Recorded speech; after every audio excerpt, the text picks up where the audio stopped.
Hello and welcome to the 13th and final round of this year's Tata Steel Chess Tournament. My name is Steil-Antoni and I'm delighted to be joined. I'm not sure how delighted he is. It is early in the States, but Grandmaster Daniel Naroditsky. Daniel, how are you? Well, I am extremely delighted. I will not make it a secret that I am very tired. It's before 6 in the morning. But it's been an absolutely phenomenal event. And if I'm this tired, I can only imagine how tired the players are. I'm still as excited as ever for the action. And there's nothing I would rather get up in the morning for than this.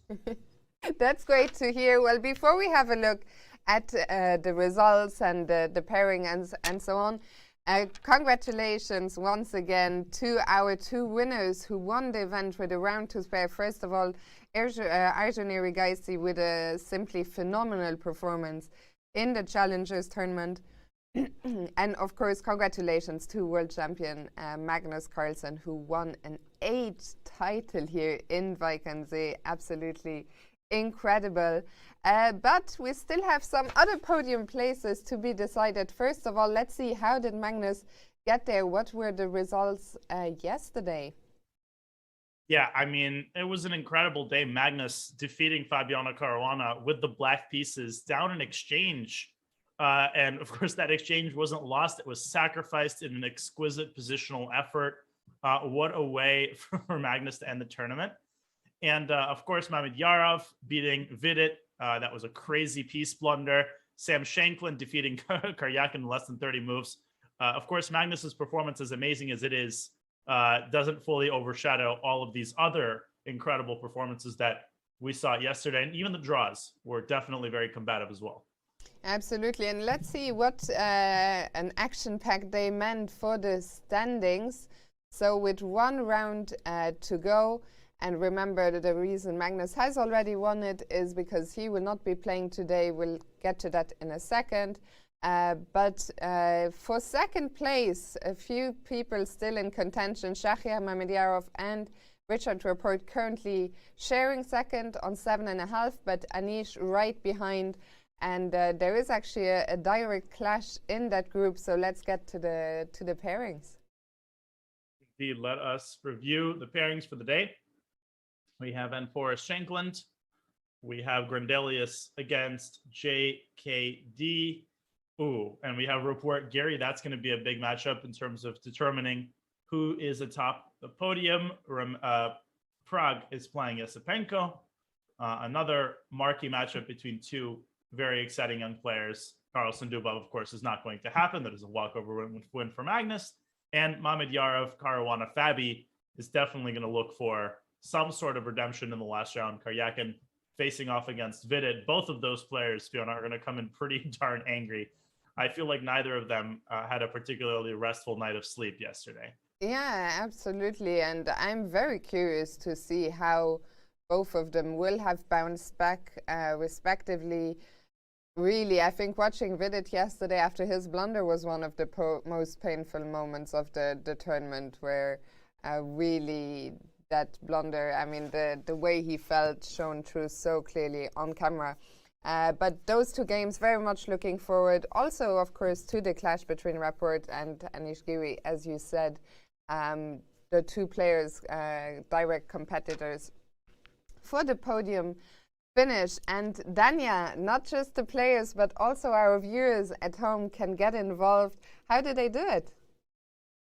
Well, today is the last round, so it's particularly important for everyone to get involved. Do not forget to vote on the results of today's games. Head on over to chess.com/events, navigate to the tournament, select a game, click vote, and select your winner. You could win a piece of the $1,000 prize pool for best voters. There's also free diamond memberships, but the most important thing, voting ends on the 10th move. So do not procrastinate. Go on to chess.com/events ASAP and vote on the results. Absolutely. As Dania said, this is your last chance, so go and do it now. And Dania, we are going to go on a very short break, and we'll be back in a couple of minutes here with the start of the round, so don't go anywhere. We'll be right back.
Welcome back to the final round here at Tata Steel Chess 2022. And Dania, first player to arrive at the board. He is ready for that last round clash against Richard Reppert. It is Anish Giri. Yeah, as we see him staring off into the distance, contemplating the meaning of life. He's got the black pieces today. Not the tournament that Anish would have hoped for.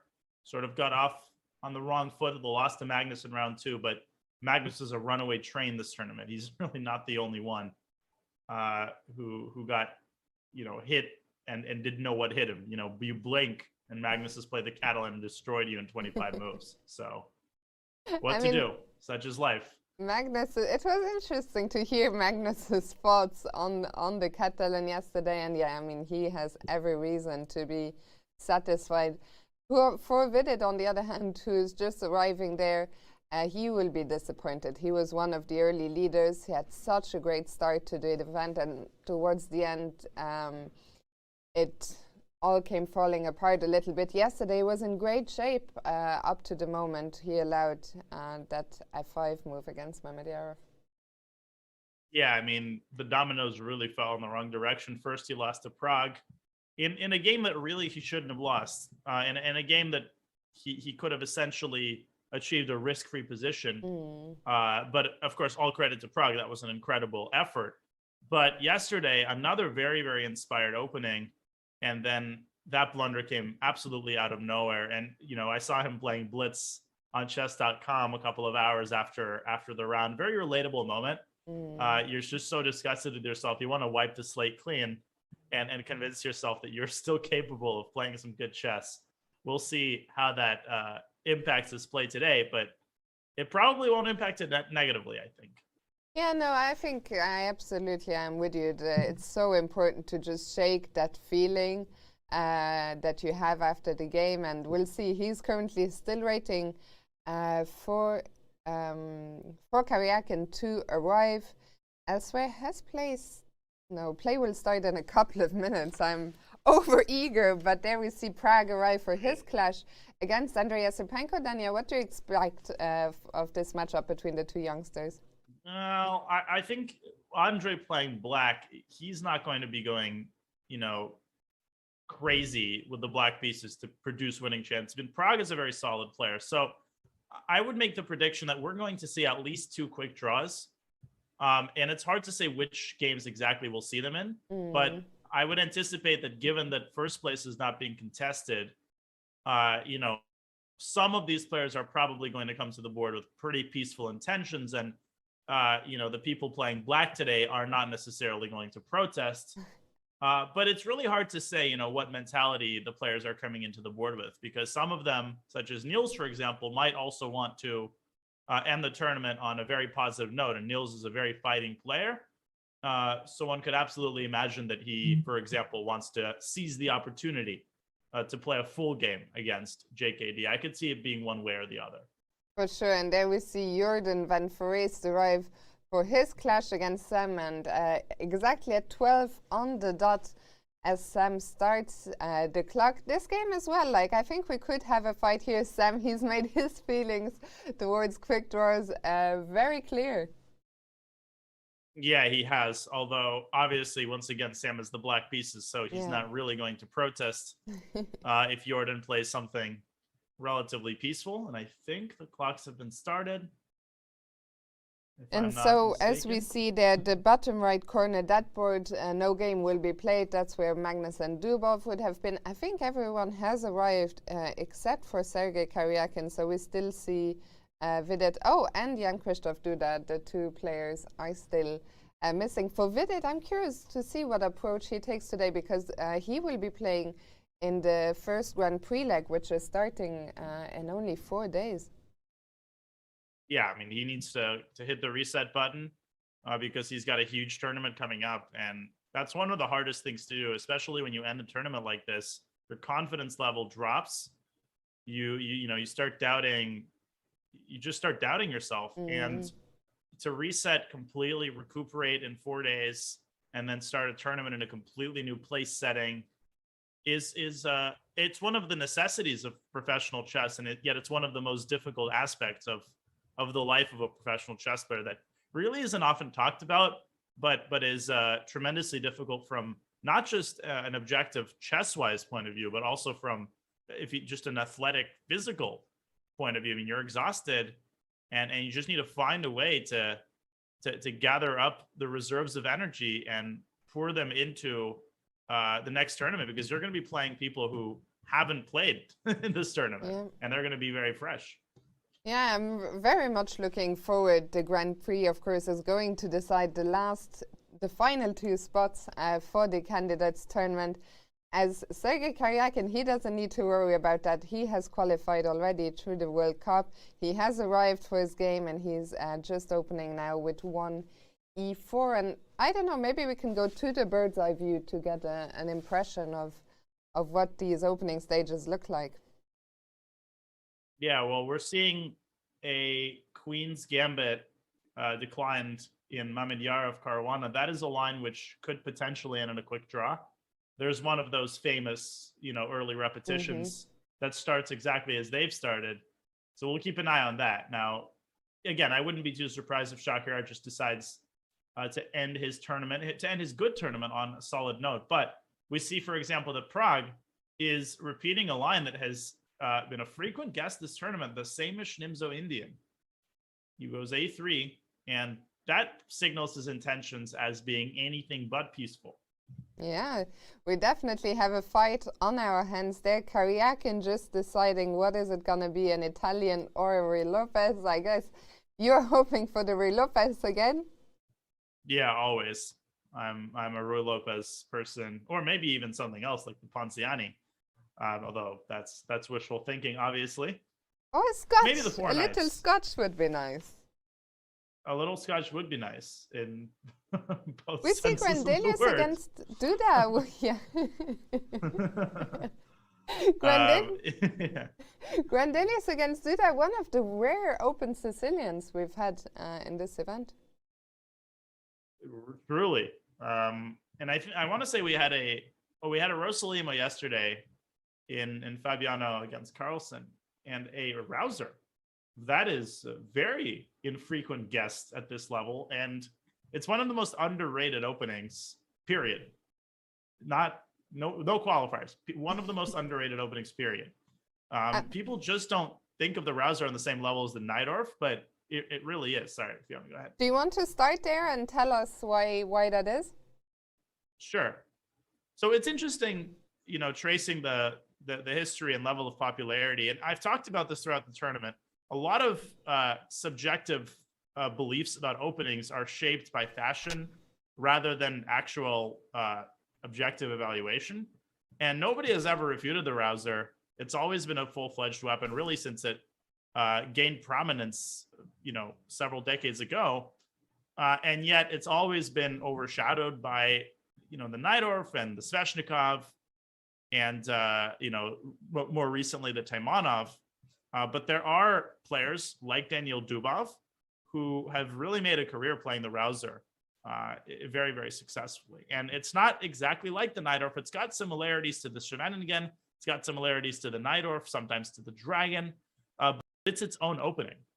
And it also has a lot of different systems within the opening. So, for example, even in this position, Black has the old school system, bishop d7, or, of course, the modern move is e6, which almost everybody plays nowadays. And after e6, queen d2, once again, there's a million different systems. You can play bishop d7, bishop e7.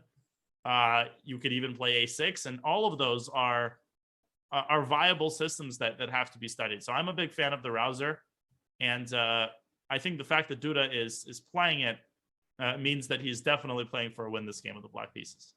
Yeah, so fighting opening here, some interesting. I think Niels will be happy as well. I think he has no classical tournament coming up for a couple of months, and for these players, I know it's been a long event, but they like playing chess, and I think some of the players will for sure give it their all.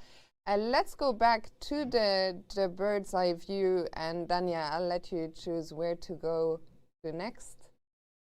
Yeah, I mean, Magnus Caruana is very, very likely to end in a quick draw.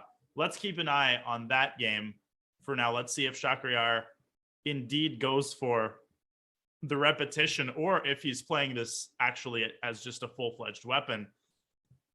I'm trying to remember exactly how the repetition goes. I know Rajabov and Nakamura have done this a lot. I think it's c takes d5, and then knight takes d5, I want to say.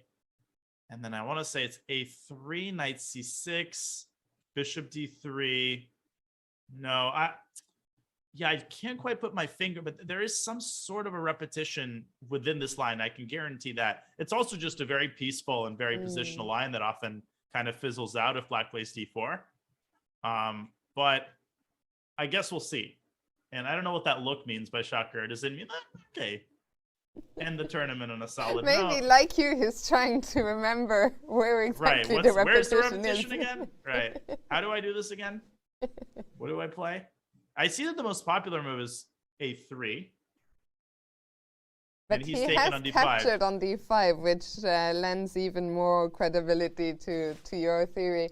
I'm with you. I think this game will be a quick draw. Shakhriyar has had a great event. Fabiano has had a tournament to forget. So I think both of them, for different reasons, but will be happy to end this game peacefully and quite quickly. Yeah, I mean, I think my memory is not deceiving. This is definitely the drawing move. Caruana with knight takes d5. There's going to be a trade. It's going to be a trade, and then I feel like there is some sort of a repetition there. Well, let's just keep watching. He takes on d5. We're going to see e takes d5. And bishop and a3 here is a move, and bishop d3 immediately is also a move. There's a3. Fabi is going to go knight c6. Almost certainly. So after knight c6, that brings us to the position we had on the board a second ago, right? Where we were trying to find... Yeah. First, Fabi is going to have some tea. And so will I. Maybe that'll help you remember the draw.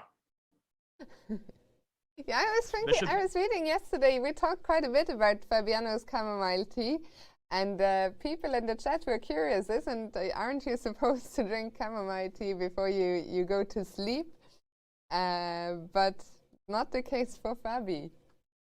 Yeah, not the case for, I mean, I've had it, during the day as well. It's just, I think the point is that it's kind of calming. It has a calming influence, and, for me, I would drink tea during the game if I didn't have such a need for coffee, which unfortunately I do. So I can respect a tea drinker for sure. Bishop b6. So just following the most popular line in the position, bishop b6 castles, and now d4, e4. But this is definitely not the drawing line. This is a different theoretical line. So we'll see. Fabi going knight c6. Yeah. We'll find out very shortly. Yeah, I think maybe here, if we blink, we might miss the end of the game. But we'll move on for now. Also, maybe the players will prove us wrong, but Shahriar, he is playing quite quickly. Bishop d3 is on the board as predicted, and yeah, we'll come back here if the players are still there. For now, let's go back to the overview. I'm gonna make a very bold prediction that this is going to be the first game that ends. Discounting Magnus against Dubov, of course. Mm-hmm. We do actually have a little scotch, a 4-night scotch. Oh wow! He heard Vidit. us. He heard you. He heard you. And Sergey is, I mean, he's definitely played it before, but a little bit of a flourish here in the last round, as he opts for a slightly more unconventional weapon. Shall we go to that game, or does anything? Let's go there. And I think that as well indicates to me, I don't know what you make of it, that Sergey too wants a game. Yeah, I mean, most of these players do with the white pieces. And 4-night scotch. So the reason I say 4-night scotch, the traditional scotch is d4 in this position. It's a completely different opening. In fact, it has very little to do with the 4-night scotch. The addition of the moves knight c3, knight f6 mean that black generally plays bishop b4, and that leads to its own set of positions after knight takes c6. And in the traditional scotch, white plays e5. But here, e5 is not good because of the pin, and so white goes bishop d3, d5, and now Karyakin refraining from the very typical e takes d5 and playing the extremely uncommon move, bishop d2. This has only a handful of games in the database, and that is why Vidit is settling into a think. First of all, it's important to clarify, does this blunder a pawn? Well, bishop takes c3, bishop takes c3, d takes e4. I don't think it does, because of bishop takes f6, queen takes f6, and white recovers the pawn. And Karyakin's point, I think, is, well, it's a very symmetrical position, with the exception that black has a significantly inferior structure on the king side than white. So it looks like white's got a pretty stable edge here, but Vidit's already thinking, and that's a pretty good sign for Karyakin. Yeah, I don't think he will want to go down that line. Once again, my question with the tension in the center, bishop d2, just ignore that. So if you're black, do you want to push that pawn? Do you want to keep the tension alive? Do you just want to castle and develop? How do you go on about it? I seem to remember that bishop g4 is a move here. Trying to induce f3 and then returning to e6. I vaguely remember some sort of a game in this line, and I see that there are 2 games in the database that followed this sequence. What you don't normally want to go d4, these positions, and the reason why is that well, White's center is now completely untouched, and this allows White to start expanding in the center with a timely e5, and Black is not going to be able to go c4 here. These pawns are kind of stuck in molasses, and you can play b3, creating a blockade on the light square. So this is just not very appealing, even visually. Black needs to keep the tension, and there's many ways to do that. I mean, Black can castle, bishop g4 I mentioned, and bishop takes c3 and d takes c4 is still very much a viable option that needs to be considered. Yeah, so plenty to think about for Vidit, who's just staring us right down in the camera. We'll move on from here. I'm intimidated. And let's check in maybe with Richard's report and Anish Giri. Sure. Grunfeld. We have a Grunfeld, which also we have not. Have we even had a single Grunfeld this tournament? I feel like the answer might be no. Yeah, it's crazy. I mean, it's wild how this just happens during a 13-round tournament. You just don't have Sicilians, you don't have Grunfeld until now. And what line does Richard opt for? Well, c takes d5, e4. This is one of the main lines. And now bishop e3. Now, there are 1,000 different setups in the Grunfeld, and all of them are very popular. This is one of them. The main line here continues queen a5, queen d2, and this tension between the queens means that there can be an endgame happening really at any moment. C takes d4, c takes d4, and this kind of Grunfeld endgame, sometimes it favors White, sometimes it favors Black. It really depends on how the rest of the pieces are arranged. Generally, Black does not hurry with c takes d4. Castle's short. Rook c1 is the most popular continuation, and now Black sometimes takes on d4. Sometimes Black goes rook d8, which leads to just a tremendously complex and kind of a very classic Grunfeld style position where Black is applying pressure on the center with his pieces, and White is trying to develop with an eye toward solidifying the center as much as possible. And we see Anish has just gone queen a5. I mean, as you were saying, there's so many options at every turn here. And I think we're only just at the start of the theoretical discussion here between the two players. Yeah. This is still, standard fare. It's hard to put a finger on the pulse of the position. We'll see who makes the first surprise. I have a feeling that it'll be Anish, although Richard, it's quite rare for him to go down one of these mainstream lines. So maybe it'll be he who comes up with something crazy in one of these positions. He too has gotten himself a nice cup of tea. Okay, during our next break, I have tea, but it's cold. It's from yesterday night. And now that I see the hot tea, I can't drink what I have in front of me. Like, I need a piping hot, glass. And I need one of these glasses, the transparent glasses. I feel like the tea tastes better when you drink out of them. Yeah, it looks quite nice, actually. Visually very, very appealing. As Richard, he is enjoying. Clearly, he is enjoying. And his eyes keep darting towards us. Yeah, I mean, it's almost like he senses that the commentators lack tea. And so, their days are simply not complete. It's like he's trying to signal to us, how much we're missing by and not Vic having is really rubbing it in. Oh, Vic also has tea? No, I mean with his close-in on. Oh, with the camera work. That's yeah. Right. Oh, well, Vic always rubs it in, so that goes without saying. Okay, well, the start of the debate here. With Richard adopting an interesting thinking pose, not even looking at the board. So nope. This is who needs that? Who needs that exactly?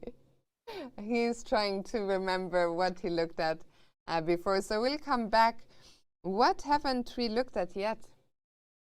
Well, Prague against Yasipenko is interesting, and they're following in the footsteps of Van Foreest Giri. Let's go to that game. In fact, they're repeating the same line. A3 was featured in that game. And Yasipenko taking a slightly different approach to Anish, but the same general plan. So if you might remember that Anish played knight c6 here, followed by b6 and piling up on the c4 pawn quickly. Andre goes c5 immediately. But then he does something similar. Knight c6, castles b6. And after e4, the knight drops back to e8. This is actually the most common line. This isn't some sort of outlandish system. And the point of knight e8 is to take the sting out of the move e5. Now e5 doesn't really come with tempo. I mean, and the other point is that bishop g5 here has become a pretty serious threat after e4. What you don't want to do, I mean, if you go bishop a6, you potentially allow bishop g5, and you certainly don't want to go h6, g5 in one of these positions. This is a massive hook, and White could exploit this with h4, f4, and black's king is going to be busted open here. So knight e8 is a common idea in these positions, and this is the current position. Andre's plan is very, very simple, Fiona. Bishop a6, knight a5.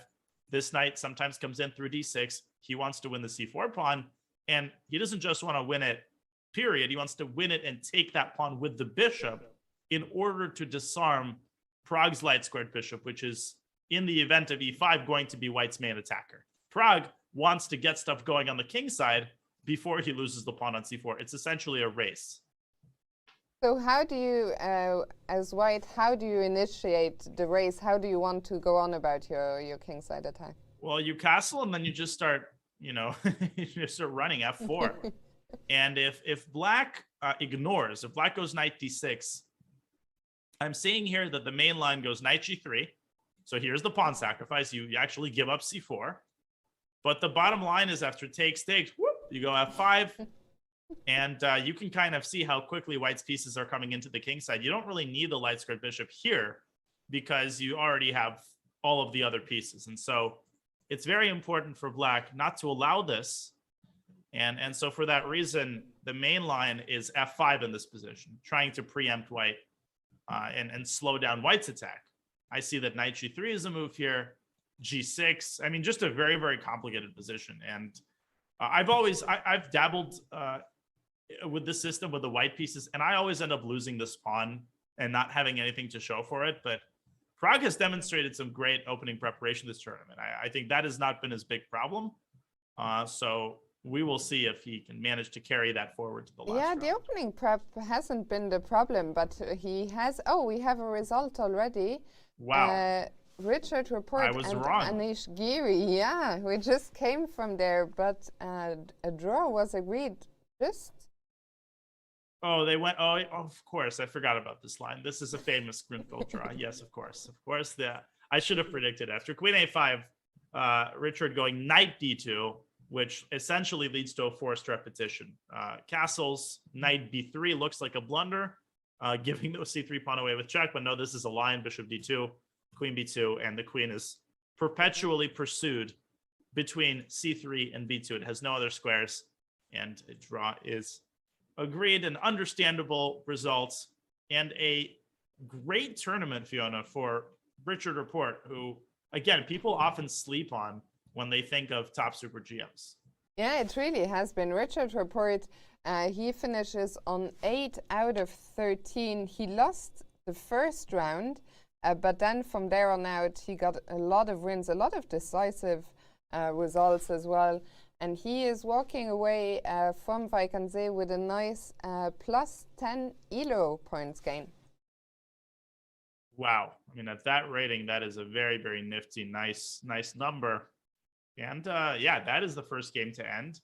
Now I amend my prediction, and I will say that Magnus Caruana will be the second game to end.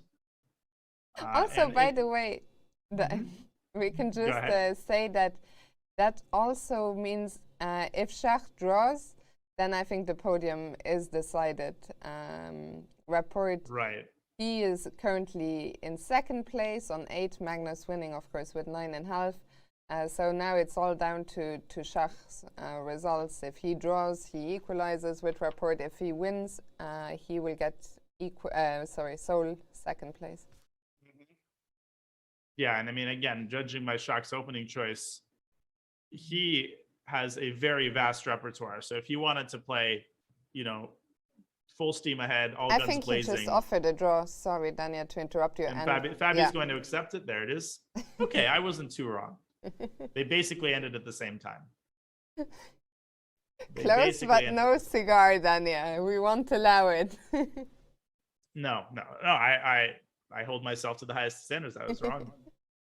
And very soon we'll hear from Anish how does he rate his performance. But yeah, that means that the podium is known. Magnus Carlsen, the winner of this year's event, and Shahriar Mamediyarov and Richard Rapport tying for second and third place. A great event from both of them.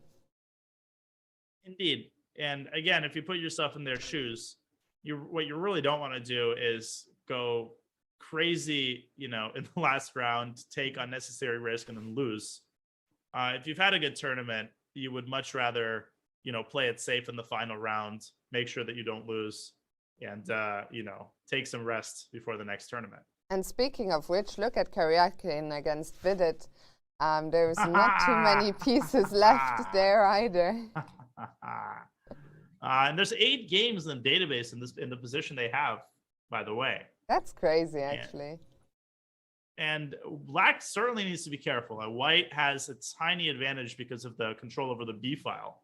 But something tells me that Vidit is still in his preparation, even though he's spent 10 minutes and Karyakin has played instantly. So I would be a little bit concerned if I'm Vidit here, not to slip into a bad position in the endgame. Yeah, we can bring up the board in a second while we're still waiting for Anish, but I thought we would have time to make our point. I have an eye on him. Yeah, so Daniel, I think we have a few seconds. So you were saying. Well, I'll just very quickly show what happened. Anish, I'm looking at Anish. Vidit going indeed he castles and then he plays bishop c3 de, and then you just have a mass liquidation. Takes, rook b8, rook b1, forcing the trade on b1. And most likely Black is going to go rook d8, to which 4 people have responded bishop f3, and 3 people have gone. Sorry, Daniel, we'll come back. Let's go to Anish. Just go to Anish. Anish Giri, I think it took more time for us to set up the camera than the game actually lasted. Which is partly your own fault because you set up the camera way too long. But yes. Let's go on. Exactly. Okay, today like a quick draw against Richard Rapport. How would you sum up your tournament? Actually, Richard made a very good joke, which is maybe not such a joke after all. He told me if I had played the Grunfeld the entire tournament, I would have maybe won it. And there is some point in that because I lost the 2 games in the Nimzo-Catalan complex. And I kind of lost it pretty much out of the opening, both of them. So in a way, maybe that's where it all went wrong. Yeah. Yeah. So Grunfeld for life. Yes, Grunfeld for life. But like, how would you? How was your tournament? Like, I think my preparation was not very good. I've spent a lot of effort. Given the circumstances that I had, I've did my best to prepare for the tournament, and I spent a lot of time, more than I expected. But yeah, not really on the right things in hindsight, and and maybe that was also partly why my play was not very good. And there were a couple of highlights midway. When I got out of the opening with an okay position, I played well against Yasipenko. Was a good game, and against Shankland as well. It was a very straightforward game, but there were too many downsides, and finally the score is all right for sure. But not very happy with how the whole thing went. Yeah. Before the tournament, you told me that you also use this tournament basically like a little bit to prepare for the Grand Prix. A lot of other players here have exactly the same feeling. Do you think you're warmed up for the Grand Prix, and how do you see the Grand Prix season? Yeah, for sure. I mean, every I wouldn't say bad turn, but every loss and every moment you stumble, given that you work hard, is very important, because that shows you, that things you improve, and this is a very important feedback. So I think I'm motivated to do few important things before the Grand Prix. I've seen what can go wrong. I've seen what can go right. So I'll try to work on that. And circumstances have to fall my way to win the Grand Prix series. But I think that I saw here that there is hope for sure. And yeah, I have some time now, which is very nice. I already know what I should work on. I have some interesting ideas on how to improve my play, and hopefully, I'll be able to accelerate into the Grand Prix. What is your favorite game of this tournament? Not only yours, but just like the game that you've seen here, Masters or Challengers. A good question. I mean, for me, it was very easy to say that. I think against Esipenko, against Shankland, there was a little, in a way, there was not that much, that many difficult decisions I had to take, but against Esipenko was very good. From the other players, Magnus's yesterday game, I have to say Magnus's games though, it is incredible how far into the game he's prepared. He didn't have to play any unfamiliar positions, like already by the time he starts the game, like the character of the position is crystallized. So I mean, yesterday, for example, it was just, I've also had this this line where black gets 2 bishops, takes on b3, goes a5, and already by the time he has to start playing, he's in a familiar position, which is very clarified. So yeah, but still, a very beautiful game, I think, yesterday of Magnus, and surely some others of him were good. He played a lot of high-quality games. I mean, it's just the preparation goes straight into the conversion. There's just not that much creative process, but very beautiful games in hindsight. And yeah, a lot of good games, I'm sure. Challenge. Oh, well, of course, Erwin's game yesterday was really, really good. Very beautiful exchange sacrifice, also very correct, and then yeah, very nice concept overall. I have to say I clicked through, of course, through all the games, but it's not like I recall Arjun's games. I mean, many of them were very easy, very straightforward. It felt like he's just class apart, at least here. So didn't see anything there that caught my eye. Yeah, I mean, many fighting games really here. Fabiano was fighting, Shach was fighting, everybody. Richard also had a lot of interesting games. Videt's games were, yeah, just a lot of games in terms of content, I think. Only slightly overshadowed by a couple of short draws, like the one I just did now with black pieces. Tata Steel Chess Tournament event you haven't won yet. Will 2023 be your year? Well, I mean, it's not at all a given that I'm fighting for the first place, first of all. And then this tournament started, it seemed like this is definitely not going to be it. I had a little bit of, yeah, weirdly stacked, let's say, pairings that the start was really rough the way it happened. So I didn't convert my white games. I got a black with Magnus, which I ran into trouble. And then I also got a black at some point against Fabi, which also looked bad at some point. But eventually I managed to, well, sort of fight for the first place. I think if I had played better in the opening against Duda, because against Duda I was at the time having 4 in a row, of which 1 was forfeit. Still 3 in a row is not bad. So there I was kind of hopeful, and I had white against Duda, and I just kind of got into a position from the opening where I'm just fighting for a draw. So that kind of ruined it a bit. If I had won that game, I doubt I would have. I mean, if I'd won that game, I would have probably more energy, and I would have done something smarter against Jorden, and wouldn't have fallen into that opening thing. And then maybe if I'm on a high and I play Niels with white, it's again a different story than what it was yesterday. So I think I had chances there to win this year as well. But in terms of next year, we have to start from scratch again. It depends how prepared, depends how the pairings go, and yeah, just to be honest, the fact that I'm able to compete with these great players is already something I don't take for granted. Okay, well, thank you so much. Thank you.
back to Tata Steel, and it is a great honor to be joined by Anish Giri. Anish, congratulations on finishing the tournament, and always a pleasure to have you in the studio providing your insight. Thank you so much. Thank you. Thank you for congratulating on finishing the tournament. Indeed, these days it seems like an accomplishment. Well, it's a long tournament. Yeah, for sure. Like a lifetime. Feels like a lifetime every year. It feels like those tournaments in the 50s. What does it feel like? I mean, does it feel substantively different than a 9-round tournament? Do you feel the exhaustion piling on, or is it just like any other tournament? Yeah, I think it's definitely different. Also, of course, a lot depends on how many ups and downs you have, how many emotional swings you got. You know, I guess certain eventful games, they add up to the emotional landscape there. And yeah, 13 rounds is a special thing. As Magnus mentioned at the opening ceremony, it's really the only tournament that is that long, and that makes it really special for sure. Well, we'll get into the games, but I have to disturb you for one more question, just to generate some content. When Fabi plays Rook B6, what crosses your mind? Like, what is the first thought that enters your head? Is it disbelief, or are you just like, this just happened, and like, this I've is been around too long. over and over again? No, I've been around too long to know that this stuff happens. It's not the first, nor the last rook that is blundered in my games. So, to be honest, at that point, I was no longer. I was very happy, of course, but to say I'm shocked would be honestly a little bit of an exaggeration. And I've seen these things happen a lot. There was a lot of tension in that game. It's already many mistakes clearly have happened. I felt that the game was completely out of control already. It's complete freestyle.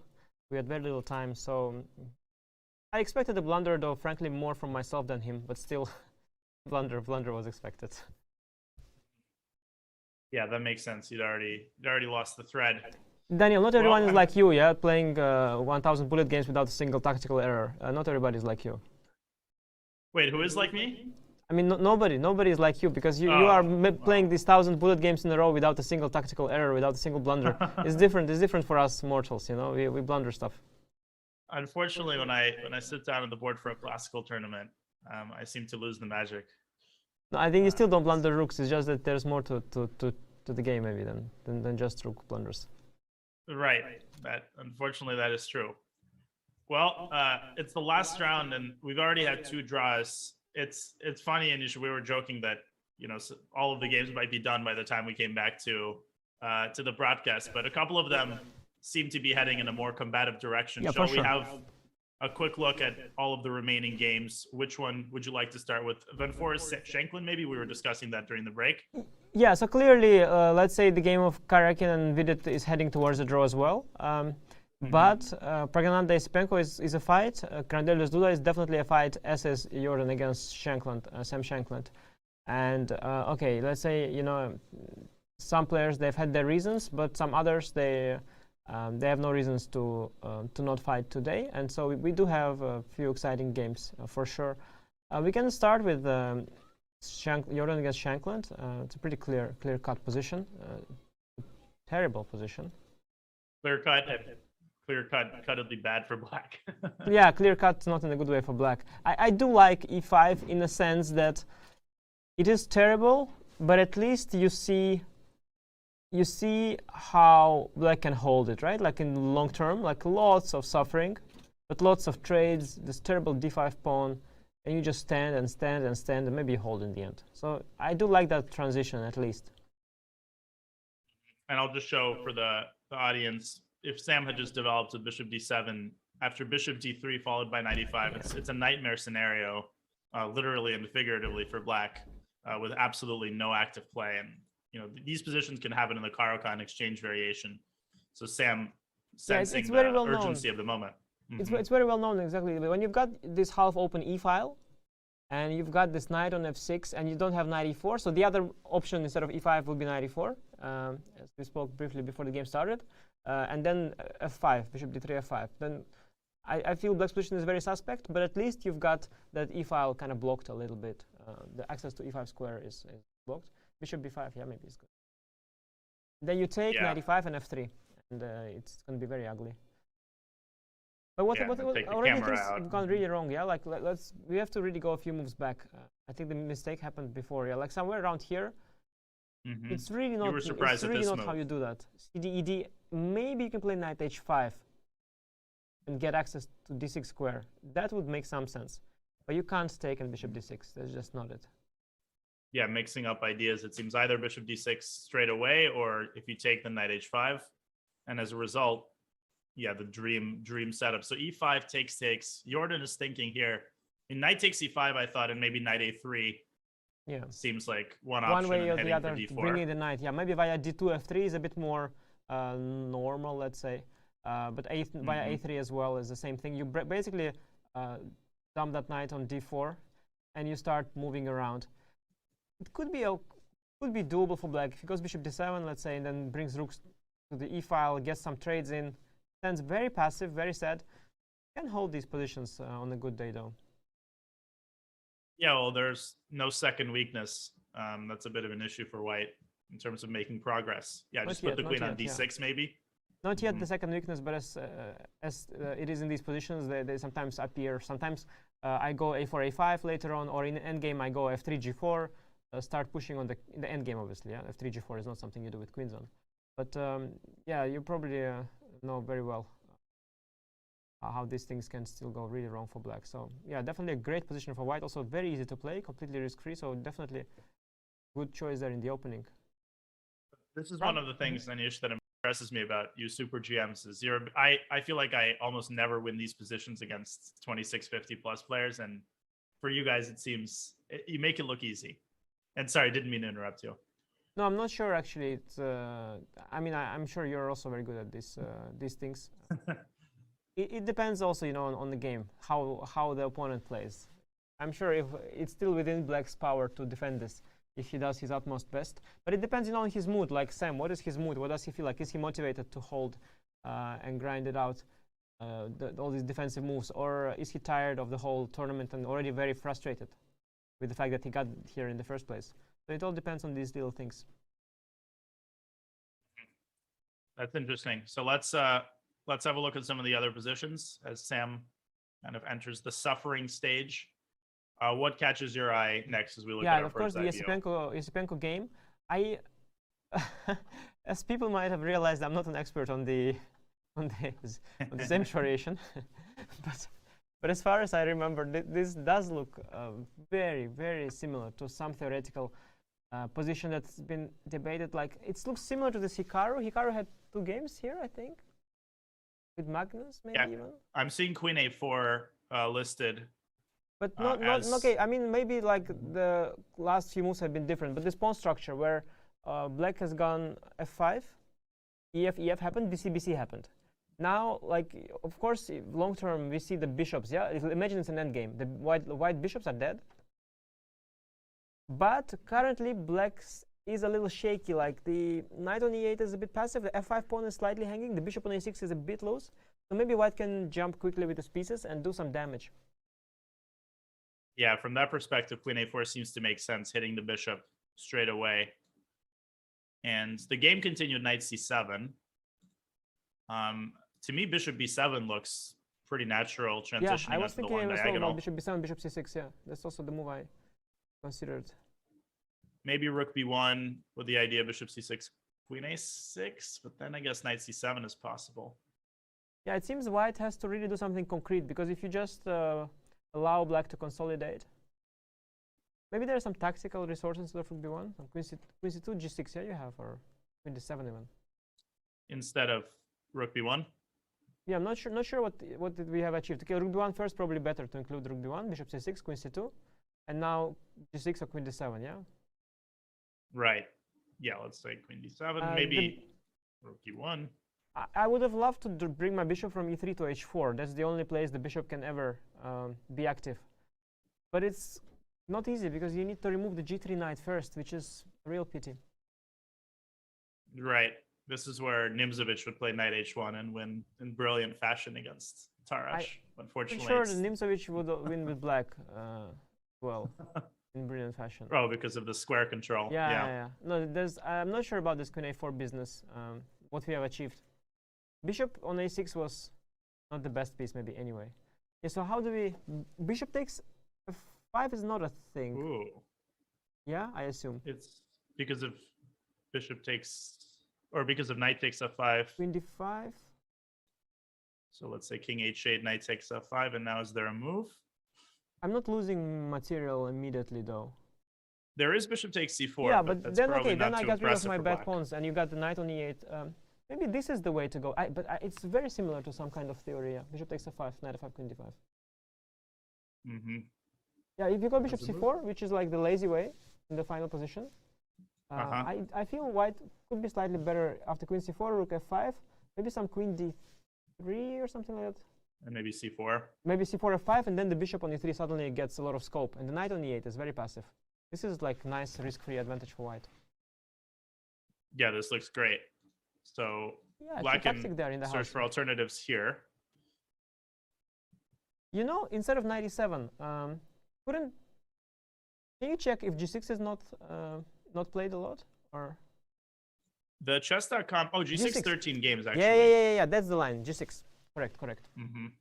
That's Main the line. line. And then bishop takes f5. Yeah, I guess bishop takes f5 now, but now after you've got this dominant bishop, yeah? Gf, queen d5, rook f7. Yep. And 8 I've got games, these light queen squares. c6. Oof, the light squares. Look at that. And now bishop b7, yeah, oof. And then the g4, g-file, e4. you know? I mean, why could get mated here? Like rook g7, Yeah. h5, So g6 h4. was the way. G6 was the way to go. That's maybe the Hikaru games. Like I recollect some Hikaru stuff, like 2 games of someone, Hikaru or Magnus or both of them. I don't know. Do you think Yasipenko might have confused the line? Yeah. Well, he's also taken a lot of time, so he's definitely out of theory. Yeah. He confused the line, but now Prague will take on f5 because I don't see what else you do. I don't know if Andrei missed it as such, maybe underestimated. But let's continue bishop f5 line. Knight f5, knight queen d5. There is this knight c7 move that makes a lot of sense. After king h8, knight f5, knight c7. Yeah. And if queen d6. We win the knight on f5. Oh, no. Then the knight hangs and the knight defended. Queen so you have d3, to go right? queen d3. Yeah, now d5, bishop c5, bishop c4 is what?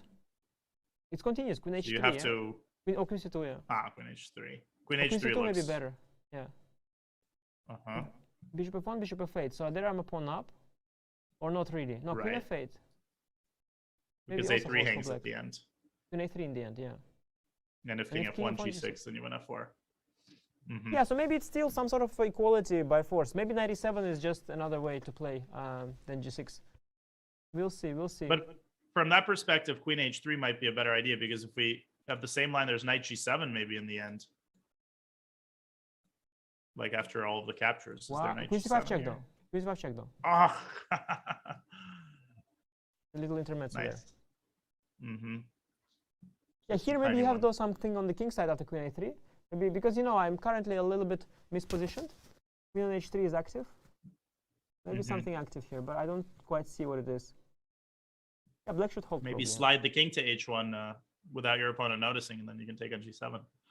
Yeah, but if he does notice, then probably he'll bring some pieces into the game. Rook f8 and queen f8. And should be okay for black. Yeah, interesting sort of semi-theoretical battle where the players are not really remembering stuff. Could very well be an important theoretical position that we are looking at here. It seems quite precarious. I had a quick question for you, Anish, on that topic, and of course we can look at the other games. But do you feel like there's been a shift among the younger generation in terms of how they approach opening theory? Is there maybe less of an emphasis now on memorization and more on sort of conceptual understanding and maybe a different way of working with engines? Or is there more emphasis on memorization and computer work among the Yasipenko generation, let's say? That includes Prague. Yeah, I think we can't speak of a generation as such. I think each individual player is very, very different. They all seem like the same and great and all, but they are very different. So if you speak about Yasipenko as one thing, you speak about Prague as another, and they're, by the way, not exactly the same generation either. I mean, it's Prague is younger. Everybody is his own man, pretty much. You've got those kids who go for forced lines. Prague is, well, mostly what you see, I think, is that they switch approaches from game to game. I think that's really the modern thing to do. You don't just stick to one approach. One day you play a very forced line, the other day you play much less forced line, and that's I think the modern thing to do. That's what most top players and talented youngsters do as well. Just switching approach from game to game. Yeah, and it's interesting they do it as young as Prague's age. This kind of universality. But there are two more games: Karyakin Vidit and Grandelius Duda. Which one catches your eye first, Anish? Well, Karyakin Vidit I think is just sort of doomed. Draw. Doomed to end. So Rook A3, let's say, just to see how it goes. Bishop E2, I think, right? Is usually the way. Two. Yeah, if you take, I just take Rook takes C5. You're not even close. So instead of Bishop, right? Instead of Rook A7, you can Bishop, but Black is threatening A5. Yeah, so if you Bishop take B7. on E2, Rook E2, Rook C3 maybe to keep putting some Rook pressure. C7, Rook C6. It's so drawn. Rook E4, Rook A4 maybe is a draw. It's the easiest maybe. Yeah. A4. But That's it's a nice like idea. it's a big margin. No, so they're just both. I mean, it's much more interesting to try to understand why they're doing it, and then you will sort of understand. Well, basically, it's usually up to white, these things. And Sergey, you just have to see his last few rounds. He's been having a really bad finish. He's been having incredible bad luck, unfortunate circumstances. So he made this draw with Magnus. Then he decided to somehow invite all of Twitter to bully him. Then after he did that, the next day he mixed up against Shankland a theoretical variation and lost by force. And Twitter continued bullying him. And now he's white against Vidit, and there's nothing to play for. And yeah. That was a crazy game yesterday. I mean, you don't see someone like Sergey losing like that, like ever. So we were. I was pretty shocked. But he does mix up his prep a lot. Just usually not. It's not that critical, and then he continues with a worse position. But there, the line was so forced that if you mix up, it's just lights out. Lights out. Right. Yeah, it was. Yeah, this is very interesting, insane. and I think Duda is kind of asking for why is the bishop on b3? How did bishop appear on b3? Well, Wow, that's so unusual. Why would the bishop Queen go b6 to b3? You were a little surprised by, and Queen then b6 bishop is c4. not the way. Yeah, you're supposed to go d5, I think, in such kind of positions. Supposed to go d5. It is even some kind of theory. I think Queen e1, Queen a5, or something like that rings a bell. I don't really play the stuff. Oh, I mixed up. No, bishop b4. Bishop b4.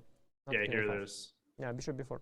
Oh, there is a line, you know, a3, bishop a5, b4, bishop b6, ed, knight d5, and there is a queen sec somewhere. Maybe it's not here, yeah.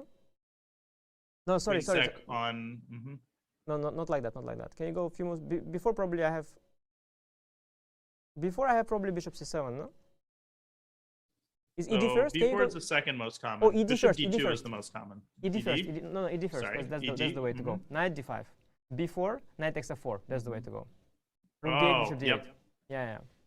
That's a very cool position where you are queen down, but you have a lot of compensation. Dark squares and all. Yeah, bishop f6, rook c8, 25 games. Yeah, it's some sort of old theory. Well. Yeah, so d5 is definitely the way to go. But of course, he didn't want. Also, white can avoid the queen sec and play it very safe. So Duda wanted to fight. He wanted to get winning chances. He did this move queen b6 that I've never seen. It's such a weird move. It's in the way of the b pawn as well. It's Locks the pawn. It's desperate because he just wants to protect the d6 pawn at all costs. Because now if you take on d6, I guess he has a point. What is his point? Long castle and 98. It appears it's long castle. Yeah, e5, 98. Yeah. Okay, great. That's his point. Yeah, but if I don't take on d6, cool the queen idea, is misplaced. yeah. Yeah, but now I have to just. So the question is, do I start pushing the pawns somehow, or is that not? Is that not on the king side? Yeah. Well, you can always play king b1. That's always a move you can make, and it can't be bad. Yeah. Now the question perhaps is, black wants to castle anyway. Maybe he wants to castle long. Exactly. Not king d8. Castle long. I think he wants to castle long. And then d5 potentially. Yeah, although even if you get d5, it's not.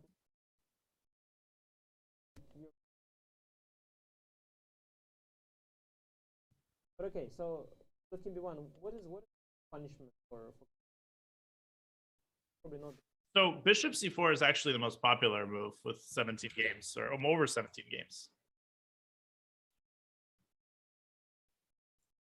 And now, So long castle is not the thing. no, it is actually. It is, but rook d8 is extremely uncommon. So I'm seeing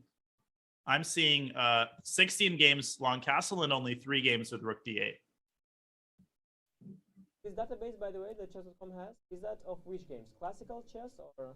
Yeah, I have to look at that. I think it's similar to the ChessBase online database. It's classical, but I also think there's World, Blitz, and Rapid and stuff in there. I meant to say like it's not the Chess.com games. No. It's classical. It's the classical database. Games that were only played on. Right. Long castle is the line bishop b3, and then bishop e7 or d5. And why is that? E takes d5.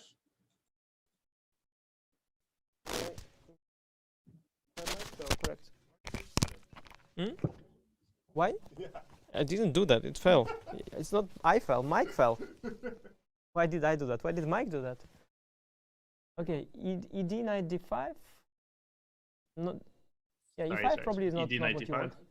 Yeah, knight d5, bishop d5, queen c3 kind of is attractive. Yeah. Queen c5, one. Well, I mean, the worst case here, yeah, Duda doesn't want it. The worst case, just even take and take. But maybe there is something more. Risk. Bishop takes. Ah, yeah. Maybe it's not so bad for black. But Duda wants to play for a win, yeah. So that's the whole thing. He wants rook d8.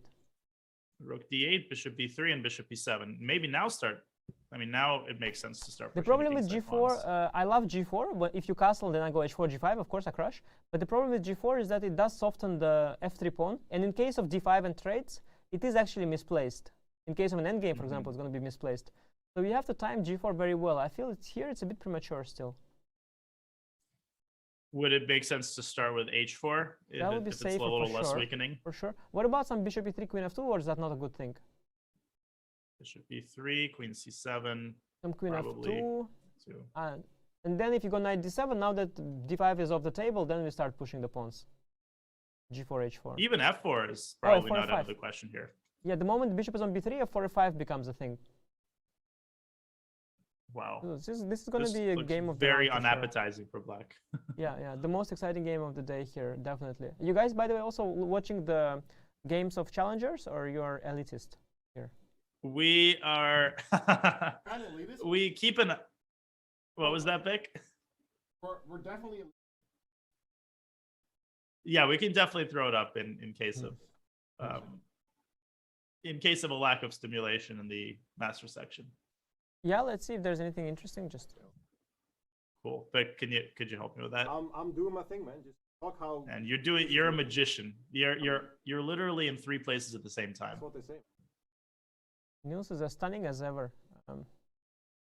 Does the cameraman hear you, by the way, or not? No. There it is. But what do you mean there's no cameraman? But there was this guy who was zooming in on Shah. Who was that? Me. Ah, okay. I'm telling you, he's literally in 3 places at the same time. So he can. You want to be my cameraman for this? No. It's right. Well, this is funny. We've had 2 quick draws in this section as well. Nguyen against Ganguly and Shuvalova against Biere. Well, let's see a game of Erwin Lamy, probably the greatest Dutch player. Right. Okay, so this was a Catalan. Yeah, bishop e7, castle, c6, b3, a5. Cool. Knight c3, there is this b5 thing. B5 thing. Which he played b6, knight d2, b5. Ah, very cool. Take, queen b6. Oh, and the point is d4 pawn is no longer protected by the queen. Yeah, I guess you can play it safe with a4. I think a4 would be kind of safe. Then you keep the structure symmetric. I don't think there's much wrong with that. But then bishop a6. Take on b5, and then black is also. Or e4 maybe here, yeah? Knight c4, knight Ooh. c4, knight c4 also. Oh, knight c4 instead Knight of, c4, yeah. sorry. a4, bishop a6, knight c4. The rook hangs if you take the knight. Oh, this looks very, very good for white. So instead of bishop a6, maybe knight c6 first is the thing, yeah? Covering the diagonal. Yeah, developing a piece, not rushing, and then bishop a6 next. Let's say e3, bishop a6. Yeah, then black has no worries. Actually, white maybe runs some danger here because of the weak b3 pawn. I don't know. Yeah, like after bishop takes b5, queen takes b5. So Erwin deciding against a4, going knight c3, and Jumabayev d4? contemplating queen takes d4. Yeah, bishop Is b2. the idea bishop b2? I like white's position because I've developed everything. Your knight on b8 and bishop on c8 is still there, and I'm gonna go e4 very fast. Honestly, this looks kind of terrible for black, or am I exaggerating? I mean, like queen b6, e4, Yeah, that's. and then if d4, maybe knight c4. So yeah, you cannot start such a fight without the army there. Knight c3. Okay, you can make a gambit out of this whole thing. You can really just sack the. You can just play like knight c6 or something, e3 and just bishop a6, rook c8. I don't know, but that knight before also was in the mix. Also rook c8 first. Ooh, that's Yeah, pretty this by the nasty. way I is mean, all quite of some compensation. Because if I collect your bishop, light square bishop, I'll be happy. Yeah, this is You probably mean the after point. something like bishop f1, knight d3? Yeah, then I sort of have positional compensation, right, in the form of two bishops and light square control and all that. Interesting. Could you tell maybe the chat? Is Erwin? Is it fair to say that he's sort of one of the patriarchs of Dutch chess? What is his role? The Godfather. You know, within say it, Dutch just chess, the say it. Godfather. Just say it, the Godfather. Yes. Yes. So it is fair to say that. It's very fair to say. Nice. Yes. So that is this game as Jumabayev contemplates whether or not to take d4, but probably won't. There's Warmerdam. It's Van not Foreest, Warmerdam. It's Warmerdam. Famadam. Max Famadam. It's really not warmer. It's Max Kolderdam. Yeah, this year in the Wijk and winter, it's in the winter definitely he colder changes than- his name. Right. He changes his damn- name it's a based damn on the colder. seasons. And how impressed have you been with Eric Icy's plays? I'm going to click into his game. Yeah, I have to say somehow it passed me by a little bit. I haven't seen that. I've seen all the games, but somehow I can't recall much. I recall some very easy wins for him, and some good defensive effort. Against Jumabayev was a really good defensive effort there. So yeah, seems like he's definitely a good versatile player. This is also some kind of prep now again. Yeah, he seems to be very well prepped. Yeah, he's playing Mark Andrea Maurizi, who is a very young GM. I monitor all these young players, but I hadn't heard of him until this tournament, and I didn't realize he was a GM yet. Because he's from the land of Europe, which for you is a different planet. That's right, Corsica. But in the land of Europe, there are some countries, which is like states, you know, in the United States, the same concept. Countries. And we've got this country called France, where they have this bread, you know, and stuff. Is that where the Leaning Tower of Pisa? Oh, that's Italy. That's right. No, that's Italy is another one. There's also Spain and stuff, by the way. But okay, it's another story. It's actually a fun thing to talk about. There's like a bunch of them. There's like the Germany. I'll learn that. Yeah. High school. No, I'm joking. I'm a big fan of your streams, Daniel. You are probably the smartest person I've watched streaming. That means a lot to me. Thank you so much. I watch a lot of smart people. It's an honor. You know, watch Hikaru channel. No, I feel like, you know, that's part of the reason I just try to play Blitz on my stream. Just you know, keep it focused on chess you and had, I remember. impersonations. No, don't be shy. I was at some point watching. You had first of all, you have some Russian streams sometimes. Right, about with the Ruskies? a couple times a month. Yep. You've got also that stream where you were talking about some history stuff. Right. So yeah, no big. I'm big fan. Thank you, Anish. That means a lot to me. Yeah, in terms of history, I have some of these old chess books that I like to go through and show on stream. I feel like that's one of those underrated content sources that, you know, everybody finds really cool, but nobody really talks about. You know, chess history in particular, and looking at old stuff, old games, old stories. I feel like that's kind of a forgotten source of chess entertainment. It's good content, you think, yeah? I think it's good content, and You of know course what else it's is the good running content? joke. Speedrun and the Boris Gambit speedrun and Bone Cloud. Speedrun is great content. Yeah. It's good content. You know what else I is mean, very it good was- content, Daniel? Is the doing parody of people like Garry Kasparov. That's also really It's- good stuff. Well, maybe not as good as speedrun, but decent. It's. I mean, Naroditsky, he is in. When I watch his chess, I get sick to my stomach. So it's I better watch Naroditsky for other stuff. Not just chess. Oh, I'm Because, a part of. I'm such superficial a fan, play. and now I'm part of the Kasparov parody video, and I'm even on the camera in the same frame. I'm like thrilled. I'm part of history now. I can also, You've been immortalized. I can also do a Garry Kasparov impression, but I have a pending invitation to Grand Chess Tour, so I like to keep it that way for now. Not even. Well, you can't bring that up, and No, but I have Are too much you- to lose. I have too much to lose, I don't have all the. that's fair. That's fair. Too much to lose. And also, I can't do it as well as you do, so I'm a big fan. Okay, excellent. But this position, by the way, I feel that what's happening also in the Challengers tournament with Arjun Argesi. He's here with a good second, Srinath Narayanan. Uh-huh.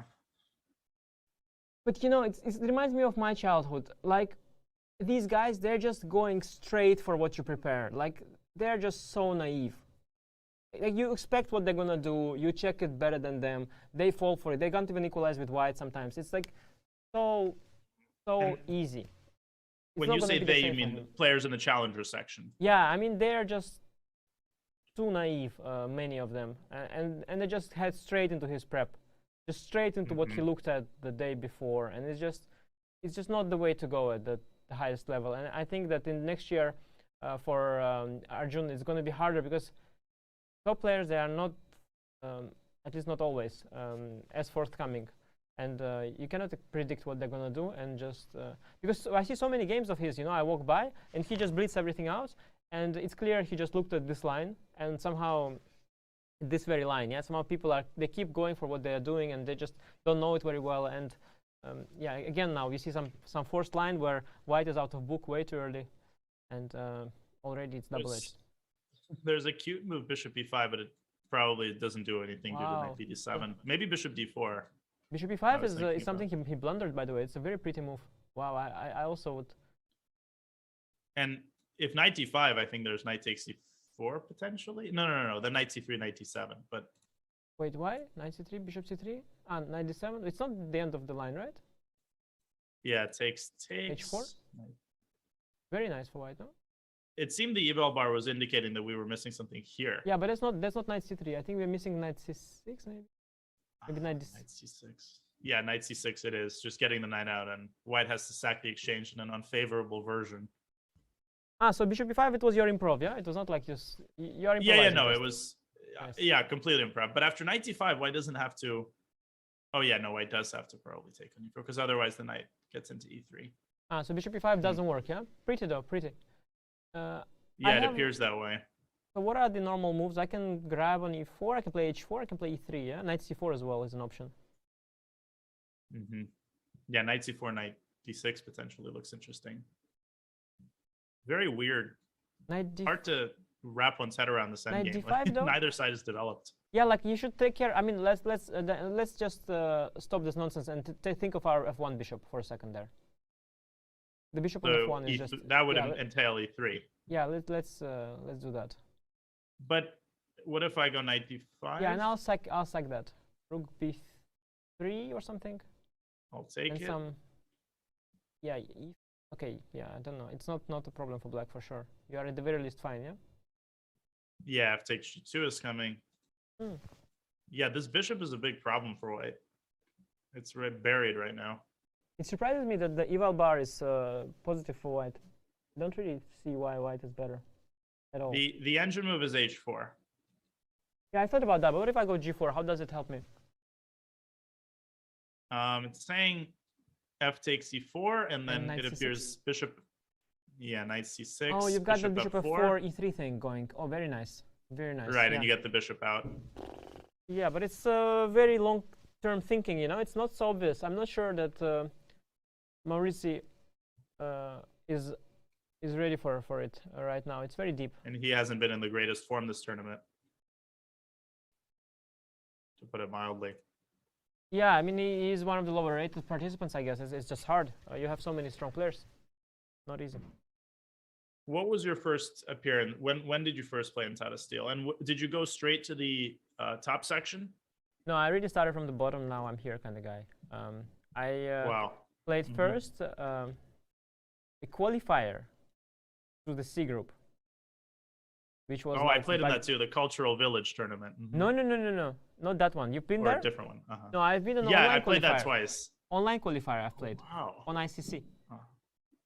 You know ICC? I do. I was addicted to it at one point. It was your time as well. Yeah, ICC. You're this old. Yeah. 2005. Oh yeah. No, I played there for 3-4 years actually. 2005. You're not like 3 years old. I was 9. Okay. I'm close. Unfortunately quite old. 2005. Yeah. Wow. No, 2005 is also when I played. No, I played even a bit before. Yeah, on ICC. Anyway, on ICC, there was what was there? Oh yeah, there was this qualifier, and actually it was really interesting. I played against Salgado Lopez. Also, Iturizaga played there. I think Iturizaga won that qualifier. He was a beast on ICC. Yeah, for sure. And yeah, it was like it was not an open qualifier. It was an invited qualifier, and it was actually very special kind of thing to do, an online event. And there were arbiters in the room, you know. I remember I was a kid, and I was in a must-win in the second game with Black against Salgado Lopez. Like, we had a long match. At some point, I was in a must-win in a game. And we played d4, d5. I played c4, c6, the Slav. And Salgado Lopez, he takes on d5. And the arbiter is there, but I started crying, yeah? As the guy played exchange Slav, and I realized I'm in a must-win. Just tears started dropping my cheeks. And you played knight f6? Sorry? No. And then you played queen I takes d5? No, I just went cd, and I actually got chances in that game, but I didn't manage to win. I got invited nonetheless to the C group because somebody... Oh, again, mic fell. Somebody refused.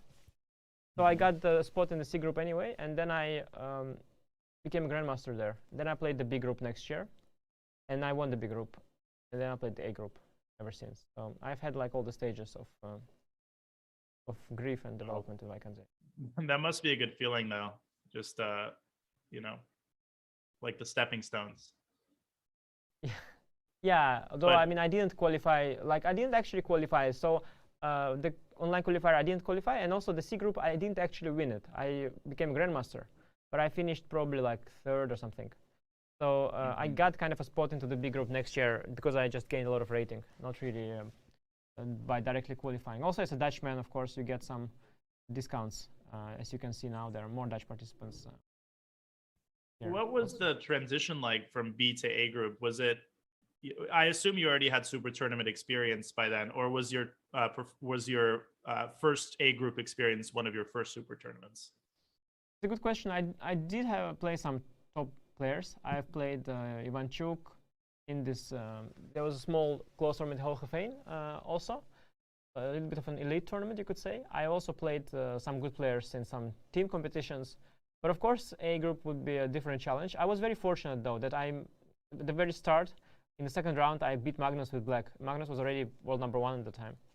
He was not a world champion, I think, but he was world #1. So, with such a start, you get a bit of a head start in terms of confidence. So I survived that A group pretty well immediately. I think I finished on 50% or something. Yeah, not bad for first Tata Steel Group A performance. We can go back to the Masters, by the way, see if there have been any developments. Yeah. Karyakin Vidit. Wow, Vidit is taking his sweet time after Rook C3. Oh, Rook C3 is stronger than Rook A3.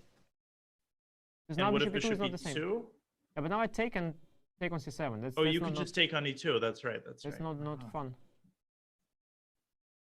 You know, it's the worst. I've had this experience.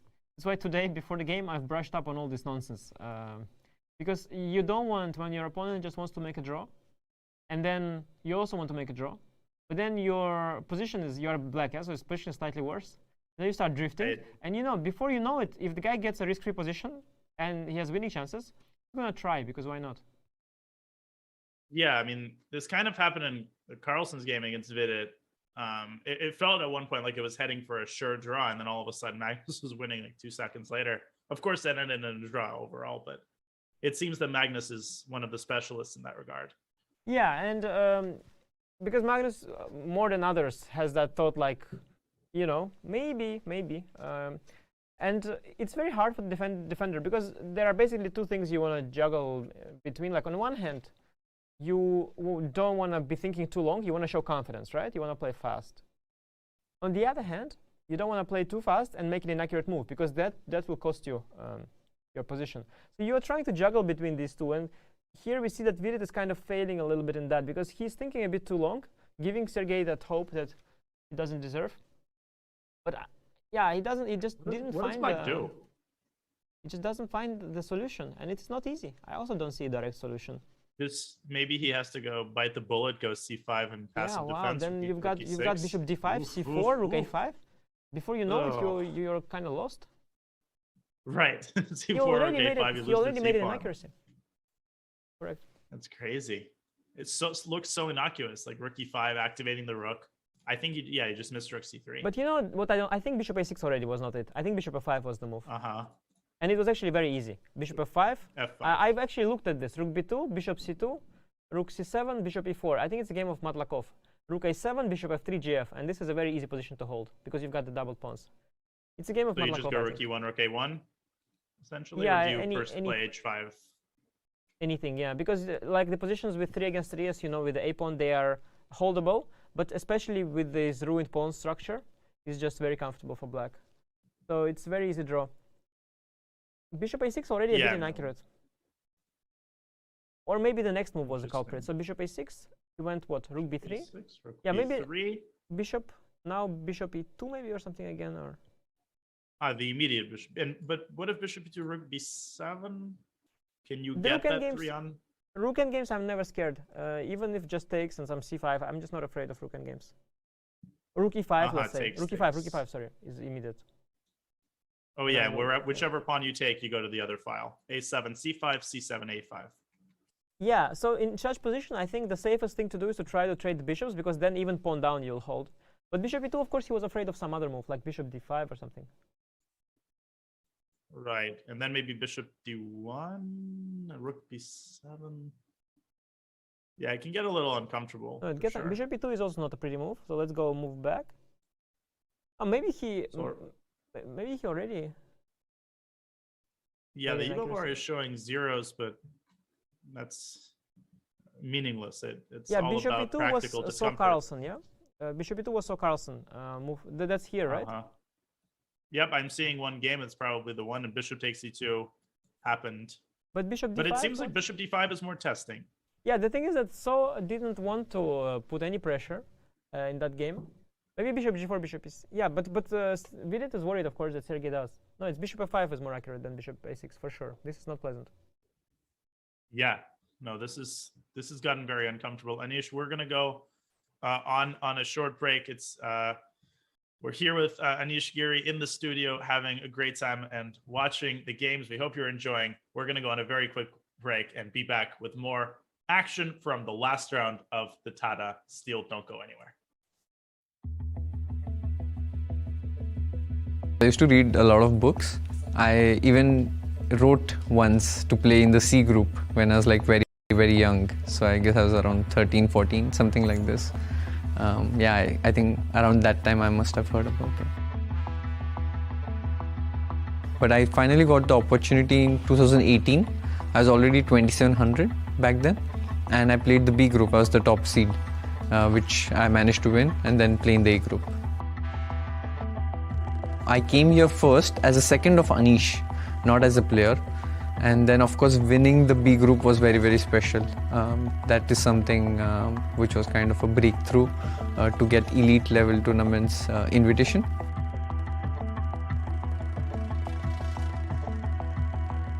If I don't use technology, I'll be just lagging behind against all my colleagues, because you have to use it, kind of. The thing is, my thinking is a bit old school, because it's very slow to do it old style with the chessboard. It's possible, but I think you need a team which will help you. At least somebody has to check with the engine. That's what I feel. In my heart, I like to, move the pieces and do it on the board.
Back to the final round of Tata Steel. We are joined in the studio by Anish Giri. And Anish, we're just chilling, discussing the games. And we were just talking during the break about the danger that Vidit has found himself in, and the fact that there's nothing worse than losing the last two rounds of a tournament. That is just a terrible, terrible feeling. Yeah, especially this way, when you know that your opponent doesn't even want to beat you. That's just really unpleasant. What is also unpleasant is position of Sam Shankland. Mm-hmm. That is as unpleasant Yes. as ever still. So I there don't was a like trade, bishop 94. I f3, would go. Can you 94. go I would like to go passive and try to just suffer. Queen d6 Like or queen something. queen d6. But I'm afraid he was afraid of some c4 knight c3 business. Just losing a pawn, maybe he thought. I don't know if it works, but Yeah, maybe queen b4. yeah, but he was afraid of this kind of stuff. Then cd, like the nature of position changes, and you've got some dynamic issues. Maybe knight d2. I don't know. Right. No, this looks very unpleasant if the pawn gets Bishop to f3 was d6. actually good. Bishop f3 was putting some pressure there. And then he decided to do knight e4, but knight e4 is a very shaky move. Yeah, this whole construction could topple over bishop f5, knight c2. It looks Very sus. obviously looks active, but this is pseudo activity.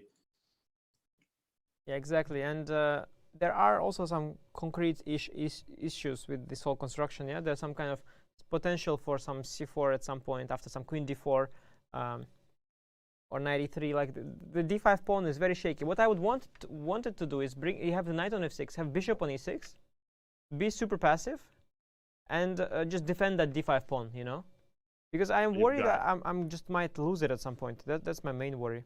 I don't want to lose Does it. White want to trade queens here? I think it depends on the circumstance. Again, like if I get to defend my pawn, I think black is okay with trading queens. Like the dream for black would be to trade all heavy pieces and bring the king to d6 and just sit it out. Mm-hmm. But if you then trade no queens in more a version targets. where you are losing the d5 pawn, then I'm happy. Yeah. Rook fe8, just played by Sam. Yeah, normal move. And now question is how to proceed. Yeah. So knight d4 obviously is the straightforward candidate move. Queen d4, or you could delay it and try to improve your position. Yeah, so queen d4 maybe isn't as good as it looks. Queen d4 I'll take. And Mm-hmm. I was about to say bishop d7, but then c4, yeah, maybe. Bishop d7, c4. Yeah, that looks good. So maybe bishop g6 is out of, but bishop is out. Like I don't want it on that side. It's really out of. Like it's not going to defend my d5 pawn anymore. This is very worrying for black. Rook a d1. yeah, and I feel like knight b5 ideas. Why did I take a on good d4? By point. the way, I didn't have to take myself. I could have let you take. Right, but how like a I'm not move gonna take neutral either. move like h6? I'll go rook a d1. I have also useful moves. Rook. No, But now now a7. Yeah, yeah. a7 hangs. No, I meant after h6 I will play rook a d1. Yeah, with white. Yeah, white. Right, getting the rook in and Queen d4 actually is strong, Okay. perhaps. Yeah, it's actually strong. not easy to respond to. No, I think Sam is not gonna hold this one. I just think it's not gonna be it for Sam. Yeah, Sam is very up and down. I mean, he can beat Karyakin like that, and then I have to kind of say, and there he goes. I have to say that while obviously everybody knows how great a player Sam is, and everybody knows all his good games, I have to say some moves he made in this tournament, they were so bad. Like What comes to mind? today of course c takes d4 and bishop d6, but the game with Rapport where he went e6. I don't know if you recollect that one. It would be good to pull it up because it sort of fits in the context. I think it was before some rest day. I think game 4 maybe. Game 4. Let me. Shanklin report. There it is. Yeah, can See you if I can just pull this one up. look at move 17? There it is. Yeah. Oh yeah, I remember this one. E6 just gave away Oh. all the advantage. Yeah, just whereas he just mean, could how have sort can of you play improved his E6? position. It's not just gives away advantage. You're also signing up for a worse position for free from a better position. This is insane. Right, trading queens, and now Richard goes rook c5, hunting for all of the queenside pawns that are now weak. Yeah, because I'm getting Yeah, whereas- cyberbullied by his coach, but frankly, I don't know what the guy is doing. I mean, this is ridiculous. This is ridiculous. Whereas instead, just a slow improving move like queen just- d4, rook You know, e3. we were speaking about this with Vidit. In such position, black's dream is to spend 10 moves, prepare f6, and hope to get that pawn structure. You cannot do that here because after f6, I will go e6. So you can go like rook c6, rook e6, rook fe8, triple double, and then go f6, hope that I will trade, which I never will. Meanwhile, I will hit your d pawn, I will go f4, You will never be in time. Sometimes they give up the d5 pawn to go f6. Right. And in fact, that's what happened in the game Jorden against Friedman. The guy simply gave up the d5 pawn, went for f6, got this rook endgame, the same as Sam got, without the d5 pawn, and was about to hold it. So this e6 is a very strange decision. And today, same thing. Again, like he just goes for a very, very bad position straight from the opening. Yeah, and Jorden has gone queen d4. Sam quickly taking it. I And it think, does you know seem, what? yeah, Oh, like I he's know. getting impatient. No, but I know how black is going to defend it. I know what Sam is going to do. Bishop d7, he's going to play after knight d4. And if c4? c4, he's going to give it. Go king f8. That's what Sam do. Oh, he did and the same with cd me. knight d6. Yes. And he'll try to hold that. And actually, he has good chances That's to hold right. that. He did do the same thing with you. And Sam, Yeah, Sam he likes loves this this. kind of defensive strategy. Yeah, probably that's what his coach told him. You have to give up a pawn and try to set up a blockade. Yeah. Yeah, I think you called it. I think we're about to see bishop d7. Yeah. I mean, Oh, that's bishop actually nice. g6 is out of the question. No, bishop g6 is just strategically wrong. Bishop d7 actually, and allowing cd is actually really nice. It's a very, very good defensive effort.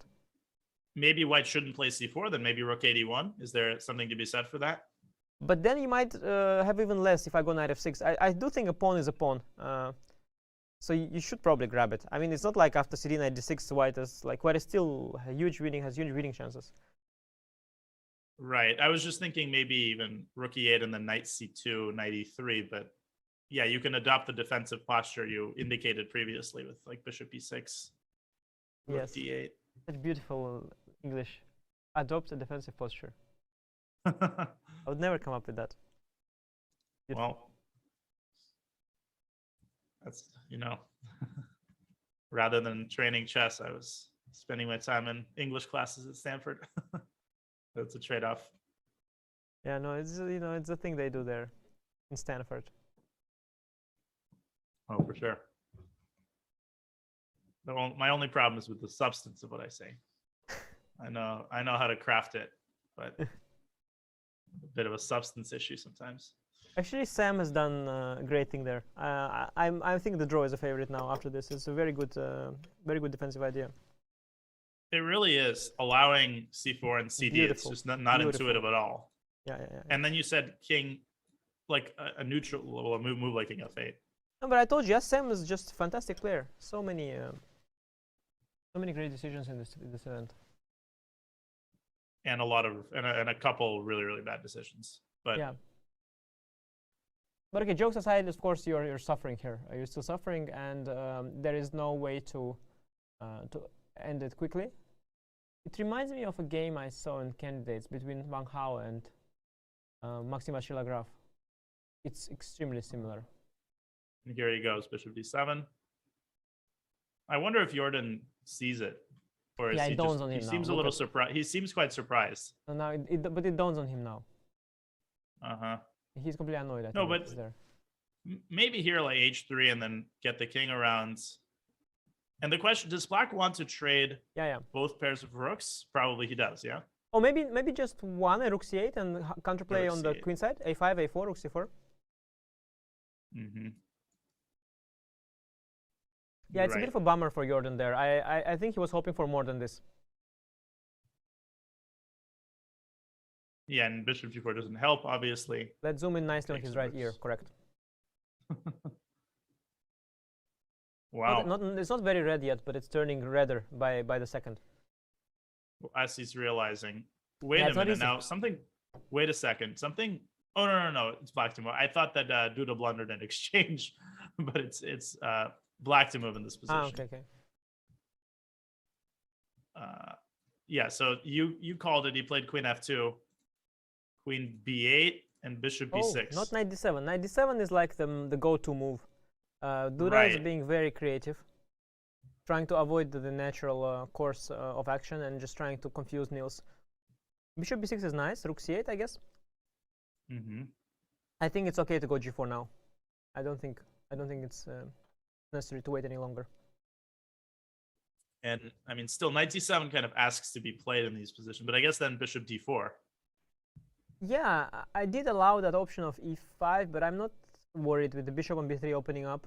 Yeah, and if you castle, I go h4, g5, and I think white is just much faster, no? Yeah, mate. That pawn on h6, the hook, is also not great. It allows the opening of the files. No, the Yeah, black is and not happy. g5, h5, there's always g6. Maybe b5 though. b5 here, g5. Yeah, it's crushing. Yeah. Why is the bar not H5, happy, yeah, by the way? What was just- bar? Knight c5 it wanted, or what? Maybe knight c5. What was it unhappy about here? It was unhappy about. Knight c5. I Yeah, think. you're right. Knight c5. G5 h5 now. Oh, there's no g6 anymore. All right, because the bishop can be eliminated at a moment's notice. You see, so it's all nuanced still. It's still nuanced. So very unclear what will happen in that game. Duda sort of did some dubious stuff, but it's not like he's in. It's not like he is going to lose automatically yet. Maybe g5 straight away could be considered in a Wow, position like this. too much talent. Rebecca Harris style. Rebecca Harris, nice. Rebecca Harris style is also to pre-move GH now, yeah. Right. Well, or to play significantly more dirty. It's like, or to play bishop a7, misdirection. True. True. Yeah, I'll You know, see yeah, every my- little way to attack the queen. If you remember, my record against Rebecca Harris was 0-7. You're right, at and then first. you asked who it was, Yes, and then once you found out it's Naroditsky, I think you won the next like 4 games. yes, exactly. No, it was funny. The way you played it was so good. I remember you beat me a couple of games well. Then at some point I had a position which was slightly better, but I thought, okay, let's make one draw, yeah, not to get adopted by whoever it is. And then you started playing for a win in a slightly worse position. I was completely shocked. You beat me there as well. And then I thought, okay, this must be Magnus or Alireza. There's no other way. Someone is this good. Right. But then, yeah, I heard it was you. And okay, I thought, okay, if it's not Magnus or Alireza, maybe I can fight, yeah. But no, very well played there for sure. Thanks, but that threw me off because then I knew the mystique was gone. You know, now that you know it's not Magnus, the psychology of the match kind of shifted.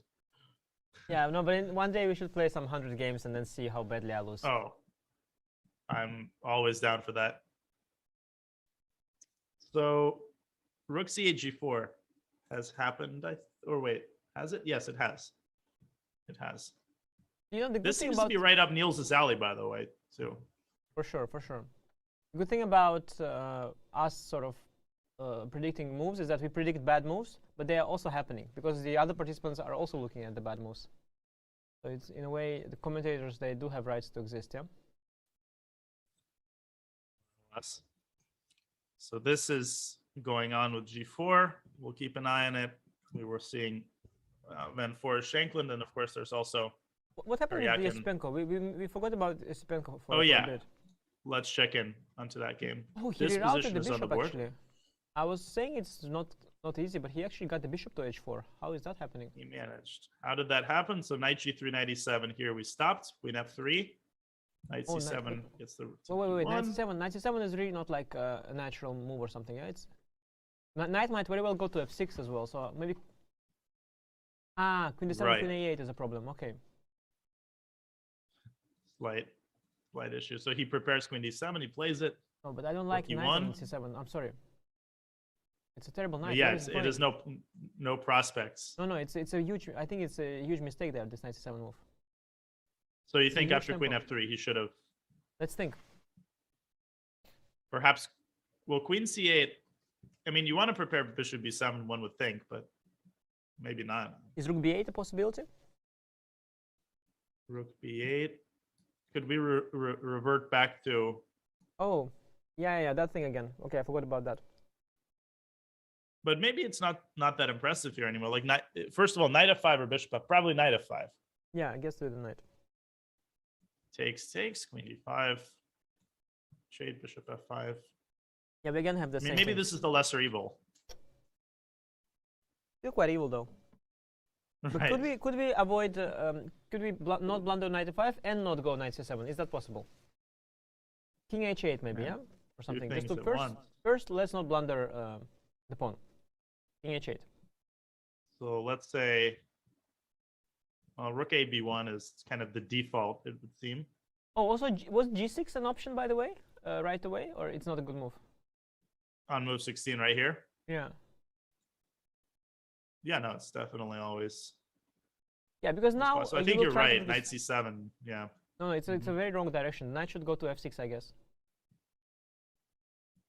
Right. And I guess rook e1, for instance. Yeah, now knight f6, I think I can play.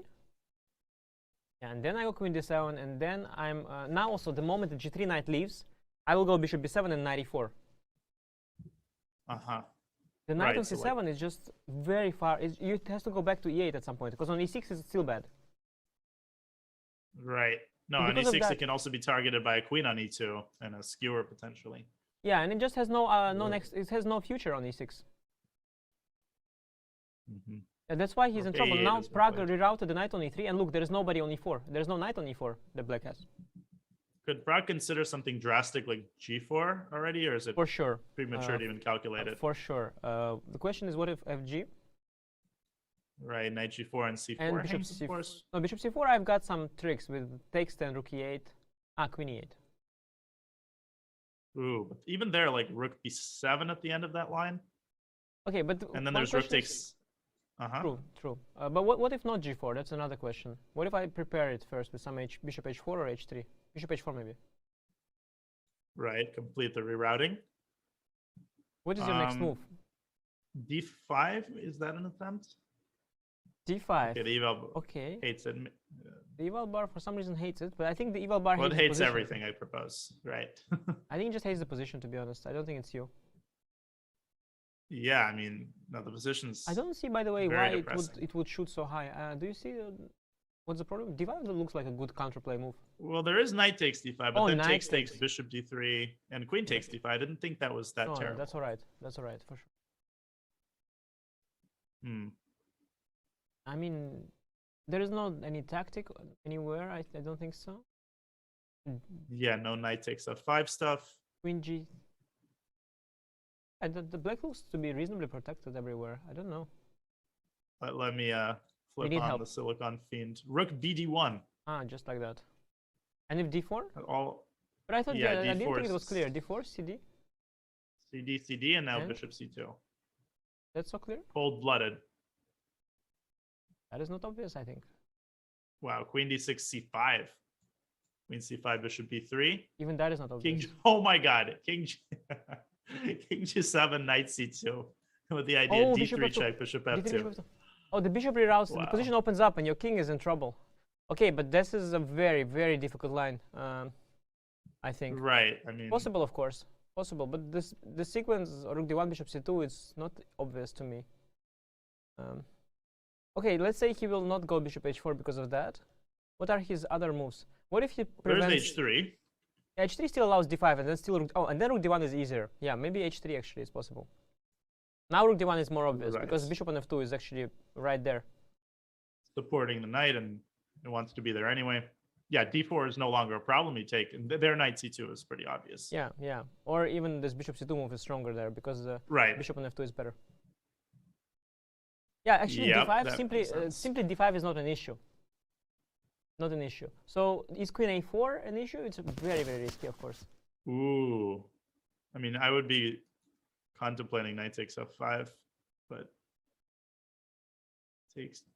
It's not so easy. Yeah, all my pieces have left. But the main problem with my, I mean, I liked my other pieces is the knight on c7. If it was on f6, it would be all doable. Uh-huh. I'm trying to make a crazy tactical idea work, but no. I mean, let's say g4. Ugh, Viva Bars hates me in general. At c4, let's say. Yeah, well, I was thinking at first knight c5, but then there's knight d2. Oh, yeah. That's Andrei for you. He likes his knight d2 kind of moves. Uh-huh.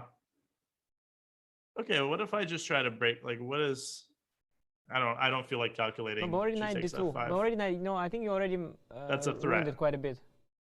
No, g4 was Agreed. premature. Also, g4 is not exactly a killer, right? It's sort of... It's too slow. Yeah, it feels like there should be something more decisive. But it's not easy. Hmm. You could start with bishop c... it's not even... No, bishop c2 is even queen a3, yeah. Apparently bishop h4 is the move here. Knight takes c4. Why bishop h4? Well, bishop h4 and bishop c2 and okay, that's just computer stuff here as usual. Yeah, bishop c2, queen d7. forced, of course. He's Okay, I taking on mean, this is not, a3. this is never gonna happen. Just the whole line. It's also just too strange. Bishop b3, d5, bishop c4, completing the, No, the now I rhombus. sort of see it, of course, appear, but it's just the whole sequence is again. No, you're not gonna go h3 because of that. H3 is also not the move. So you think he's going to be worried about queen a4? And Yeah, I mean, I think he has to realize that d5 is not a threat because of rook bd1. That's one thing he has to Right. realize. Then he has to realize that queen a4 is actually kind of the threat. But tell me, bishop h4, queen a4, what is the blow? Oh, is there here a blow? here there might be knight takes f5. Yes, knight takes f5. How exactly though, Gia? Boom. Queen g3 check. King h8? And now apparently there's rook e7, and then the bishop takes d6 and maneuvers to e5. Oh, but that is also difficult. Everything is difficult. Chess is Really difficult. nice idea. Rook e7, that's beautiful. No, it's hard. It's really hard. I mean, I don't think he'll see it. It's just really hard. I don't know. It's very hard. But he could maybe sense intuitively that Yeah, this position exactly. just looks so promising. Exactly. Because it's almost made. I mean, these positions, Yes. just feel juicy. Yeah, I mean, you know bishop h4 is in the right direction. So you start queen a4, and now you have to look for a blow because you know that you have all the pieces there already. You have to have a blow because if you don't have it now, you And have bishop, it never. he might see bishop e7 here, which I don't know, It's good enough, yeah. Also, also looks interesting. Yeah. yeah. It's why is bishop e7 not great actually? Maybe because of queen d7. Yeah, exactly. There is not a strong enough threat here.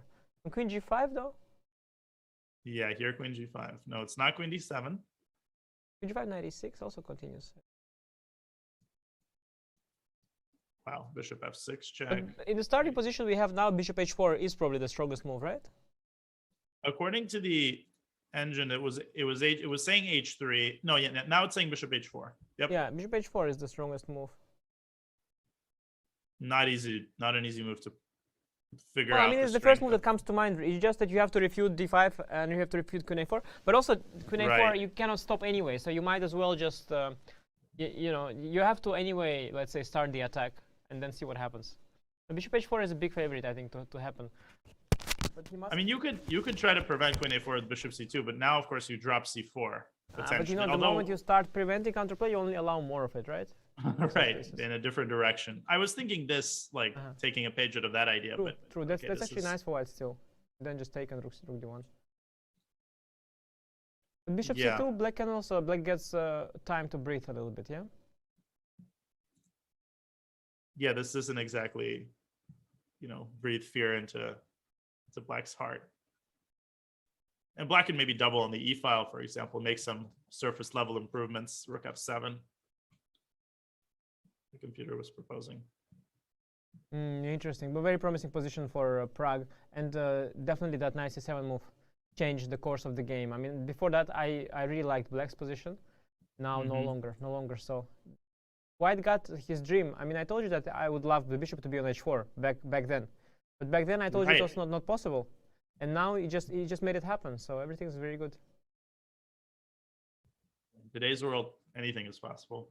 Let's check quickly into the Sergey. No, it looks like Vidit actually is on his way to recovering here. I like what happened there. I like what happened. I think Sergey played bishop b3. I don't like. What is move bishop b3? I'm not sure about that. So move. rook e7, rook a3, rook e6. Wait a second. So yeah. Before c6 though. So what should he have? Is that the end of the line? C4, c6, c. I mean, no, that must be He has to be holding that c5, rook to the b1. endgame. But was there a need to drop Rook the bishop a5 back is this an option. drastically? Rook a5, rook b5. Rook a5, no, rook b5. This is a mistake. Yeah, this is drawn the spot. Takes, and we've already been through some of these positions. Rook c5. Yeah, that moment where he went bishop b3, we have to pause there for a second. Maybe a waiting move, maybe a move like f3 is there, but then c6, you get the same thing, but okay, but you can get it a tempo up, yeah? Bishop b3, c5, now you have an extra tempo. It's nice to have an extra tempo. I don't know why he didn't get a tempo first. Why he just played bishop b3 first. It makes no sense to me. Well, extra tempo, yeah, you have f3 included in that position, which is a healthy move, of course. He wanted to stop bishop b7, I think. I think he was afraid of bishop b7. After f3, let's say. As a threat in this position. I think he thought that was a threat, yeah. Right. And I Is think it actually this- crazy? Yeah, no. No, but Bishop a6, C4 I mean, probably. this is very solid now. I mean, this is very little, I guess. Right. No, this of course, I mean, slightly worse, but it's very, very solid. So that's why Yeah, he went bishop Vidit b3. seems to have been doing a good job. And C5. No, c5 is great. C5 is great. Now, so bishop d5 back, yeah, and then c4, yeah. You must stop, or bishop b7 simply again, or bishop b7 again. Oh yeah, that idea. Yeah, White has, and then bishop c4 again, a6, and it's the same. Is there Or- rook b4 maybe? Right. Rook b4, rook a7, rook c4. Yeah, no. Dislodge the bishop from Draw. draw. Yeah. No, Vidit was very careful here. I mean, I think he sensed Yeah. the danger and he hunkered down. Yeah, no, it's good because you can also just go nuts. But I mean, he still has good defensive skills and he still calculates. So yeah, it's good that he recovered from that little blow earlier, where he realized that he's slightly worse already. I'm sure Sergey probably is feeling disappointed because it seemed like he was feeling the excitement of, sensing that he had the potential. So it's like when they tease you a little bit, yeah, like they with the bacon in Right. front of you, and you're like, Yeah, especially when, somewhere around this moment when he played rook c3. But rook e7 was very important. Not to go c5 and allow this paralysis with rook a3. what you don't want to allow is bishop d5 c4 thing. That's why you need your c pawn still on c7 to be able to go c6 at some point and kick the bishop away. Right. Now rook a5 comes and it's really, really bad. So this one is going to end in a draw, 99% certainty. 95. 95, yeah. And in the meantime, Shanklin is going down that line with king f8, and Grandelius has indeed gone g4 and h4. And Shanklin going down that line, but he's not going down, yeah? Right. Most likely h4, not. h4 is all right by Jorden, but now black also will make a waiting move. So I can play rook a8, force the matters. I can also start with a move like h6. H4 is kind of a signal to me that White is not, Jordan's not exactly seeing a convincing path forward. Well, I mean, he just, yes, and basically, you can play h4, h6 first and then take. It just doesn't matter much. h4 is a useful move. Did Sam play h6 And or then not? king h2 and stuff. Yeah, h4 He's is gone a good move. He's anyway. gone rook a8, by the way. Yeah, that's also normal. After cd, knight d6, rook takes e8, I can take with the bishop, yeah? Again, I had that thought that maybe I want to keep rooks and start bothering you on the c file a little bit.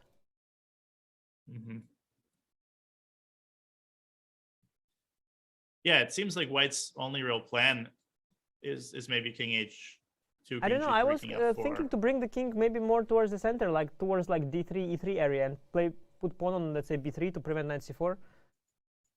And Right, I that's don't more have to rush solid. it.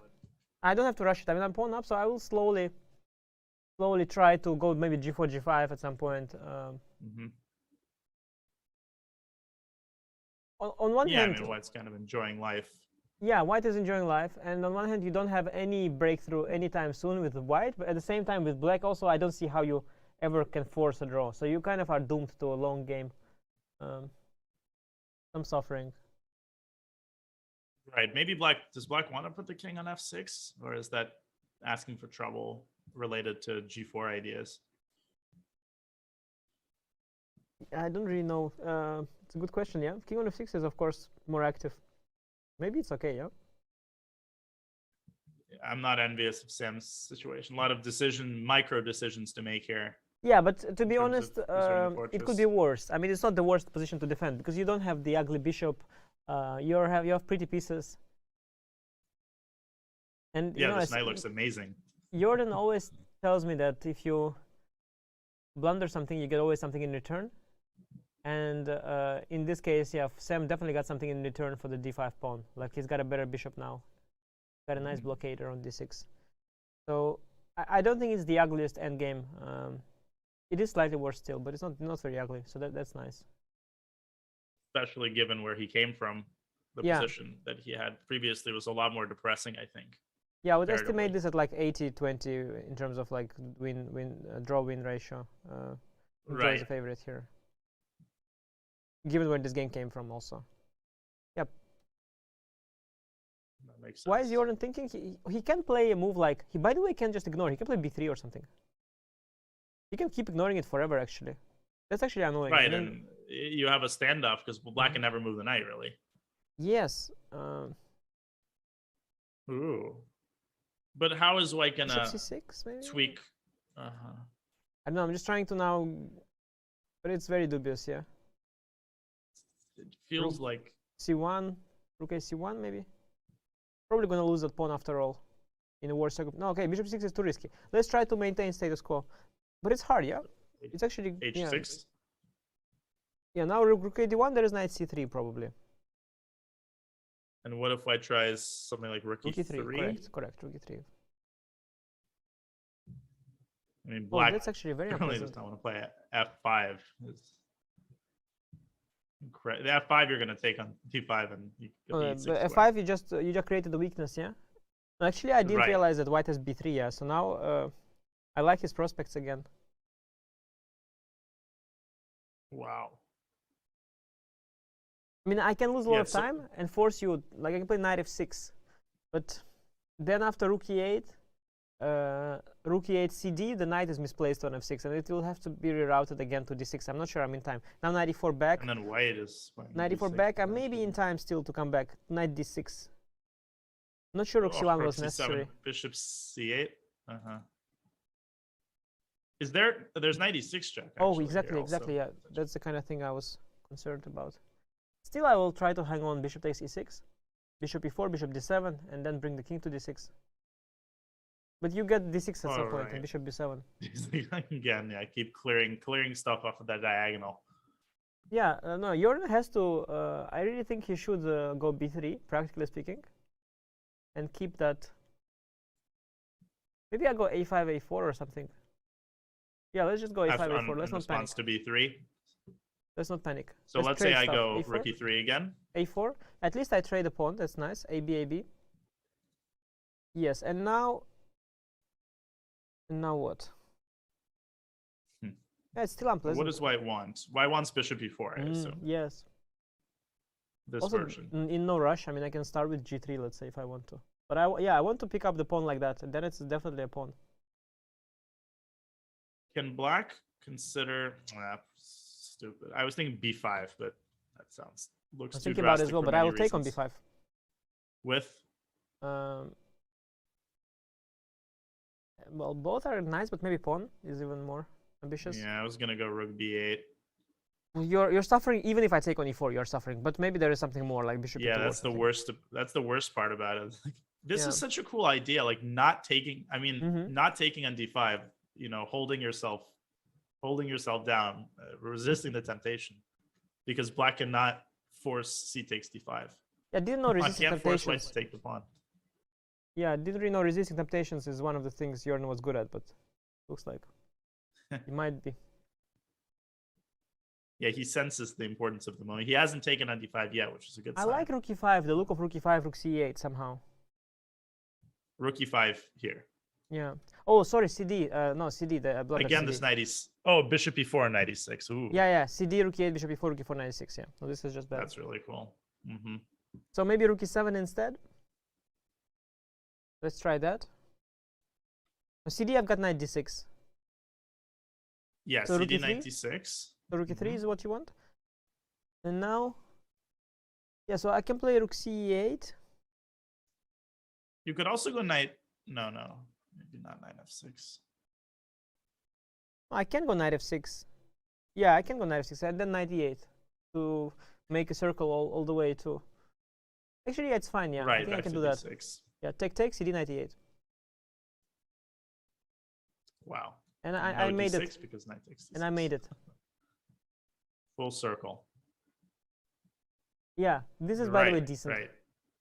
And the now- rook is perfectly placed here too. And the reason Jordan hesitates now is because in that situation, if we get that anyway, it's a question if you want your pawn on b3. Probably you do to guard the c4 square, but it does weaken some dark squares. So it's a question if you want to commit to b3. It just feels like, yeah, rook e7.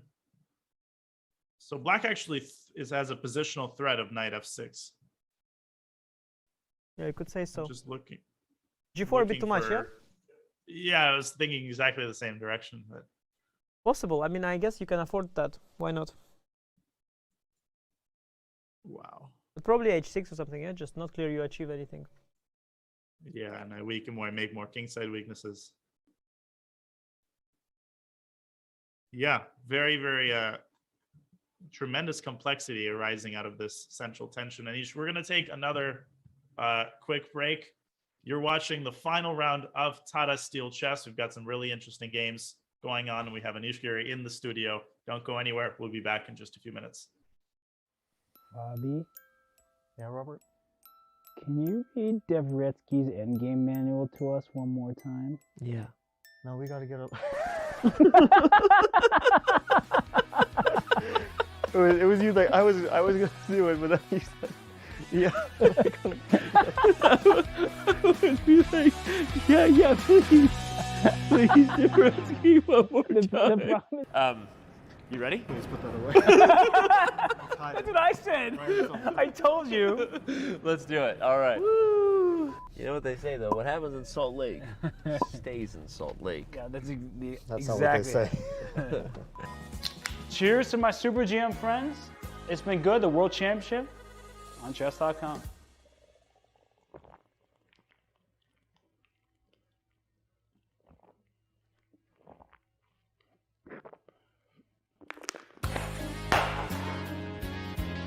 Let's do this.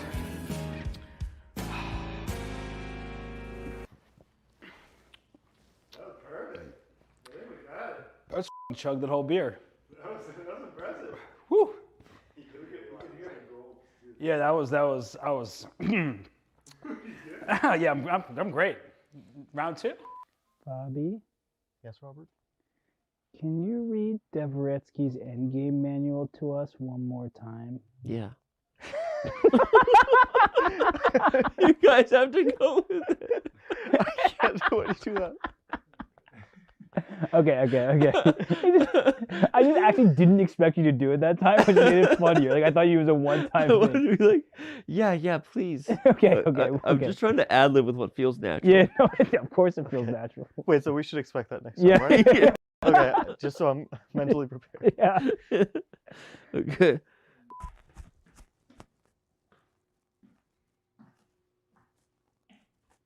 What is this? It's eggs. I want an omelet with brie. Just fucking eat it. You eat it.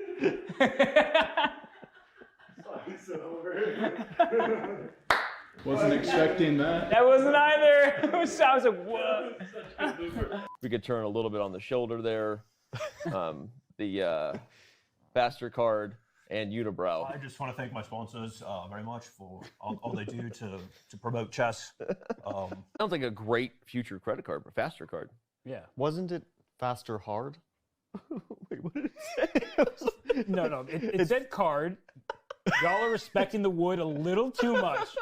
It's not faster hard, Bobby. Oh boy, I can't be with you two anymore. Unibrow. Oh, okay. It was. I mean, I think it's hilarious. And don't you think people would buy this? No, I don't think anyone's gonna buy that. Dang, that's the stupidest I've ever seen in my life. Okay. I guess that's it. All right, that's it. That was great, by the way. Keep it rolling. Okay. Same thing. I love that. Yeah. Stupid I've ever seen in my life. You can do like a 2-shot of them. Yeah. And we are. Danny, who is that guy? Who's that? He didn't come in with you guys? No. We're going to be right back. Bobby, Yes, Robert? can you read Dvoretsky's endgame manual to us one more time? Yeah. I'm sorry, I just can't. You can't do it. It's so funny. Okay. Isn't it cool when I predict the moves you're going to say? Because we all see things in the same way, in the same speed on this show. Isn't that cool when we do that? It doesn't make me very happy. And let's bring up the analysis board as we do that, so Yvonne can give us her thoughts on the Petrov. Go ahead, Yvonne. Well, yeah, actually, that's a very good question because I was firstly trying to.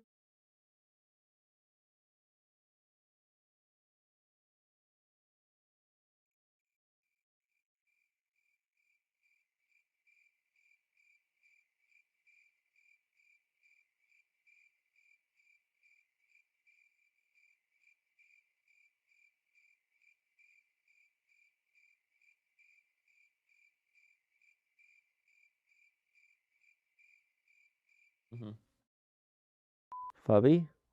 Yeah, Danny? My throat's still dry. What was You're like, you've had 5 glasses of water. Okay. You remember what happened last time. My throat's still dry. You've already had 5 glasses of water, and you remember what happened last time. It was an accident. You peed your bed.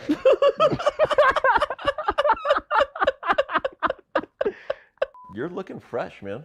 All 6 of them? Again, dude, your haircut just looks great. Wait, did we start the bit? Yeah. That's the first thing I noticed. You're not supposed to say that. You're not supposed to say that if we start the bit. If Black's a6 pawn was transported, let's say... Good night, guys. Good night, Dad. I'm Fabi. Fabi.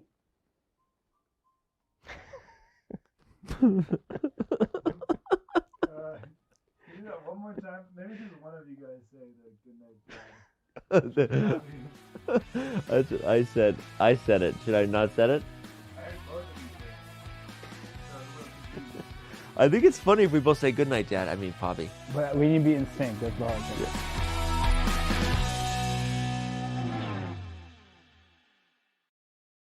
Back to the final round of Tata Steel. Anish Giri in the studio with us, looking over the remaining games. Magnus Carlsen, of course, having clinched victory after yesterday's win over Fabiano Caruana. But Anish, a couple of interesting games still remaining, and we were checking out Jordan's game against Shanklin right before the break, and he decided not to keep the tension, took on d5. What do you make of that decision?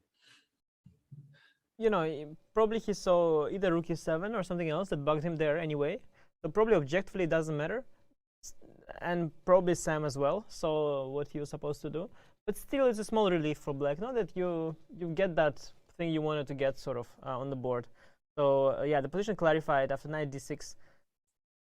Yeah, most likely would have gotten this anyway. And now, you know, the grind starts. I don't think we will see much action for a while, but slowly but surely White will centralize the king and start putting pressure. I mean, I am convinced that I've seen this exact piece distribution and the pawn structure in the game between Maxim and Van Hao in candidates, but that was from the Greenfield, so the pawn was on g6 and the h pawns were gone.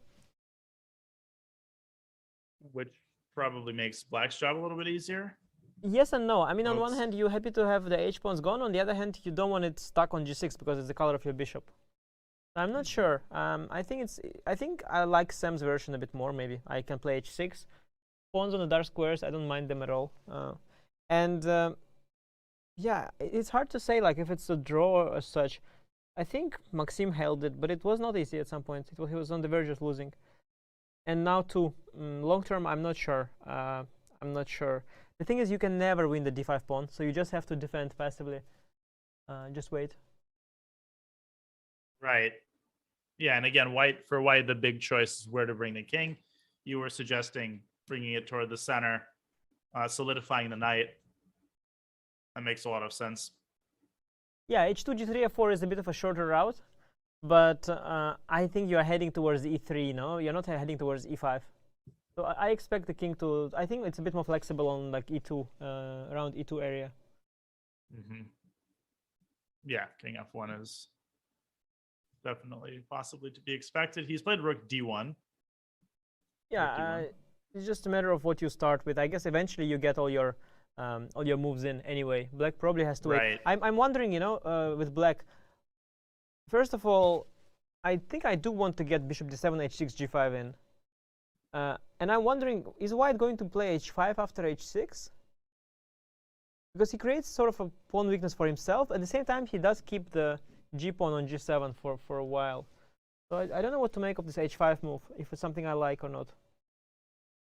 It's an ambitious move. Right, and let's say black. Now I've got E8. the rook c1, rook c8. Yeah, you start chasing me. Yeah, I was. Yeah, and let's say I take at some point, and then we get this position. Okay, then King probably e2. bring your king up, king e7. Now black probably should position the king on f6. Yeah, I would like to have my pawn on f4. So I don't know if I can still achieve that, or if I messed up the version. Well, I kind of automatically played king e2, but maybe yeah. here True, you can true, move I the could- bishop away. Yeah, maybe I'm in time. Let's say bishop e2. Yeah. I'm a bit worried about knight e8, knight f6, king d6, that you will, or knight e4, like you will somehow bother my e4 pawn, like knight e4 now, and that's bishop Right. f3. You have knight d2, you will trade, and you'll quickly attack my pawn. I don't know. I was afraid of this. Right, or even Just knight f6, knight d2. yeah, or knight d2. Then you take, King take king d6 maybe. Yes. d4. Actually, I here think I'm your good. white Yeah? is in time. Mm-hmm. Not in time. I had f5. Ah, yeah? but f5 maybe. F5. Uh-huh. Yeah, f5. That's a nice move. And then king d6. Yeah, so it also can get a little concrete, right? Yeah, for sure. I think White should trade only in a good version. There's no rush with trade of rooks. I'm going bishop d7. Yeah, but you're right. I mean, the value of every individual move here is not very high. It's the action isn't going to start until both players make all of the until White makes all of the improvements he wants to make. Yeah, yeah. Well, anyway, that's not the most exciting position we have. The good candidate is the Prague game. He did go bishop h4, which felt wow, right. Queen g7. Okay. Swinging the queen and attacking Hitting the c3. 27 minutes also. It's taking a long time. And if just rook bc1, let's say. Is d5 now a possibility? Yeah. Wait, but then there's knight takes. No, this just wins the pawn. Knight d5. So what's So his how do idea you against rook bc1? How do you get your counterplay? Knight a4 looks way too superficial. I don't believe that. Queen c6. Right. Ooh. I'm not sure if it's so good. C3. Somehow black is queen takes d6. There's queen d4 maybe. Reminds me of how Yasipenko's knights were jumping around in his game against Niels in this tournament. He seems to be of a philosophy of not really positioning his knights well, but just sort of going for long trips with the horses. That's the kind of guy he is. Interesting. Fix. Yeah. By the way, Duda got that knight c5 move, which was very important. Let's take a look. Yeah. So h4. This actually happened, and No, he but we made thought my this bad was moves. just not that good for White. Yeah, he made my bad moves. I tell you, that's the thing about being a commentator. You suggest bad moves, but then they happen. Right. They listen. They're very respectful. Rook h2 and b5, but Niels, he goes h5. Okay, he's clearly trying to go g5 and sack the house and open the king side, but this does not look appetizing. Black is now kind of first. I mean, what if b4 and a5 or even a5 here? Is he first though? Let's see. a5, g5. Are you really first? Okay. I don't know you if you are first. Probably not. Given the bill. Okay, h6 is a HG. question already. I mean, you're about to get mated here. I mean, Right. come on. First of all, just show yeah. the chat. G6, h7, and very pretty geometric sequence with rook h1, rook h8. No, this is I'm Yeah, first no. for sure. Queen h2 and a5 was too slow. Ugh. Maybe you should go b4 then. A bit more dynamic, more threatening. So before What if I go, White still goes g5? yeah, that's a question. What if I still go g5? Very much a question. Mm-hmm. Bishop takes g5. Bishop takes, there's- even you have to consider rook takes. Right. Like very desperate and crazy Niels Grandelius in the house there. You never know. Yeah, and h6 anyway, maybe. Yeah, you never know. I mean, even this year. It doesn't feel, of course, like it's something that should work. But you have to reckon with that. And also, if g5, bishop g5, I have a 4, yeah? Much slower, but still very effective. Maybe it's There's simpler. some queen sacrifice ideas like BC. FG? A 94 GH, yeah, FG. you're thinking? Right. I don't But need GH, but... I'm not sure that's convincing, actually, because no, but I can just move think, the queen. Right. You don't have any much counterplay. You just want a bunch of pawns, but nobody cares about the pawns, right? Right, the king just... Even CB king takes B2, king is perfectly safe. No, this is terrible for black. H5 is cool. Wow. Because if you go G5 first, then there was H5. That was the issue. And position remains closed. Yeah, I would have G6 still thought about G6, yeah, and seen what happened. What happens? It's possible that black takes and can... But don't I have well, a no, 4 queen F6. E2, queen H5? Yeah. Yeah. So maybe it's F5 here? I don't think it's a move with an F1. I think it's something along the lines of E5. Oh, that's also not good. Yeah, why was this bad, by the way? The move here is B4 first, and then then knight E5, A4, of course, E5. of course. Knight E2 and E5, yeah. Or whatever, Pushing the knight away knight from E2, D5 square. Bishop B3, and now just F takes G6, actually. Yeah, so that's why Niels played H5 first, which is very cool. And here, black really is under a lot of pressure because G5 is coming. You have to take a good decision. What about the same thing, B4? Ah, you didn't even, you just went G5. Yeah, we played G5. Okay, but let's take on B3, let's say. Get rid of the bishop. Right. And now let's grab BC, maybe? Grab the knight. Okay, GH. No, it's mate. Okay, let's not do that. Mate. So E5 or what? Also GH. The yeah, move so you have to apparently grab... here. No, just GH. You have to grab on G5, yeah? Oh my god. Bishop takes G5, F4, F6. Oh, that's very nice. Cementing the... Yeah, that's very pretty. Mm-hmm. The Yeah, that's idea also very FG easy, to take very easy FG. to find, of course, yeah. Yeah, Just with a lot of cementing time the on G5. the clock. What about Rook G? Wasn't Rook G5, I think? Rook Oh, G5 yeah, that was we a were desperate thing, yeah. considering, G5. And then H6. It's actually now not E5. so easy to refute, but it looks... I'm very skeptical here, yeah. And Duda has played B4. I think Niels will not see this F6 thing. It's not so obvious. You think he'll play G5? Yeah. I mean, I think so. that's vintage Niels. He's down to 25 minutes. It sounds like he's gonna go, you know. Yeah, he's gonna go G5. Throw the and he's kitchen not- sink. He's not gonna see that F6 thing. It's not obvious, I think. G5, bishop G5. I And can Duda also... has seen it probably. Yeah, Duda has seen it. Mm-hmm. Because there's no other defense, right? You have to defend it somehow. Right. Bishop Yeah, you have to G5, go F4. F6. We'll throw in knight takes B3 first, just to eliminate obviously the bishop, so that For no sure. bishop takes C6. And F6. This is the key move. And wait a minute, if white moves the knight, then you have bishop takes C4 with devastating threats against C2. Mm-hmm. For instance, knight E2, bishop E4. It's just game over. Min rook D2, and then there's E5. Yeah, you're already like really not attacking. The G file is so blocked, and you don't even sacrifice a piece. You regain it later, so it's just super safe and super good. I have to say that it's not a theme that I've seen a lot of. I've never seen this kind of theme before, but I've also never really seen H5 G5 happening. So it's just a very unique position here. Which is not... it's such a paradoxical idea to like. It sounds extremely counterproductive, and yet that's what you have to do. Yeah, the whole sequence is very unusual, but finally it's good for black. Interesting. So let's quickly check what's up with Vidit if he's securing safe finish there. All right, let's switch on over to that game. Maybe not. Let's see. So Sergey, they entered kind of a slower stage of the game.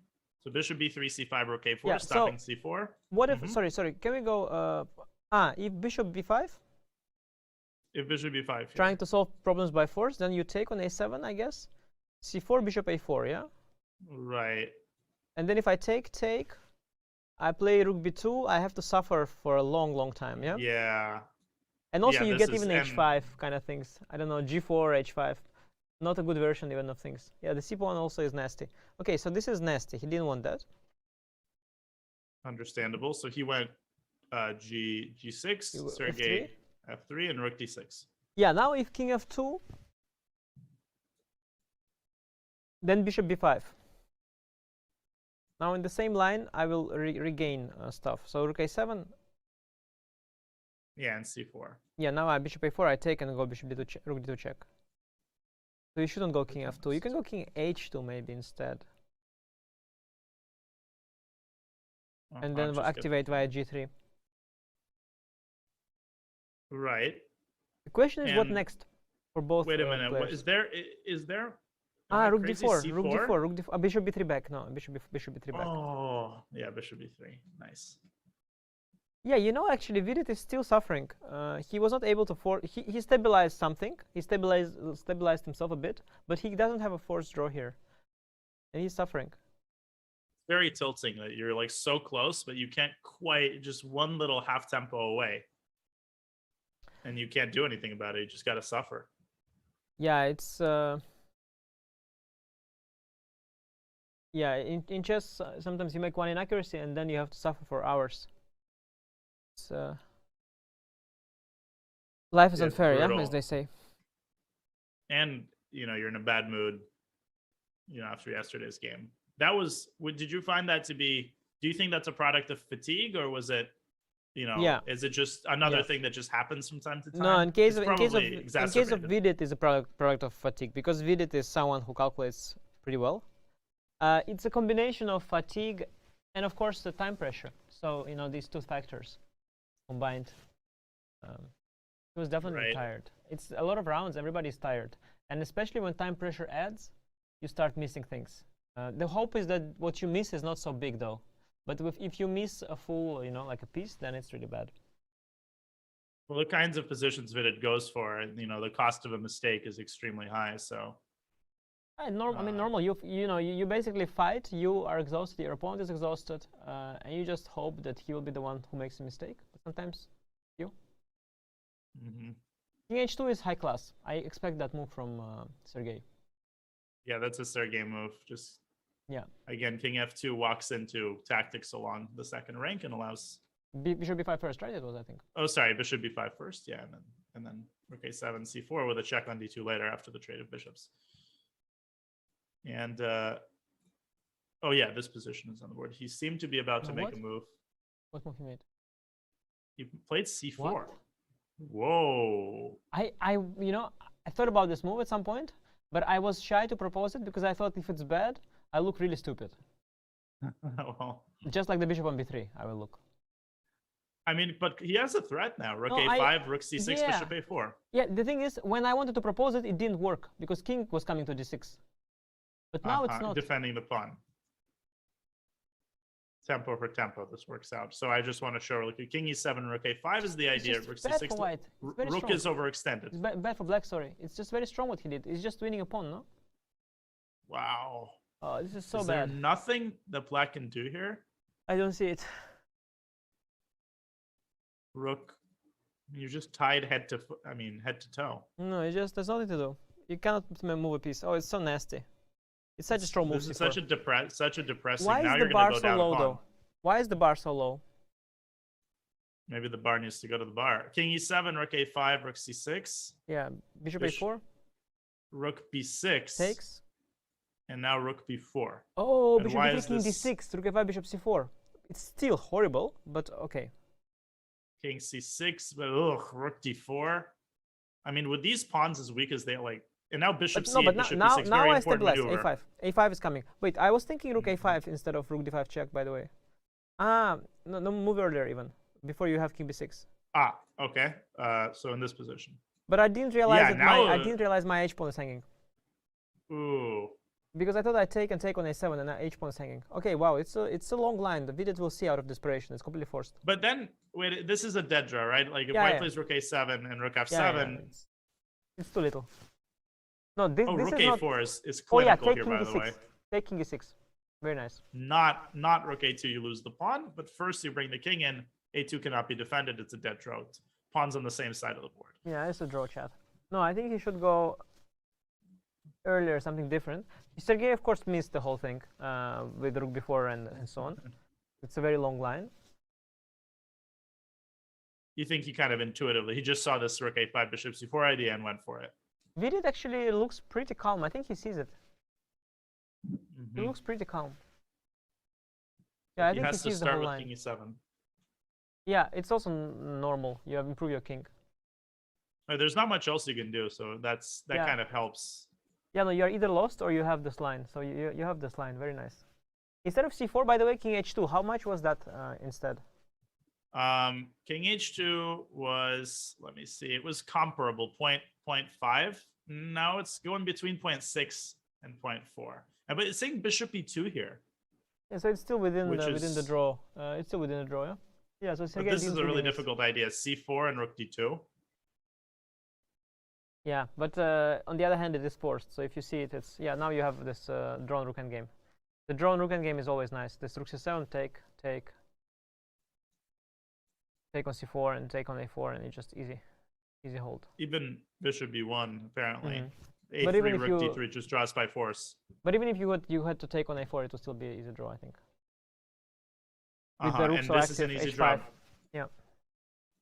The pawn structure not desirable for white. Hard to. It's what black is aiming for in general, such a position. Once he already messed up a little bit. Mm-hmm. Yeah, so if he defines and he has to find all these only moves, he might still be within the draw, yeah. Wow. Yeah, what's and up by with the way, Niels? Niels has gone g5. Yeah. No, he missed this f6 thing there.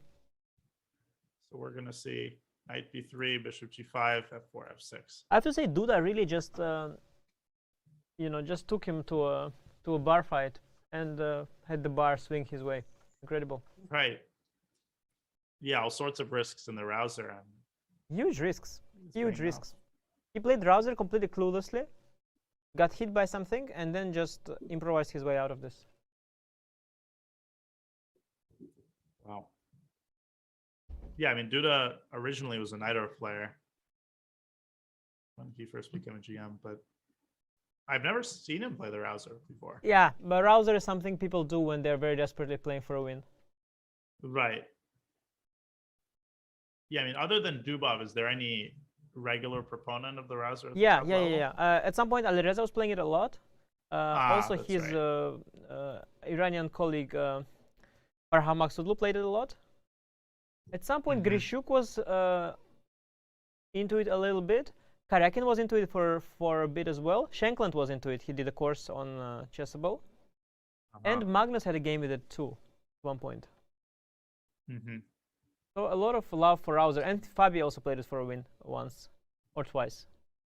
So a lot of love there from top players for the rouser classical Sicilian. And if Duda wins this game, then he'll only add to the reputation. Anish, I hate to interrupt you, but we know you have press engagements that you have to go to.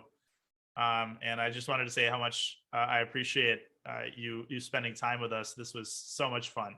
And I know everybody enjoyed that in the chat. But unfortunately, we have to release you. You are a busy man. You have interviews to get to. And, once again, congrats on finishing the tournament. You're, of course, playing the Grand Prix, right? Yeah, I played the second leg though, so I have some time to rest now, some time to see if I have a positive test after the tournament, some time to recover from the positive test. So I'm kind of looking forward to have some break now. Well, good luck. Good luck on the test, Anish. And thanks again. This was a real honor and a lot of fun.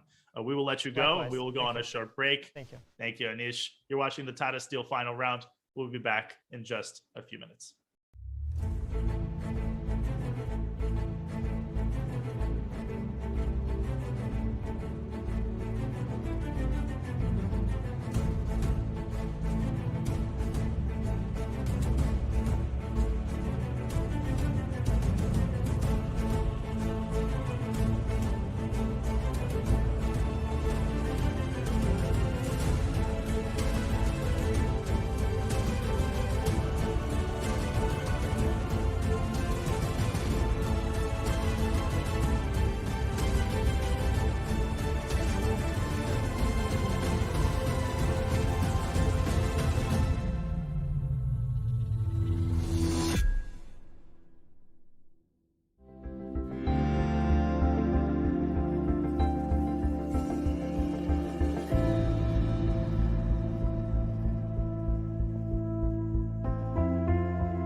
Fantastic.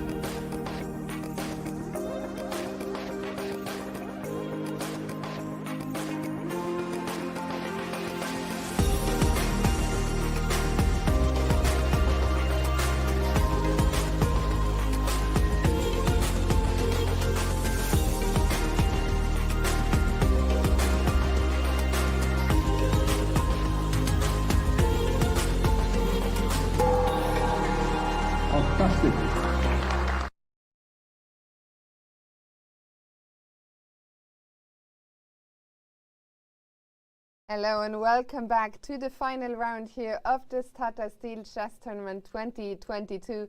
And Dania, what a pleasure it was to have Anish in the studio with us for so long. Absolutely. It's really a great honor, and for him to volunteer this amount of time after a very long tournament just speaks to his generosity. And you know, it's always so much fun to analyze with a player of his caliber, and his insights into the positions are really golden. I mean, he's just, you know, exuding this energy, and you know, the speed with which he sees stuff. I'm always just really impressed by it. And, you know, people in the chat can call me a fanboy, but yeah, I am a fanboy. You know, I'm not ashamed of it. I am a self-proclaimed card-carrying fanboy. I mean, it's so impressive. He's just played 13 rounds. Where does he find the energy for the insights, the trolling, the this, the that? Like, he's still got some... the tank isn't empty just yet, the Anish Giri tank. Anyway, we see the updated results here with, at the top, everything decided. Magnus Carlsen, we already knew it going into the round. He's the sole winner at the end. He won it by a point and a half. Of course, that includes the forfeit win over Dilworth today. Then Shahryar Mamedyarov and Richard Rapport sharing second and third place on 8 out of 13. And Anish, I think we had the feeling, because the end of his tournament was a little bit slower, but let's not forget that run he had with, well, 3 consecutive wins, 4 if you count the forfeit over Dubov. But all in all, I'm sure he has plenty to be satisfied with his tournament. Of course, he wants to win it, but he'll be back next year for that. For now, as he mentioned, all his attention will be going towards the upcoming Grand Prix series. Yeah, I mean, plus score, you know, he had a big winning streak. Of course, he's very hard on himself, and the game against Van Foreest for sure left a bad taste in his mouth. But you know, that game aside, he had a lot of highlights this tournament, and it just felt like he wasn't always in the best of form, and yet he managed to surmount that, and he managed to steer a lot of the games and into his type of position. So that's an impressive skill in its own right. 4th place could be worse than that. That's for sure. I'd take 4th place in Tata Steel. And Dania, now, well, we still have 4 games going. I was watching a little bit of the Dania Anish show. Shall we go back to Niels? I saw you had said Niels had just gone G5, and I think they're going down the line you guys had looked at. Yeah, let me pull up that game. Yeah, there we go. They have gone down the line that we looked at, and this spells big trouble for Mr. Grandelius.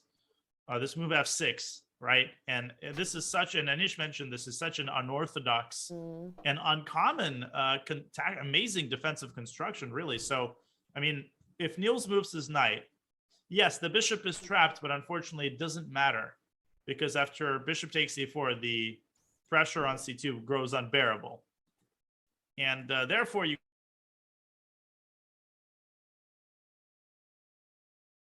Oh, I think we lost the sound to Dania. He'll be back in a second, as he was mid-sentence there. I think what he was saying, you cannot take, well, you take here on g5, you close the g file, hitting the queen on f2, and you'll recapture on c3 on the next move, Dania. Right. Can you hear me now? Yeah. Oh, I apologize. I might have, I think I pulled a cord or something. Yeah, b takes c3, and basically, oh, but wait a minute. there is apparently an amazing resource for white. So after b takes c3, white has bishop takes g7. Oh my goodness. And after king takes g7, rook takes g5 check. And the bar is just skyrocketing. White Suddenly wins. this is, I mean, this is incredible. White blows the king to smithereens here. Here, queen g6 check. And no matter where the king goes, I mean, if it goes to d7, you get checkmated, essentially. And if you go to d8, well, there's actually a very simple win. Rook takes f8.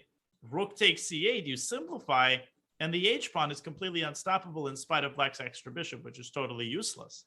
But oh wait, my so goodness. How did this, was this all forced? How did this happen? Well, where did this come from? Well, this, exactly. in this position, no, there's a light at the end of the tunnel for JKD, because in this position, essentially what he needs to do is he needs to defend against bishop takes g7. This is quite simply a threat, and he can do so by playing queen b7. Now you might say, wait a second, but now the knight can move.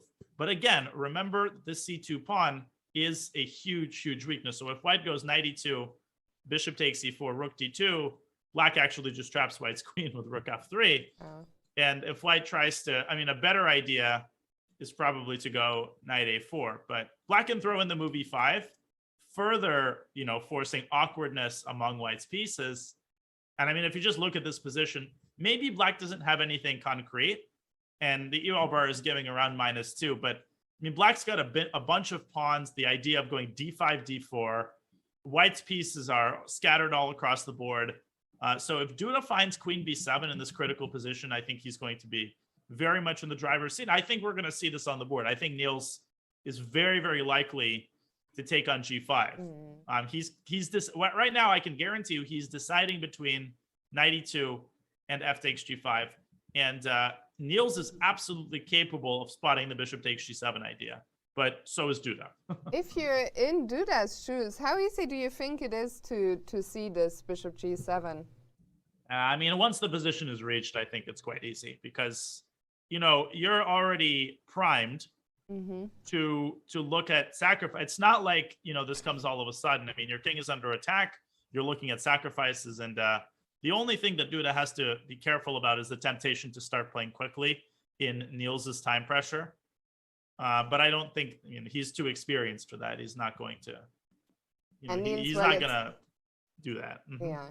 Niels, same story as we've seen throughout most of the tournament, only 14 minutes on the clock and still 16 moves to make. For now, let's move on from here as Niels still deciding between taking and retreating the knight. Where would you like to go next, Tanya? Well, let's briefly stop into the Yesipenko game against Prague,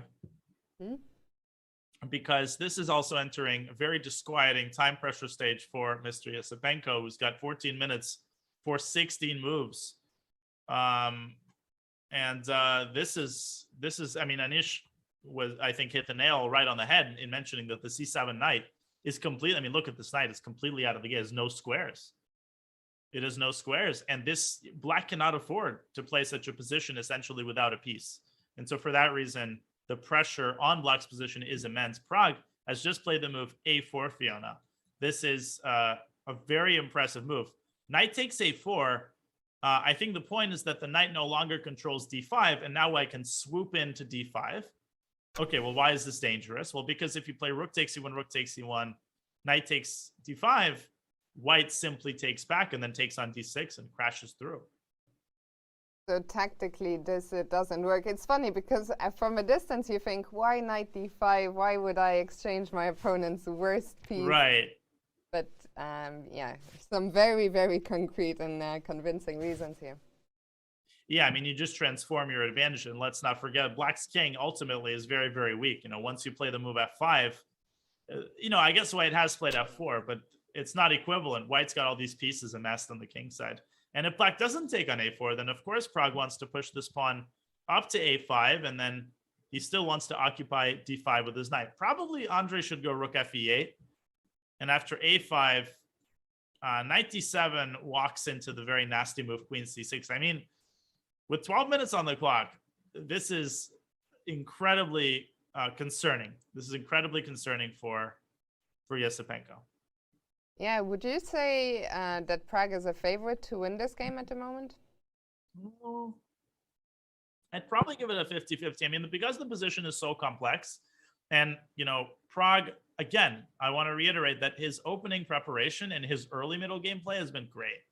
But once and he had chances even against Magnus, and toward the late middle game, he's faltered on several occasions. So he's going to have to stay confident. He's going to have to take his time. But I think he's got every shot to deliver a final round blow to Yasipenko. And what a result that would be for him. I think regardless, Prague is going to walk away here with so many great memories, so much new experience. But to walk away with a full point in the last round would make it all even sweeter, as Niels, as you predicted, has captured on G5.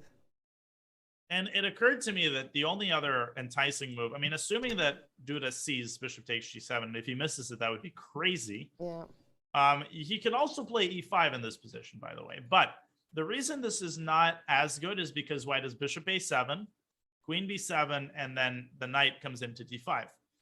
Now, Black can recover the piece. Black can play bishop takes D5, and then rook A8.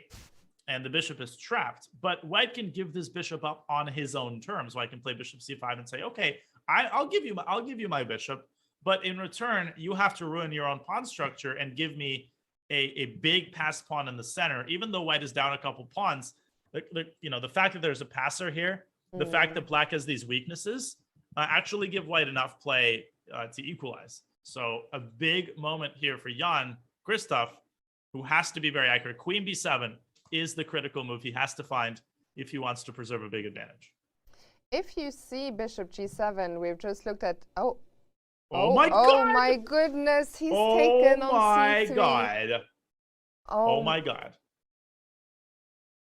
Oh my goodness! And Niels, like, I don't know. I cannot almost believe had he the missed feeling, that. if we look at Niels's face, you can kind of see the eyes. At least I thought, looking to the king side, maybe that's just projection. But oh now, my disclaimer. goodness. Daniel, let's show the line again. That is possible now.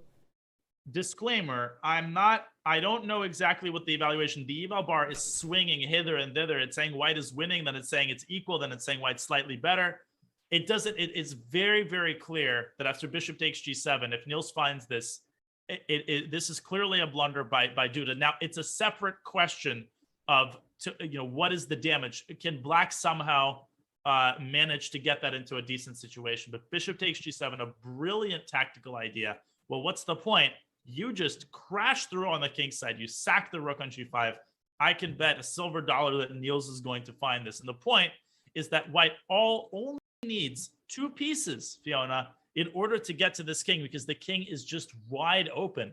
Now it has two choices. If it goes to h7, the mate is very straightforward. Check. Then you give another check. You get the king to the g file. In comes the rook. In comes the rook. In comes the queen. And here comes checkmate. So that's a pretty straightforward mating sequence. For that reason, in this position, Black has to go the other way. But now White gives another check on f1. Here comes the rook. Queen g6 check. And the point is that the king has no way of staying attached to the rook. And you're going to force the king onto the 8th rank one way or another, after which you're going to take the rook on f8. Let's also not forget that White's king is perfectly safe here. So imagine a situation like this after rook f8 and bishop e8. White doesn't even have to hurry. White can play h6. White can just promote to a second queen, and Black has absolutely no counterplay. So this is insane. And after bishop takes g7, Fiona, Black does not have to take the bishop. And it appears that the engine suggests the best line for Black is the incredibly depressing c takes b2, bishop takes b2, and now something like e5. Ugh. He has captured. The bishop has landed on g7. Wow. This is a extremely uncharacteristic tactical oversight by Duda. I'm not suggesting bishop g7 is easy. Let's see it. With 43 minutes on the clock, he played way too fast. Way too fast. And that's the reaction of a man who immediately knows, God, I actually just missed this. And now, well, Dania, You were saying he doesn't have to take on g7. Basically, he cannot take on g7, right? That would just be No, he cannot. game over. I think it's losing. Well, the only other thing I'd say, king g7, rook g5. Yeah, it's game over. I was contemplating going king f7 here, but no, it's mate after rook f1 check. It's a similar kind of mating patterns here with checks on the g file and the f file. No, Duda has to play c takes b2, and Niels actually can go king b1 here. I think that might be the key move, king b1, and black might have to take on g7 here. Now, with the pawn sitting on b2, in some of those lines, maybe this is a better version for black, but I mean, the computer needs to reach a higher depth here. Well, for example, so let's follow that line I was talking about previously. Right? Rook f1 check, king e8. We looked at this, right? Queen g6 check, king d7, queen g7 check, king d8, rook takes f8, bishop. This is exactly the position that I was talking about previously with the pawn sitting on c3. The thing is, if white goes h6, black can try to use this pawn as an anchor to try to force perpetual check. So queen b4. And if you go h7, queen e1 check, king takes b2, and rook takes c2 check, and it appears the black can secure perpetual checker by the skin, by the hair on his chinny chin chin. But I mean, this is incredibly tenuous. It's like, you know, if this one idea doesn't work, then black loses on the spot. And Niels is kind of spoiled for choice after c takes b2. First of all, will Duda even gather together the wits to take on b2, or is he going to panic and simply collapse here and take the bishop? I mean, it's a tough moment for him. He took risks from the opening, did everything perfectly, came here in such a fighting mood, one oversight, and Niels takes the upper hand. Kudos to Niels for finding bishop g7. Tough moment for Duda. I'm hearing that Vidit might have blundered. Well, Vidit, oh my goodness. Yeah, Vidit is collapsing here completely. I mean, he didn't find, Anish and I were trying to derive the, you know, the only drawing sequence of, sorry, didn't mean to do that. In this position, yeah. So basically, in this position, king d8 was a big mistake, and we were talking about rook c6 being the defensive approach. So here's the point: you have to induce bishop a4. Why do you have to induce it? Because the bishop on b3 protects the c4 pawn. You have to make it so that the bishop doesn't protect the pawn. Why is that important? Because now you have this tempo with rook b4. The bishop comes back to b3, but the rook's presence on b4, Fiona, is crucial. You go king d6, rook d5 check, king c6, and white simply cannot keep this pawn protected. And black should be able to draw this quite handily. This was the drawing sequence. But for some reason, Vidit going king d8, I can't explain this. I can't believe that move. I don't get it. Rook take, now he just gives away the pawn. I mean, at least he should have tried to defend the pawn with rook c6. To me, that was a pretty natural move, and he just goes back to c8, you know, trying to set up something resembling a defensive construction. But apparently after h5, in order to create this long-term weakness on h6, now Sergey can go rook a5. Sorry, not rook a5. I meant to say rook c6. And I think Vidit simply might be losing bishop e6, c5. And, you know, in the event of a trade, he's going to lose the h6 pawn, and he's going to lose the game. I mean, Vidit is experiencing a total and complete collapse right now, and you feel for him. But this is just, I mean, h5 here is devastating, and Sergey's going to play it. And yeah, I'm really surprised that when Anish was here, like, he knows Vidit so well, of course. He was confident. Vidit looked calm and had seen the line, but indeed it is Sergey, and we can see on the camera he senses his chance now. And Danya, I just cannot believe it. I remember the first time we saw the position, or the second time we saw the position in the bird's eye view, all the pieces had come off. I thought this is over, but what do you have? Well, we all did. How do you put in words what Sergey Karyakin has done, which I think is quite impressive? Well, Sergey is a beast, and this is what Sergey does for a living. You know, this is bread and butter. And Anish was also describing this, where Sergey wanted to play with minimal risk. He was fine with the draw today, but if you awaken the sleeping giant, if you awaken the beast, you know, the beast is going to come after you. And once Vidit played that tiny inaccuracy, right at the very start. And as my coach would always tell me, when you have these types of positions, you don't want to procrastinate with making the draw. You want to sit there at the very beginning and make that draw, because the more you procrastinate and the trickier the draw becomes. And although you're going to have many, many more chances to draw the game, every subsequent draw gets harder and harder and harder until in the blink of an eye, you look around and you don't have the draw anymore. And all of a sudden you're down a pawn and you're losing, which is kind of what happened. Now, where was the initial draw? The initial draw that Vidit had, which might have been the easiest draw that he had, was to play bishop f5 here in this position rather than bishop a6. This was a very, very serious inaccuracy. That bishop on a6 ends up being a lot more trouble than it's worth. How does bishop f5 draw? Well, Vidit might have been worried about rook b7, but bishop takes e2, rook takes c7, and as Anish pointed out, bishop e4 is the drawing move. Now, if white takes on e4, this is an instant draw because h4 is hanging. And if white takes on a7, this is also a dead draw just because of the incredibly damaged kingside pawn structure. White has no way to make progress. And I think Vidit just forgot about bishop e4. I think he didn't see that move. I mean, and it's so crazy how one move, because the position doesn't look like the kind of position where you think, okay, I have to make a very precise move. But I think it's exactly what you were saying. If you don't secure it immediately, and Sergey, I mean, the way he's put the pressure on in the remainder of the game, just, yeah, very, very impressive. He still hasn't played h5, but here it is, just as we talk about it, h5 is on the board. Oh, I think we've unfortunately lost Anya again. So h5 has appeared. Let me quickly refresh the game. h5 played by Sergei Karyakin, who looks like he is full steam ahead towards that full point against Vidit, who, for him, really a dramatic end to the tournament. I think let's bring back the bird's eye view. No, actually what we are going to do, we're going to go on a quick break, and then we'll be back with all the action here from the final round in just a couple of minutes.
Hello and welcome back to the final round of this Tata Steel Chess Tournament. And Danya, we got 2 quick draws. We thought there might be a lot more, but no. Players are fighting everywhere and the games are really coming to life. We see Sergei Karyakin has played h5, so he's getting very close to having a simply winning position.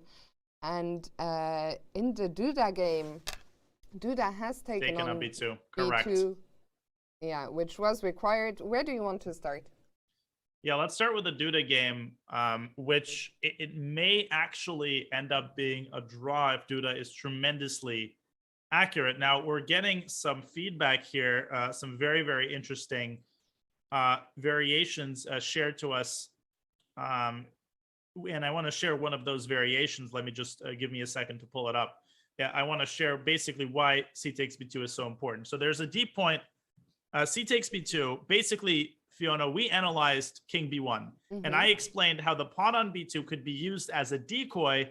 And remember that line with the perpetual check. But you might ask, what about King takes B2? What if we just take this pawn? Well, here again, after King takes G7, Rook takes G5, we follow this line, takes, King F7, Rook F1, King E8, Queen G6, King D8, Rook takes F8, King C7, Rook takes C8, Queen takes C8, H6. Now, remember how previously I said this is winning for White because White just promotes the pawn. Now, not Queen H8 check here because Queen G7 intercepts. The pawn is unstoppable, but Black is an amazing defensive resource that saves the game. Whoop! Bishop takes C4. Bishop E4. Queen takes C4 and Queen H8 picking off the pawn with a draw. Oh my goodness. Oh my lands. And that entire sequence, that would not have been possible. Queen H8 would not have been a check were it not for the fact that the king is on B2. Very easy line, right? Very simple to calculate. But Niels, He's got a big decision. He has just taken on b2 with the king. Will they go down this line? Will Duda see this? This is insanely hard to see, Fiona. Oh I my wouldn't be goodness. surprised if he doesn't see it.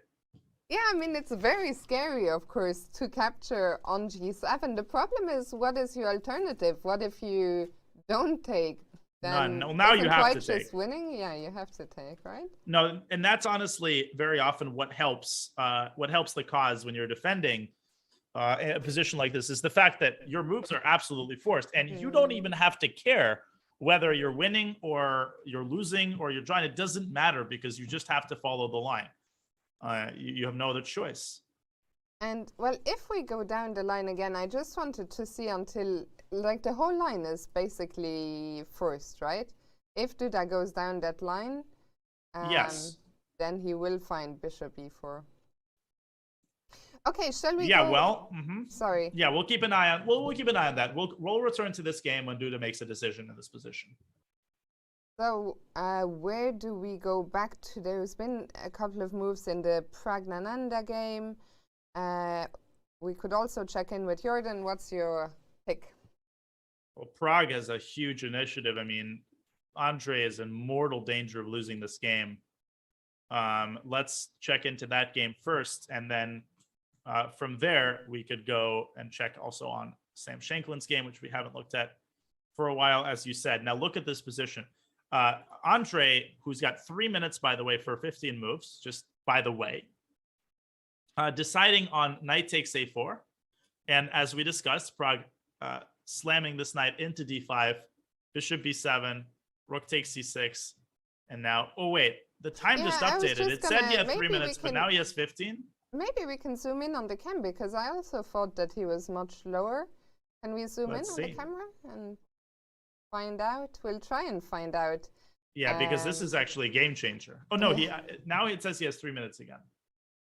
Okay. If he has 3 minutes here, Fiona, I mean, just look at this position. I think Prague is just going to go rook e1, hit the knight on e6, and if you move the knight away, the rook is going to infiltrate to e7 with decisive effect. I mean, I just don't see Andre saving this game with 3 minutes on the clock. I mean, maybe even with more. Yeah, maybe even with an hour. Like maybe it's just not salvageable. The eval bar is not too concerned. Are you sure? Vic Yes, you would like to know. I'm sure. Positive. Here we go. All right, let's work the magic. 15. I think it's 15. It is 15. So that gives him a sliver of hope, at least. Okay, just making sure it's 15 and not like 150. Yeah, it's 15. It's 15, and that's actually quite a game changer. That gives him a good amount of cushion. It's still time pressure, make no mistake, but that means that Prague is also in time pressure. And that means that adds quite a bit of uncertainty to the position. Rook e1, apparently the move here is g5, counter-attacking the bishop on h4. What an incredible, difficult, just a crazy move to make. You have to open your king voluntarily, and after fg5, knight g5, queen g3 looks quite devastating as well, and after knight e4, I mean, you might get some sort of a liquidation into a bad endgame after bishop takes e4. No, I mean, Prague is doing a phenomenal job this game, and practically speaking, a single mistake ends the game. Surely g5 is not likely to be played. What do you think? No, but as with the Duda game, Andre is helped along by the fact that he just doesn't have too many moves. I mean, I guess the other natural move here is to play rook e8, but that loses to the simple queen e3, essentially preparing knight f6 with a fork. If you play knight f6 immediately, that actually loses the game to queen takes f6. And do not forget that White's queen is also hanging. So you have to get the queen off of the pin. And here's a beautiful detail. If Black takes on d5 and says, well, no problem, I'm just going to bring my knight back to c7 and force a bunch of trades. No, you're not. White's going to take on e8. And at the end of the day, White returns back to e7, takes the queen, and emerges up a piece. So lots of tactics here and lots of landmines that Black can very easily step on. I mean, really, some of these lines, crazy stuff. I think this game is just probably going to be decided within the next 13 moves here. As we see, the time is still incorrect. So, Andre, 13 minutes on the clock. We'll come back here. This is the moment of truth. I think if Andre plays G5, if he finds it within himself to find that move, that is the only way he stays in the game. Every other move seems to go down in flames, basically. We'll see.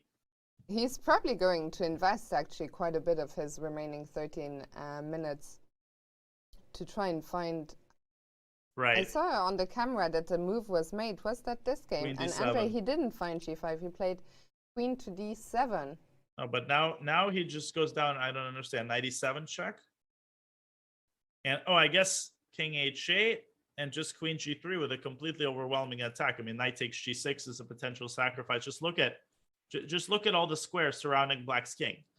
And if you play Queen takes C7, and then after Bishop takes C7, Bishop takes F3, obviously you don't take the bishop, you take the rook. And at the end of the line, you have, okay, not the best pawn structure, but you have an extra exchange. And maybe this is what Andre is aiming for, but the problem is that he's going to lose the A7. Oops.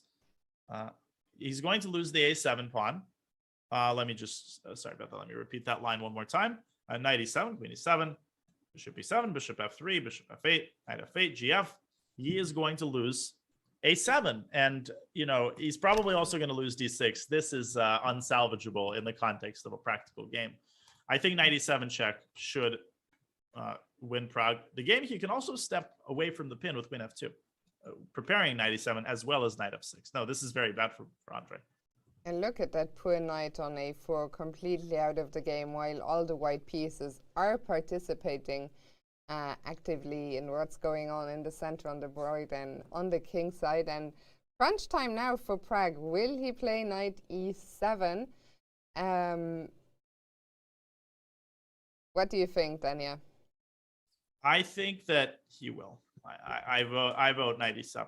I think he's going to hunker down because that's essentially why he even put a knight on D5 in the first place. And that's why he brought the bishop to H4. It was precisely in order to take control of these two squares. So if he's not playing Knight E7, then one might ask, why did he initiate this whole campaign in the first place? We'll keep a close eye here. For now, let's bring back the bird's eye view for a second.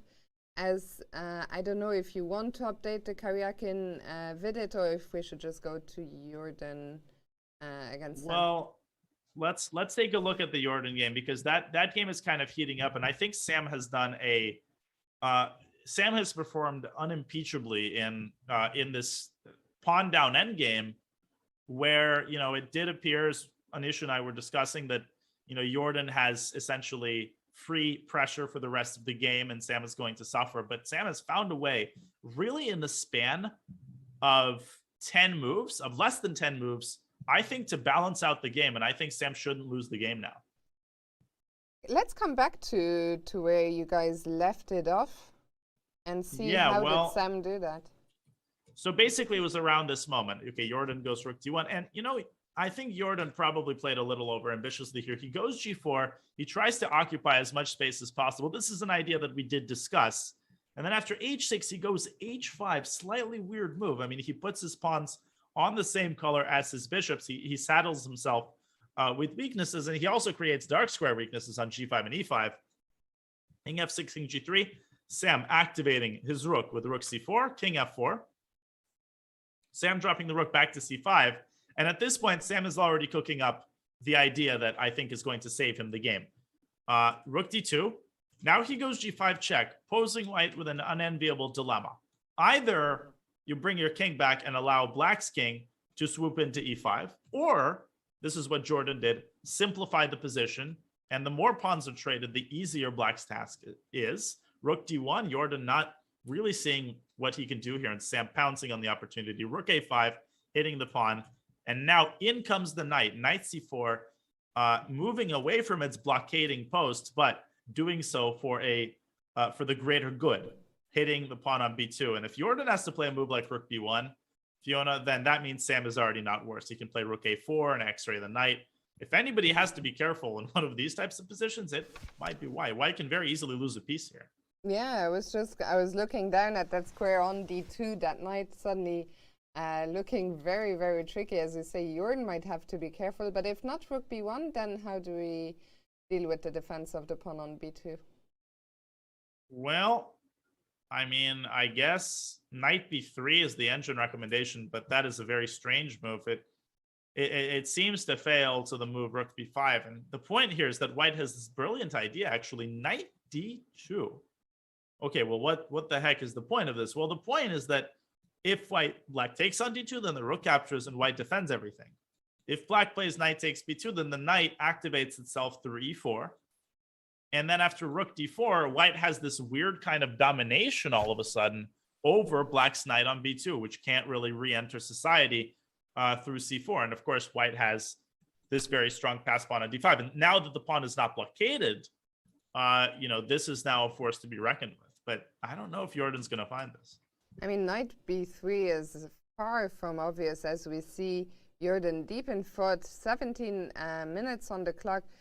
All the remaining games, time could play some kind of role. Knight b3, yeah, really far from obvious, but there really is no other way. Do you think rook b1 is more tempting in a way, or do you feel that's too passive a move? It's so passive, and rook a4 is pretty scary in response to it.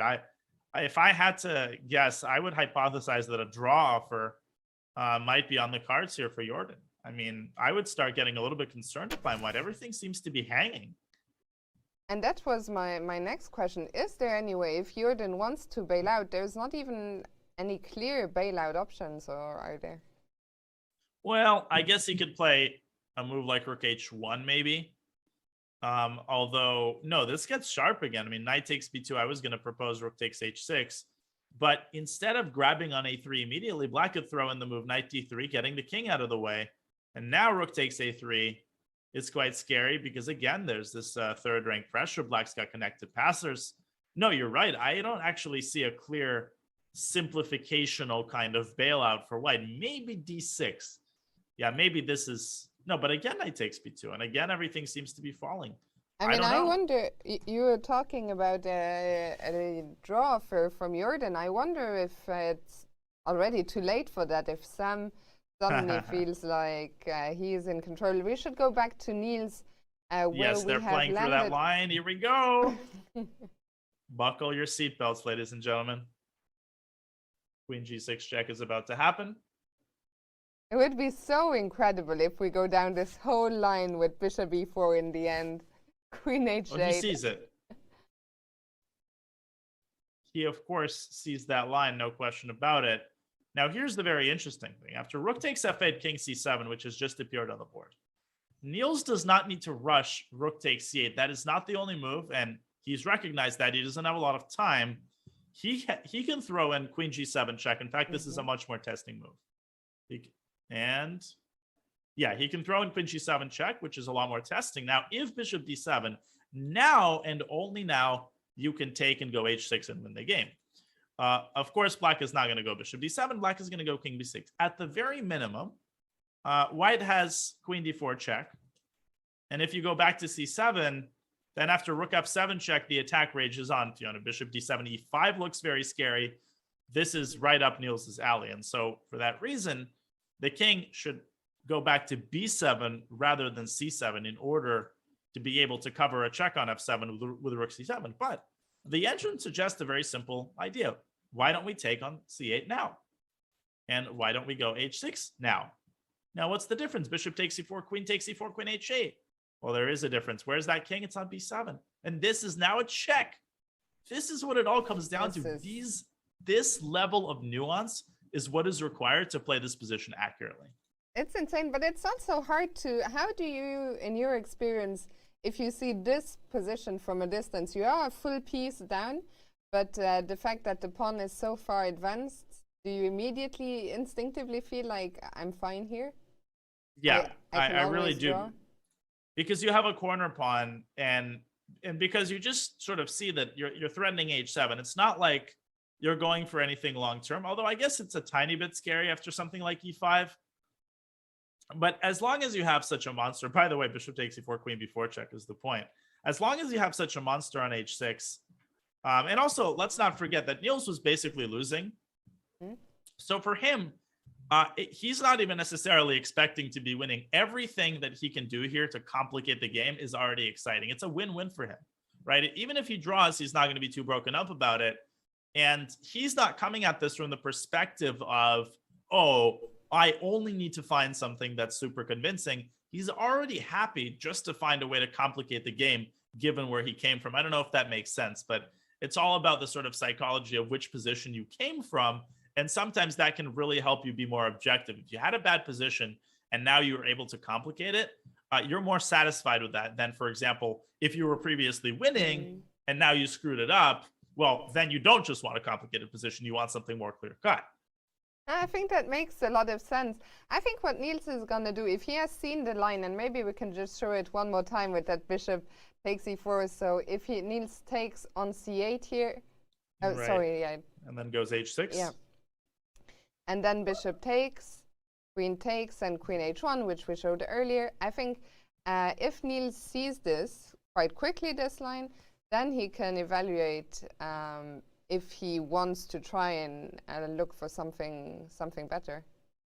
Yeah, and if he rejects rook takes c8, the only two candidate moves in this position are rook f7 check, which is actually very interesting as well. I mean, it forces bishop d7 because queen b6 allows this beautiful check on g1 with what I think is devastating effect. But after bishop d7, he could go for this, h6. This is incredibly scary for black as well. So that's And one what if candidate move. So in Go that ahead. position after bishop d7, we'd rather push the pawn than take on e6, I guess. So can we take on e6? To be honest, I completely forgot that you can take on e6, but black can go queen b5 here, actually. And if you go c4, then miraculously black has this check on e5. It's all about these queen checks at the right moment and positioning the king on the right square. Incredible. So, wow. What a position. And what a moment here. We'll see what does Niels do. Let's very quickly go back to the bird's eye view. And we see that Jorden has gone knight b3, so that's quite impressive. Wow, that is really impressive. And he's going to find knight d2. I am, I'm tipping my hat if he finds this idea. I am tipping my hat if he plays knight d2 in this position, which is very likely and he just did. He just did, wow. That is why Jorden van Foreest won last year's Tata Steel. And that's something nobody should forget. This guy at his best he's a machine. And he just played like one. This is really well, I was going to say defense he found. In a way, it's a defense to keep the edge, if that makes sense. Wow. I mean, very impressive. And to see this knight e4 check followed by rook d4 concept. And this breathes new life into White's position. Now, it appears that Sam can still draw the game with very accurate play. Let's quickly go back to the Jorden game. And let me just show what Sam needs to do. What Sam needs to do here is to throw in the check on g5 with a pawn. That forces the king back to g3. And it appears that knight takes b2 preserves a reasonable position for black. If you give a check on e4, the king has a nice hiding spot on g6. That's part of the reason that you played g5 check. The other was just to get White's king as far away from the center as possible. And here black should be quite all right. But the engine suggests rook h1. Now king g7, and then swinging the rook back to c1 in order to infiltrate to c7. But I'll tell you what, here, Jorden is not going to be thinking about a draw offer. He's still going to be thinking about how to win the game. And Sam, 10 minutes on the clock, not a lot for a position of this complexity. Yeah, and I mean, despite the somewhat reduced material on the board, this position is still hugely complex. By the way, I don't know if you saw when we were in the bird's eye view, but Prague did not play knight e7. Yeah, he played a close cousin of that move. He moved his queen away. I apologize. Let me just. Close cousin, but is that cousin? I think we can go back there. Is it as effective cousin? Yeah, let's go back and let's examine that move. So.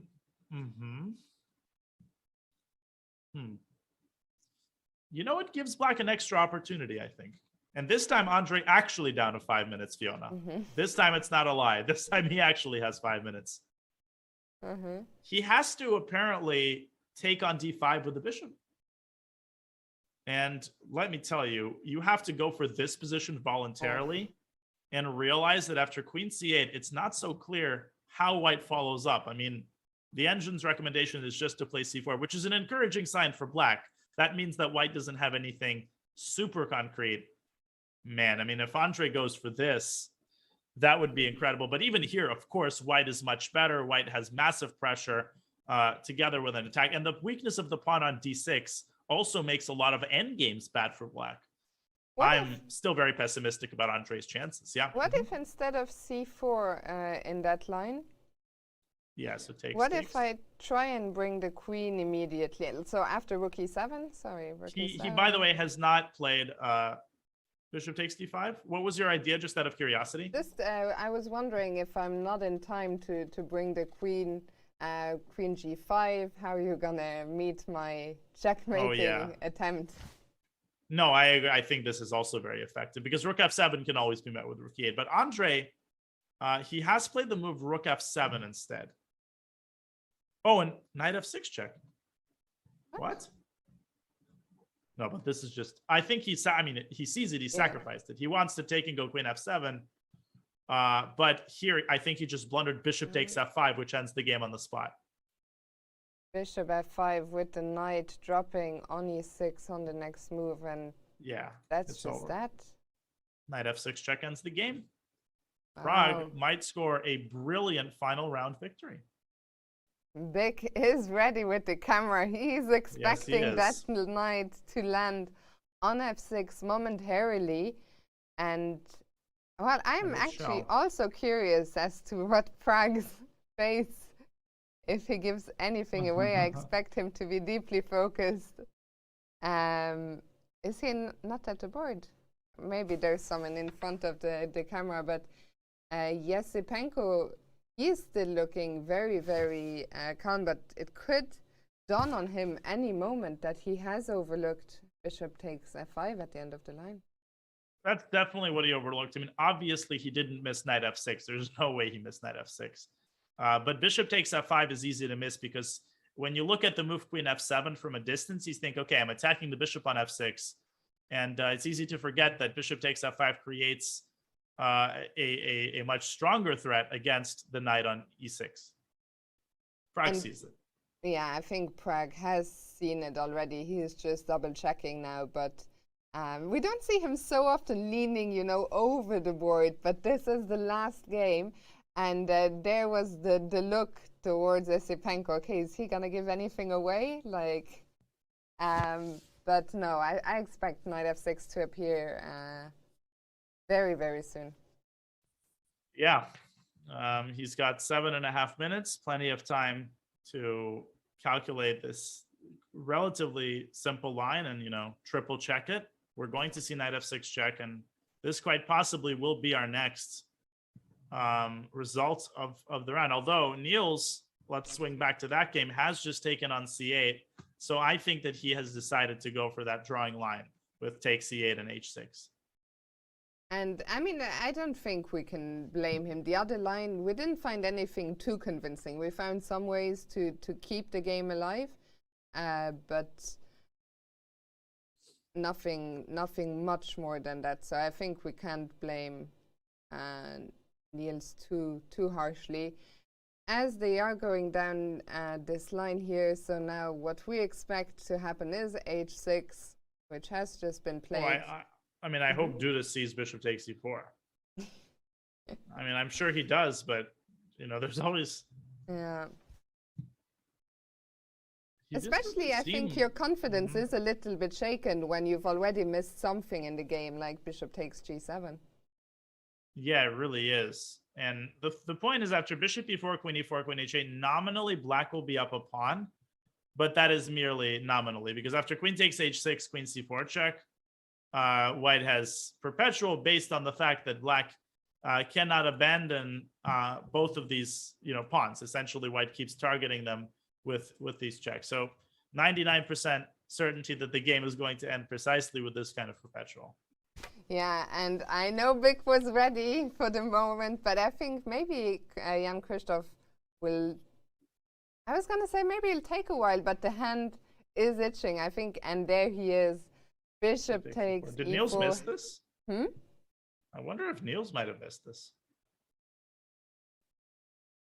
I think Yeah. Niels missed. Well, I don't know. It's hard to say. Hard to say when we don't. It's hard to say. And you know, maybe he decided he has a minute and a half on the clock. White is not out of the woods if White plays differently. It's not like White can't lose. Of course, White can lose. White's down a piece. And Niels deciding, okay, he was basically lost. He doesn't want to rock the boat. And a completely reasonable decision by Mr. Grandelius with a beautiful tactic. Bishop takes g7. Yeah, I think you're right. I think Niels missed bishop takes c4 because we see him shaking his head a little bit in frustration. Yeah, he might have. Yeah.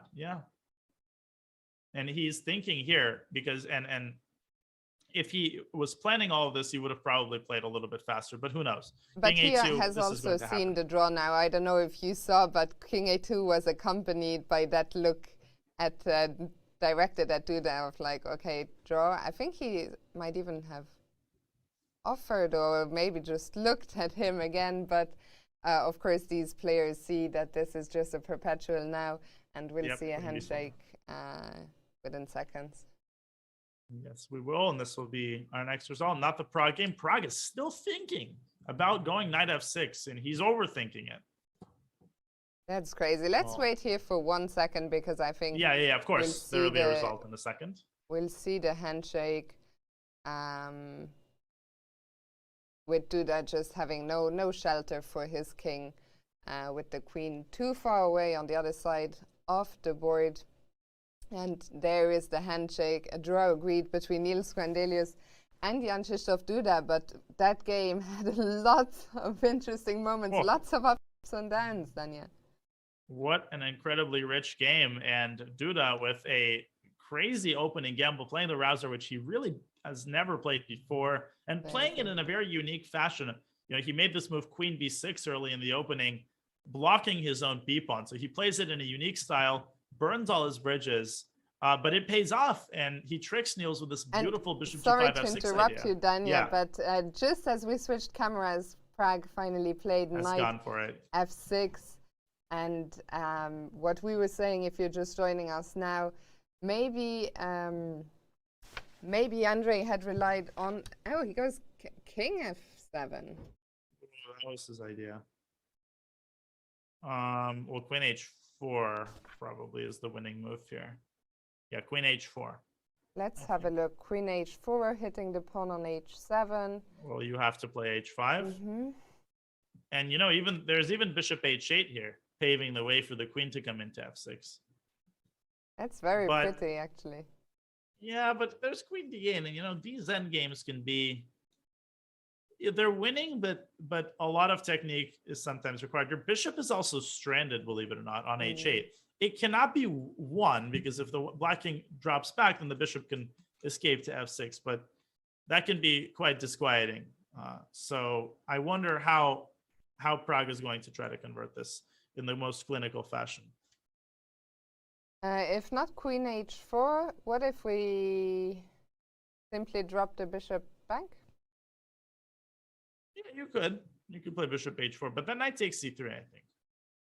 Although bishop takes f5 in this position once again, g takes f5, queen takes c3 should also be winning for white, because the knight can't move because of rook e7 check. Very nice. So there are a few options for Prague. By the way, we're only on move 30 here. So 10 moves. 10 moves still to go. 10 minutes for Prague. Andrei Sipenko under 3 minutes. Yeah, I mean, Jesus, that's I'm highly curious unenviable to see task.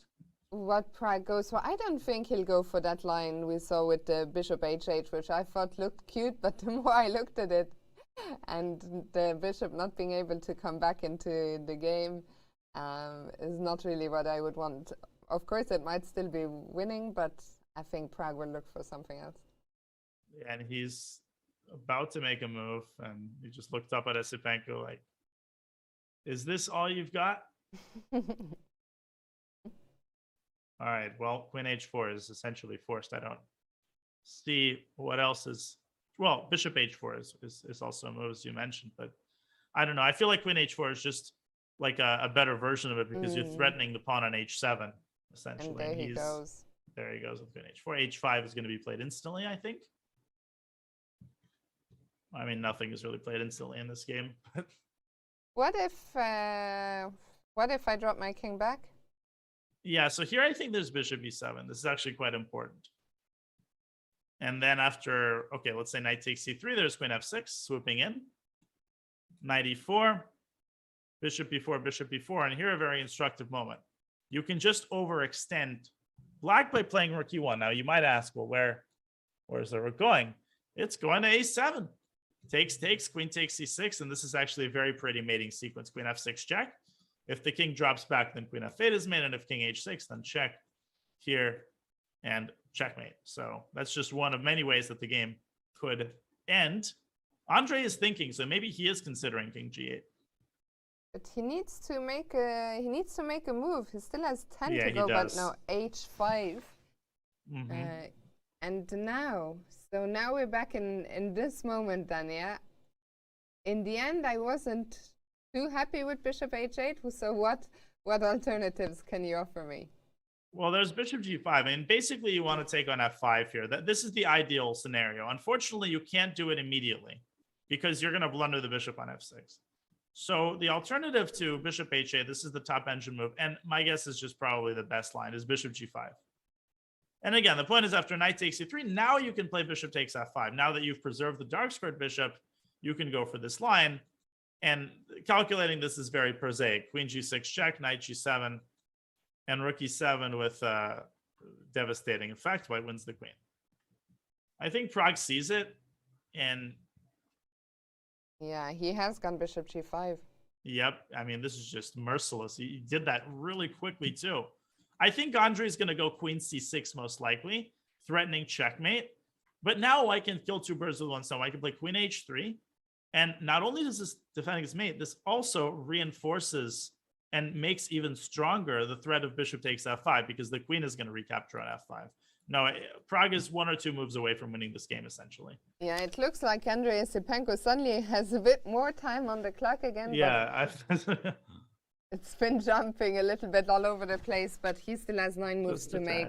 And in this position, no amount of time would help him. With Prague, really, sometimes we've been a little bit critical of him, Dania, throughout the tournament. When Prague was missing that decisive, I don't even know how you describe it, but when given a chance, not going for the most forward lines, but today here in these final stages, he's been clinical. Yeah, he really has been. And I think he senses the moment. This is the last round. If he, oh, sorry, I keep doing that. My phone falls on my keyboard and it actually refreshes the screen. That's hilarious. But basically, he senses, okay, this is the last round. If he wins this game, he gains a lot of rating. This is huge. This is a huge, huge game for him. And, he knows that he can't screw this up and then he needs to play decisively. There's queen c6. And then really the last difficult, well, not even a difficult move, but if you're comparing queen g3 and queen h3, obviously queen h3 is better because it aims at the f5 pawn.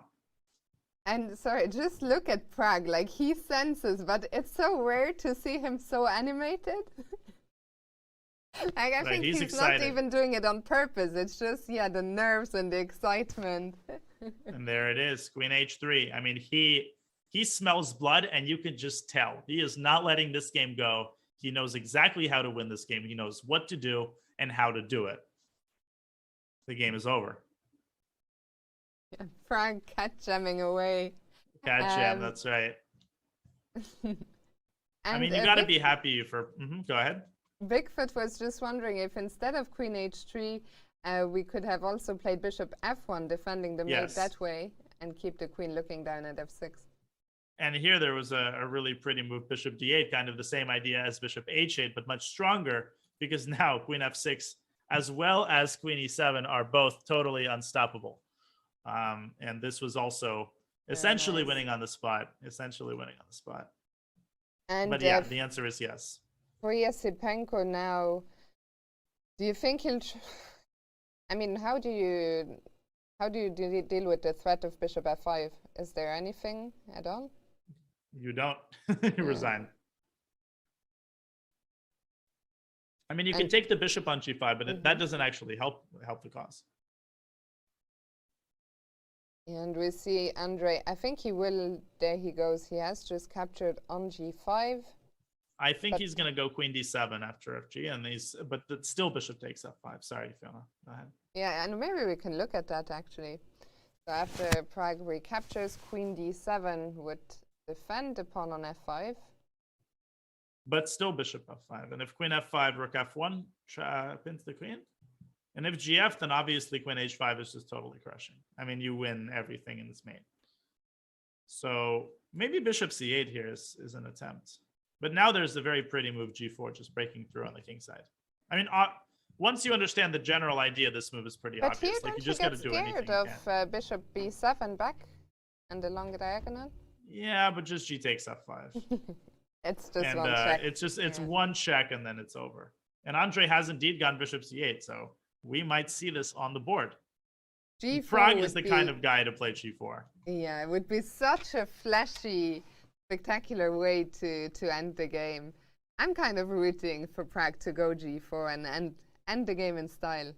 Yeah, I think that's going to happen. By the way, let's check very quickly into Sam's game. It does seem like Van Foreest might be taking a draw by repetition here. I'm not entirely sure. Sam has found a way to preserve the blockade, and what was once occupied by the knight on d6 is now occupied by the king. Now, where did Jorden come from? He came from c2, so he might be repeating moves. Rook c7, king d6, and we might see a repetition of this sort. Now, white is obviously up a pawn, but look at the difference in piece activity. Sam has a monster rook on b3.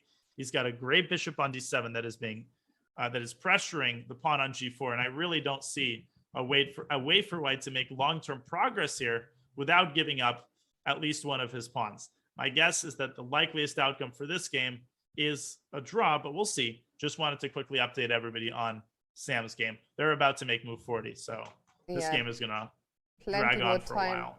About to be added. Let's quickly check in with Vidit and Karyakin. Yeah, it's been a while since we've looked at that. As Vidit they've made time control, and a miserable situation indeed for Vidit, who, yeah, I mean, Karyakin has gotten the ideal type of position where the bishop defends the pawn defends the other pawn. Black has a long-term weakness on h6, which may not seem significant at the moment, but if you imagine Black's rook leaving the 6th rank, that's not something you want to, that's not something you can afford to be concerned with on top of White's extra and pass c-pawn. No, objectively, this is lost. No question about it. And Vidit has more time now, but I don't think it's going to help him. Yeah. So we'll have time, I think, to come back to this one. Let's stick now for the remainder of this first time control with Praggnanandhaa against Yesipenko. He's not gone g4. Wow. Instead, Prague went for queen e3. I mean, it doesn't spoil anything. I think he should play h3. I think as long as he understands that the correct idea is to play g4, I think he can play h3 here and then essentially just shove g4 through on the next move. And it's not like Andre can really do anything in the next, 4 or 5 moves. If Andre tries to take on c3 after h3, let's say. Yeah, I think still bishop f5. And, well, if queen f5, there's checkmate with queen 8 rook e7. Yeah. And if g takes f5, then queen takes c3 ends the game.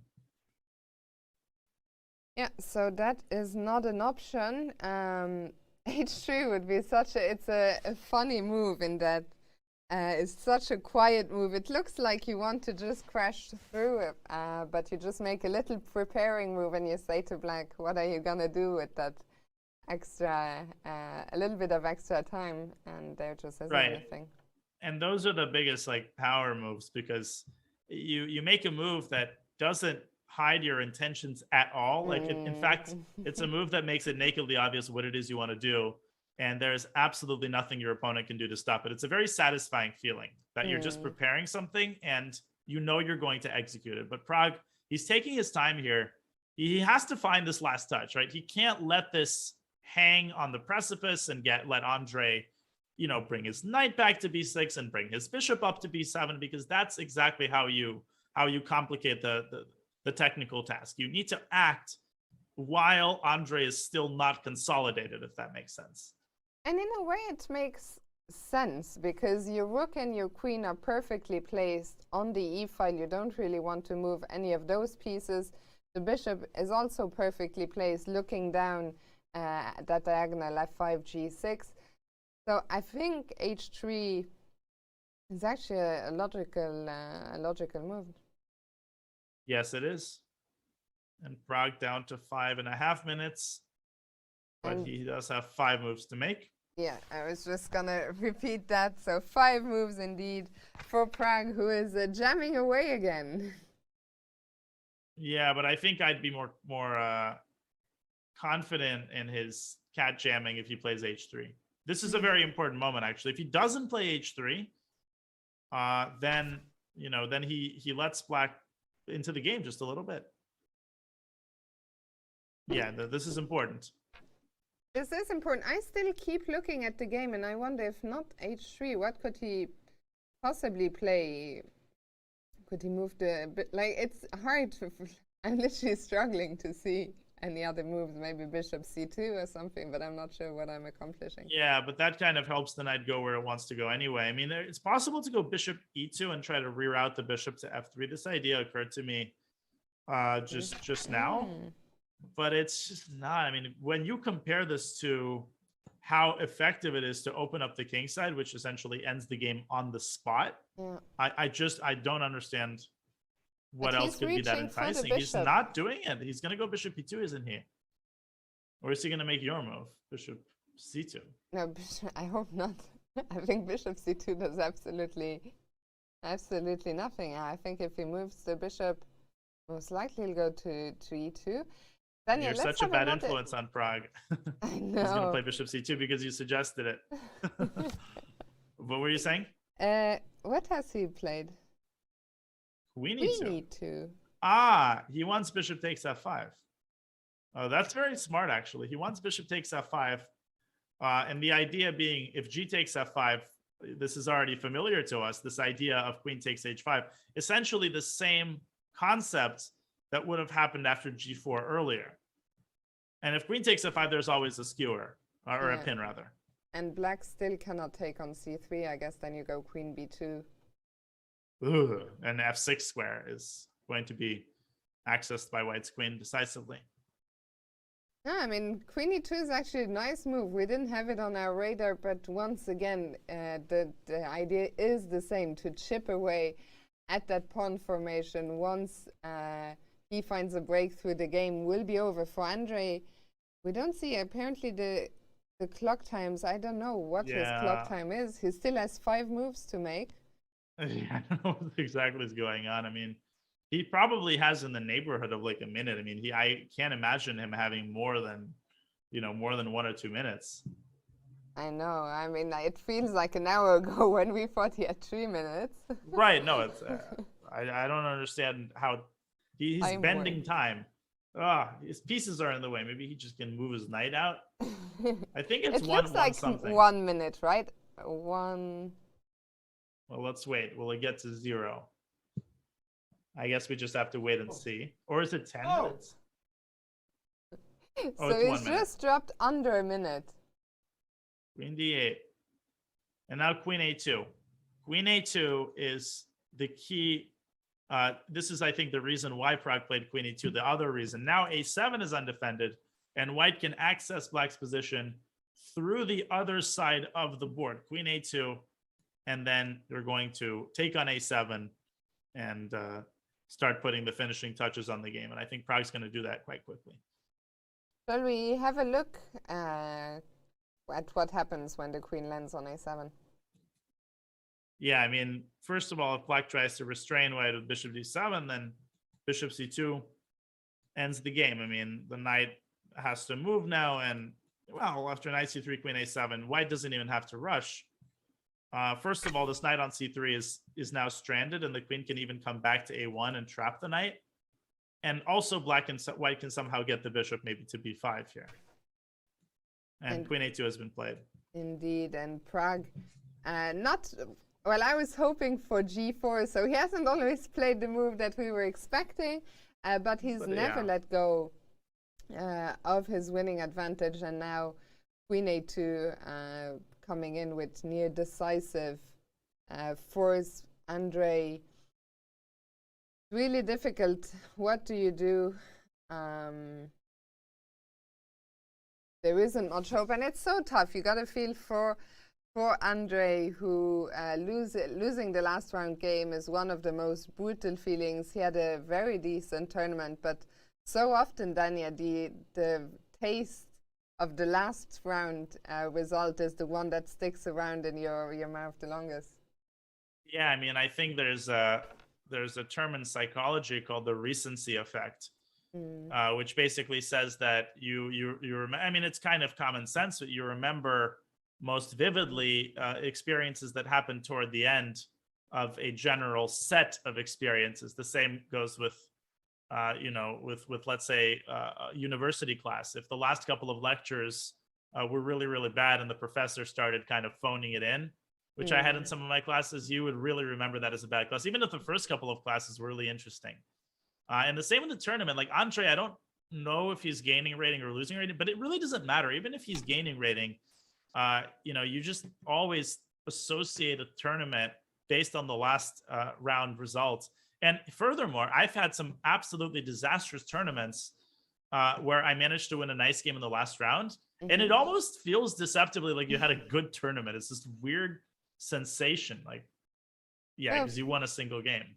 For sure. And Recency I think bias. It's funny how it applies across all levels of chess. Sometimes different people feel differently, but this one, I think everyone who's played competitive chess can relate to that feeling, as the knight has dropped back to b6, a7, about to fall. Yeah, and well, Jorden is also trying to nurture that advantage against Sam. He's found a way to keep the game going. He has declined the repetition, but let's wait until Prague and Isipenko make time control. I don't know what Prague's thinking about. He should just take a7 within 2 seconds. It's a strange moment to be thinking 2 moves to go until they make the time control, so 2 moves each. And I'm also not sure what I don't say this phrase often, as you know, but there's nothing to think about here. You just got to take it. And you got to leave yourself with a little bit of time to make move 40. Don't put yourself in a position where, in this situation, Andre literally has absolutely nothing, but in some other situation, this is a common technique on move 40 to make some complicated move. And if you haven't left yourself with quite enough time, it can be hard to adjust to that. Yeah, and Andre might resign here.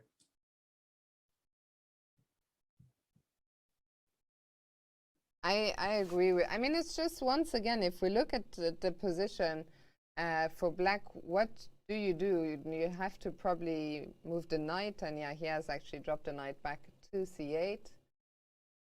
Yeah, I mean, I guess knight c8 and potentially knight e7, and the game kind of drags on. But it's obvious what the result is going to be. I mean, White can choose between queen b7, but I like queen a8 a little bit more. I feel like queen a8 is more clinical because it prevents the knight from even escaping to e7 and closing down the e file. Not that if that happens, this is still completely winning. I mean, now White is simply up an exchange and Black doesn't even have a single pawn for it. And that's actually queen b7 is what Prague has gone for. Yeah, that makes sense. I think Andre's going to go knight e7. This is his move 40. I think he might go knight e7, or he might resign. This is just such a depressing position. Yeah, I think what he'll do, he'll probably go knight e7, get the extra 50 minutes, and then spend a little bit of that to see if there's really nothing left to do, as we see him make the move knight e7. But he's not happy at all. He looks actually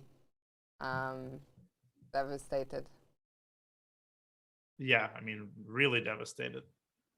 And again, it's that look of losing the last round of a tournament. That's his expression right now. Yeah, Andre, he was on +1, so he'll be finishing on 50%, which I think, yes, he will be walking away with a little rating plus, if I'm not mistaken. but he doesn't care about that, as we talked about. That last Yeah. round is really where it's all at. I mean, And then, yeah, shall we very quickly check in with the two endgames, and then we'll go on a break? Sure. So, I think Vidit has just allowed a trade of rooks, which might result in a winning bishop endgame. Sergey is actually calculating that right now. So Vidit has played bishop b7. This has permitted the move rook f5. Now, at first glance, this might not seem like a great move because it gives black a passed h-pawn. But remember, white has 2 pawns, and as they say in Russian, this is the case of trousers, where it might be a situation where black is incapable of stopping both at the same time, even with the aid of the bishop. And white has the very straightforward maneuver, bishop d3, bishop b4.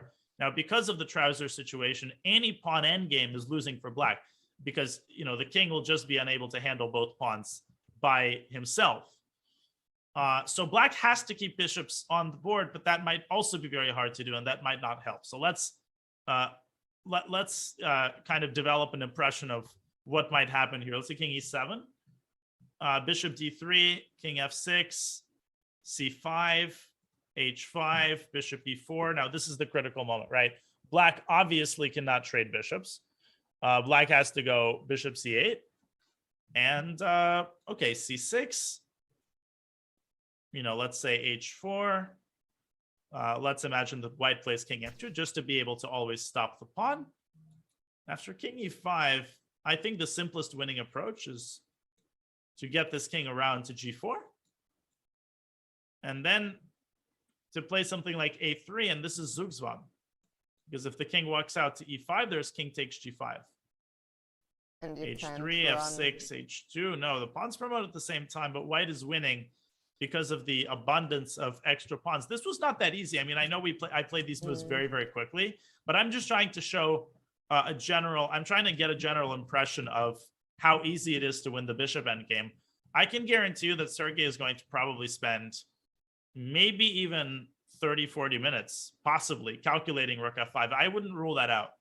Yeah, because, I mean, if it works, if the bishop ending is definitely winning, then he can afford to invest half now. He can even afford to invest more than that if he can determine for certain that the bishop ending is winning. That's what he's calculating right now. We'll come back here. Let's check in with Jorden, who, as you said, found a way to play on. Yeah, now Jorden is very much in the driver's seat. He found a way here, rook c2, king d6. Now, I've gotten very strong with rook c1. Looks like he just blunders a pawn, but no, he goes after the h1, rook h1. All of a sudden, black loses h6. And once black loses h6, then g5 also becomes a major weakness. That's out of the question. Sam cannot afford to lose his kingside pawn. So he goes back to b6, but that's a very serious concession. I mean, the point of rook b6 is to defend laterally the pawn on h6, taking the sting out of rook h1. Here, Sam will have king e5. But that's not the problem. The problem is that he's allowed the move b4. Jorden has built up this pawn chain, which largely eliminates black's queenside counterplay and leaves Sam with only one approach here, which is just to stay put and do nothing and hope that his fortress is going to hold. But we all know that that is not the, you know, that does not inspire one with confidence. Rook c7, king d6. And my guess is that Jorden will continue trying, you know, many different types of attempts here. I'm not sure that he has a clear plan of victory. I'm not sure that his position is even winning. Not sure that there is a plan that involves making progress. But Jorden has a million ways that he can try to be tricky. He can go rook c1. He can bring his king up to g3. And, you know, one idea involves trying to push the f-pawn forward to f4 in order to gain more real estate for the king. This is a completely thankless defensive task for Mr. Shankland. And at this point, they must be exhausted on top of everything else. For sure. And you know that you just have to sit and, especially here, it really is a complete passive defense. You're not going to do anything active. You just have to sit, wait, and see if Jorden can come up with something. He will be spending a lot of time to make something work. We'll come back here as well. Let's see if let's quickly go back to Prague, and then I think we'll go on a break and leave you, Prague, on the camera with his board. Prague has played h4, solidifying the pawn on g5. which is a totally sensible idea because the queen was aiming at the g5 pawn. Black is simply in Zugzwang. I mean, there's just no moves. I think that's essentially Prague's point. I mean, maybe king f8 is the only thing that Black can do here. And now the simplest way to win is to maneuver the bishop to d1 and then to f3, and then perhaps centralize it on d5 and put the finishing touch on the game. I would not have the patience to continue this game for Black. I would resign here. Yeah, and well, now that the time control has been reached, this is the first moment where Andrei really has some time. So we will leave him to it. We will go on a quick break, and then we will be back with the remainder of the action here from the Tata Steel Chess Tournament. We'll see you soon.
The first time I came here was 2017, where I played the C group, and then in 2019 I played the B group, and now this is my third time here. Yeah, it's a great opportunity for me because I can learn a lot from these games, and I'm really looking forward to this. To have fun and interesting games. I started to work with engine pretty late. After I became an IM, and mostly seriously after I became a GM. I sometimes think over the board and try to find human ideas, and also use computer as well. I use technology and as well as use books and see in a chess book. I don't think computer will solve chess for now definitely, and maybe later they could solve. But for now, I think chess won't be solved.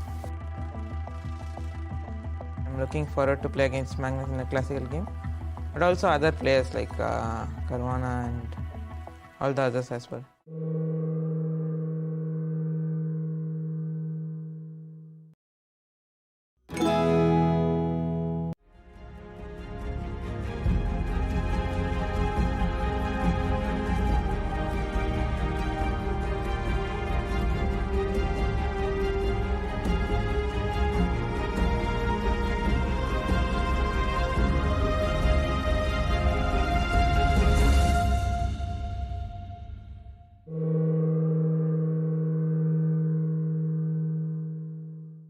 Hello and welcome back to our coverage of the last round of the Tata Steel Chess Tournament. And Dania, we have 3 games remaining. One of them, well, actually, Karyakin made his decision a lot faster than we expected. So maybe let's jump back in there.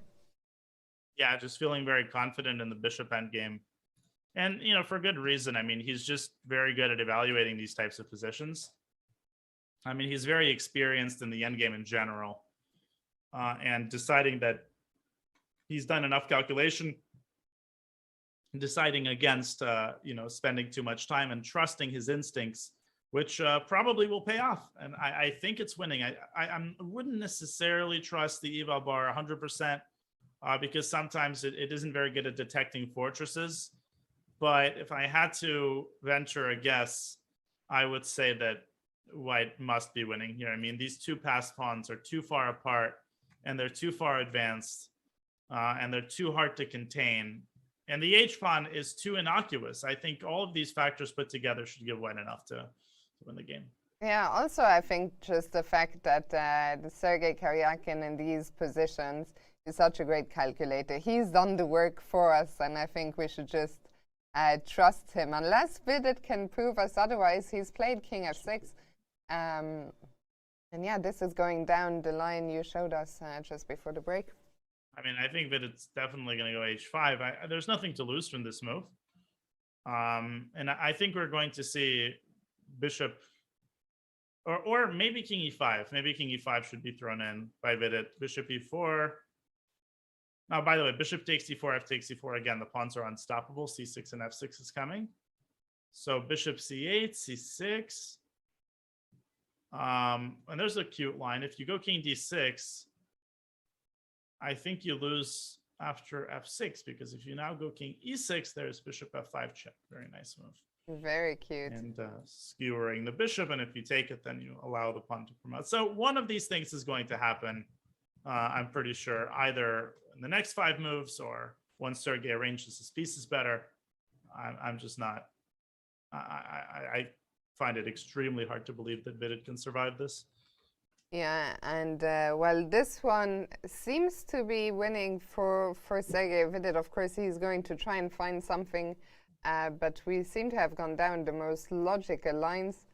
We'll come back here, see what he can come up with. But for now, let's go back to Pragnananda against Yesipenko, where we are also in the very, very final stages of the game. Oh, yeah. I mean, his technique has not been the most convincing. I mean, if he had gone G4, the game would have been over 15 minutes ago. But he, at the same time, has not relinquished even a shred of his winning. He was always completely winning. And, that's ultimately when you judge technique, it's not just like, okay, did you find the most accurate and fastest path to victory? Did you at any point relinquish your decisive advantage and give your opponent concrete chances? And the answer to that also has been no. Stepanko going bishop b6, attacking the c4 pawn, which he does want to take. And queen a6 is the computer recommendation, which is a logical move. Defending c4 and pressuring the pawn on d6, doing two things at once.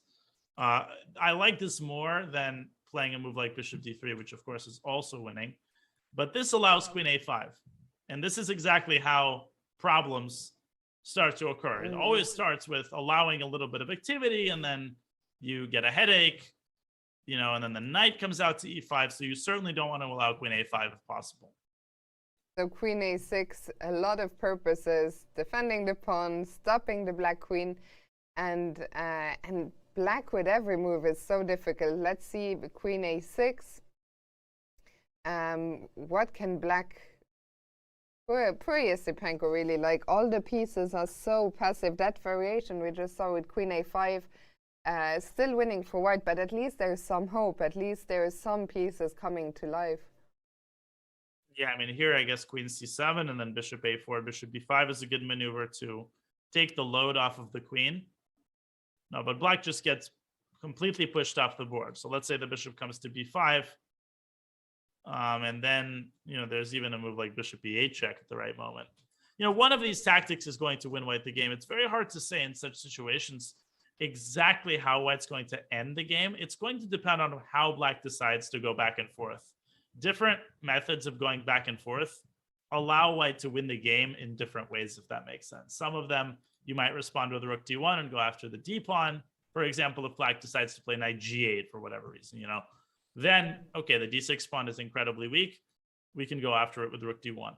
So the way in which white actually delivers the finishing blow directly depends on how black arranges his pieces. But there's no question that there will be such a blow. That's not under any kind of doubt. Yeah, and Prague, well, we've seen him take his time. I think he's not going to rush this. And also now the adrenaline from the first time control is coming down a little bit. You have time to maybe take a quick stroll between the boards and just calm down, sit back at the board, and then figure out how to convert this. He's done everything great so far. I don't think he'll let this one go, but we'll come back here. Let's see if Jorden van Foreest has found any way to make any progress. Yeah, well, not really. Not really so far. So he's gone b4, rook c7, back to c3. No, I mean, not much has happened yet. Oh yeah, sorry, I didn't see that we had the board open. Yeah, no, I mean, basically nothing has happened. We last looked at this position and Jorden just went back to c3. But apparently the reason I say not really is because Sam has a very interesting defensive resource here, which might be the saving grace that he needs, and that is the move a5, trying to trade as many queenside pawns as possible. B takes a5. The point is you go rook b5, and obviously the pawn cannot be defended. And why is this a good trade for black? Because after, for example, rook c1, rook takes a5, black is already poised to take on a3, and he will have a pass pawn of his own, and it's going to be an outside pass pawn. So if white goes down the aforementioned route of rook h1, rook takes a3, rook takes h6, check, king c5, I feel like black's pass pawn should give him enough counterplay to secure the draw. But the engine actually likes an even different move. The engine likes the move rook a4. After rook takes h6, check, king c5, the point is that you're attacking the g4 pawn, right? Okay, well, what happens if white defends it? Well, if white defends it, then and only then do you take on a3, creating a very, very nasty pin down the third rank. So this is an even more improved version of the immediate rook takes a3 line. Very so, sneaky. And Sam, just as I say that, has played a5. Just as I say that, he's gone a5. Good stuff by Shankland. He is very, very close to holding this game, but it is clear that a lot of work is still going to be required if Jorden continues to play in the most testing way. And And they he are takes. playing quite fast. So Jorden has captured on a5, rook b5. And the question is, do we have to go rook c1? What if the rook stays on c3, stays defending the a3 pawn? Is there any other way we can try and make progress? Yeah, I mean, the question, I guess, the question here is like, I mean, in which area of the board are you even going to try to make progress? I mean, to me, the h6 pawn is really the only target here. I mentioned previously the idea of trying to go f4, but I don't think this is going to work here. Although you can try. You can go king g3, then you can go bishop e4. And let's say Sam goes b5, trying to facilitate the trade of these pawns. Then you can go f3. Or even here, you can try to go f4. But the point I'm trying to make is that even in the event of a trade, I'm not entirely sold on the fact that this benefits white, because black has the threat of bishop takes g4. Of course, Sam has to tread very, very carefully in these types of positions, but he's got plenty of time to do it with. I think his chances of drawing are higher than white's chances of winning, but not by like that much. I think it's probably around 70-30. And Sam really, I mean, in these positions, we talked about it, I think, almost every day. He's such a calculating beast. He's worked so hard on that, amongst others, which is with his coach, Jakob Agard, who Anish was referencing earlier today. And yeah, we'll see Jorden rook c1, swinging that to h1. Seems to be the main try, but we'll come back here. Let's bring back the bird's eye view for a second as Jorden contemplating what to do next. Yeah, I mean, this is going to be a very, very long endgame, so buckle in. Maybe We're in for the Karyakin is long where haul. we should go back to, because that looks to be very close to over. That one is over, yeah. I mean, this game's going to end in the next couple of minutes. Yeah, because again, if king d6, then I've already pointed out the winning line, and it's f6. This is this line with king e6, bishop f5 check. So black can't do that. Black can't do that because of bishop b7. And notice also the pawn on a4 is the right color pawn. So you don't even have to worry about preserving f3. And also, finally, bishop a6. I guess, what is the winning plan here? Let me think. Bishop a6. It's not so easy. Like, you can play king f2, bishop c8, king g3, bishop a6. Oh, there's a beautiful idea here. f4 check. If king takes e4, there's f6. And trousers, you promote the pawn. And what about after bishop a6? Could we have gone bishop c6 at the start of the... Well, then bishop back to c8. And then we've made f3. Yeah. Right, you have to go back to e4. So f4 check, g takes f4. Yeah, king h4, and you win. I mean, the bishop is untouchable because of f6. And because of that, the pawn is also not going to progress very far. And white just plays king h5, king g6, and then f6, f7. I think Sergey has spotted this idea. Very nice. I mean, this f4 is such a nice touch, and it looks like he is going towards that. I think we should probably stick around here. What do you think, Daniel? Yeah, I think that Vidit, he's got to go with one of these back and forth moves. I mean, king f6 is another possibility. But here, I think white plays king d4. And essentially, the point is that black plays bishop a6 now, then the king is already making it to c5. h4, king b6, bishop c8, bishop b7, and white is in time. h3, bishop c8, h2, bishop e6, h1, c8, and obviously black can resign here. There's no perpetual to speak of.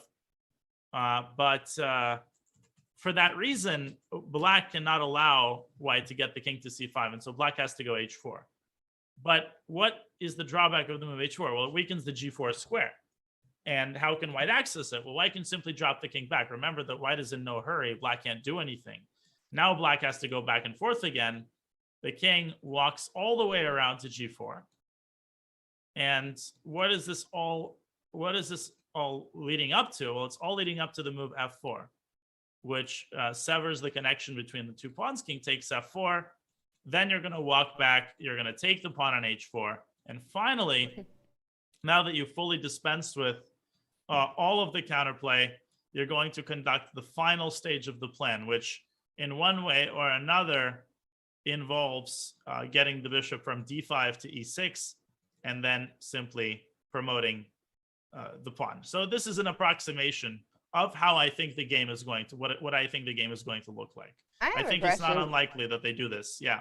Dania, do you think there's a chance that Sergei Karyakin had sort of seen all of this when he went into the bishop ending? Yes and no. I mean, I think he probably understood intuitively that there's just no way that Black can preserve the fortress here. And I guess that he maybe saw the beautiful idea of going f4 check in order to pave the path for the king toward h4. I think that he saw, but exactly the nitty gritty, like how is he going to execute the king walks and when is he going to play f4, that I think maybe he relied on his intuition. And, you know, one time out of 100, you'll get to such an endgame and it will actually turn out to be a fortress. But there's too many sources of issues for Black. I mean, these positions are, you know, there literally is one time out of 100 that a position like this is going to be drawn. And Sergei believes in that, and he's got every reason, and he's going to be correct. I mean, his intuition is going to be proven right. I mean, Sergei, let's not forget, back in his day, the youngest grandmaster ever. He's been around for so long, so experienced, such a great calculator. And yeah, for Vidit, a tough end to the tournament. He is still trying, of course, to find ways, but I think, I mean, Dania, we're in this game, maybe we can quickly go back once again to the very early stages, and I'll ask you for those, we still have 15,000 viewers, so for anyone who might have just joined us now, maybe you can pinpoint once again the moment where you felt it started going wrong for Vidit. Yeah, I mean, Sergei deciding on the most risk-free opening possible and, you know, aiming for nothing but the tiniest of potential advantages. But this is a task that Vidit should have been up to. I mean, he missed, you know, the first clear-cut draw that he missed was here. I mean, this is really the moment that started it all. And I want to emphasize that the move that he played doesn't technically change the evaluation. I think, according to some people in the chat, it's still 0.0. I don't care about that. The fact of the matter is that the move that he played makes this task a lot harder from a practical standpoint because it narrows the path of the draw. And this is what I want to emphasize. The computer doesn't think of a drawing path as being narrow or wide, right? Because the computer just sees the correct move. But for a human, it is important to have more of a margin for error. It is important to have a situation where not just one move in every position yields the draw. The computer doesn't care about that kind of situation, but humans do. That kind of situation leads to more errors and blunders. So to get to the actual drawing move, the move is bishop f5. And after rook b7, it looks like Black loses a pawn, and he does. But after bishop c2, rook takes c7, I think Vidit stopped his calculation here, concluding that because of the fork, this is very, very nasty. But the saving grace is the move bishop e4, which poses White with an ultimatum. Either take on a7, and yes, you're going to have an extra pawn, but this is going to be a dead draw because of the rook's ideal placement as well as the pawns being totally and completely damaged. So either go for that, and that's a draw, or if you want to take the bishop, be my guest. But now your h4 pawn is hanging, and obviously this is a dead draw as well. So that's what started it all. He had several other chances throughout the endgame, which, you know, I will only pinpoint one. And Fiona, this to me signifies just total collapse. This to me signifies mental collapse. I mean, I just feel like Vidit, after yesterday's game, his will was a little bit broken. And under a different set of circumstances, I think he would have found the drawing line that starts with rook c6, bishop a4, rook b6. You have to induce bishop a4 so that you could go rook b4 with tempo, and then you walk your king up to d6, and you're basically surrounding the c4 pawn and ultimately you're going to win it. Vidit went the opposite direction, going king d8, simply giving the pawn up for nothing. And, Sergey just continued improving his position ultimately until he had a chance to trade rooks, which he correctly determined was a winning endgame. And that's how it happened. Yeah, and I think for all of us, is that actually on the board? No. A4 is on the board. Vidit continues to burn clock here, trying to find something. I think really an instructive game, this one, for all of us watching. For Vidit, I mean, you've mentioned it a couple of times, this collapse, and I think even today's game very likely wouldn't have gone the way it did if it wasn't for yesterday's painful blunder. And for Vidit, well, we just have to hope that he can recover in time before he starts playing his next event, which is coming up in only 4 days. Dania, what would you recommend? What do you think Vidit should do in these 3-4 games, 3-4 days that he has in between the next event, which is also hugely important? Well, I guess Vidit won't have time to travel back home. He's going to travel straight to the tournament site. But it sounds corny, but I think, he needs to spend some time with his friends, particularly his chess playing friends, maybe do some light analysis, maybe play some blitz, and have fun. What I would like, and I've been in this situation before now, I would never presume to give someone of Vidit's caliber advice. He doesn't need it, and he should be the one giving me advice. But insofar as I've had experiences playing 2 consecutive tournaments, I remember having the worst tournament of my life, the US Championship in 2016. I scored 3.5 out of 11, last place. And right after that, 5 of the participants of the US Championship, we were just at each other's throats. We pack our bags and we travel as a team to Armenia from St. Louis, 24-hour journey to play the World Team Championship, where we're now part of a team. So not only do we have to switch psychologically, we were just playing each other, now we have to play as a team. But I just had the worst tournament of my life, and now I have to perform for Team USA. What did I do? I just tried to spend as much time as I could with my teammates.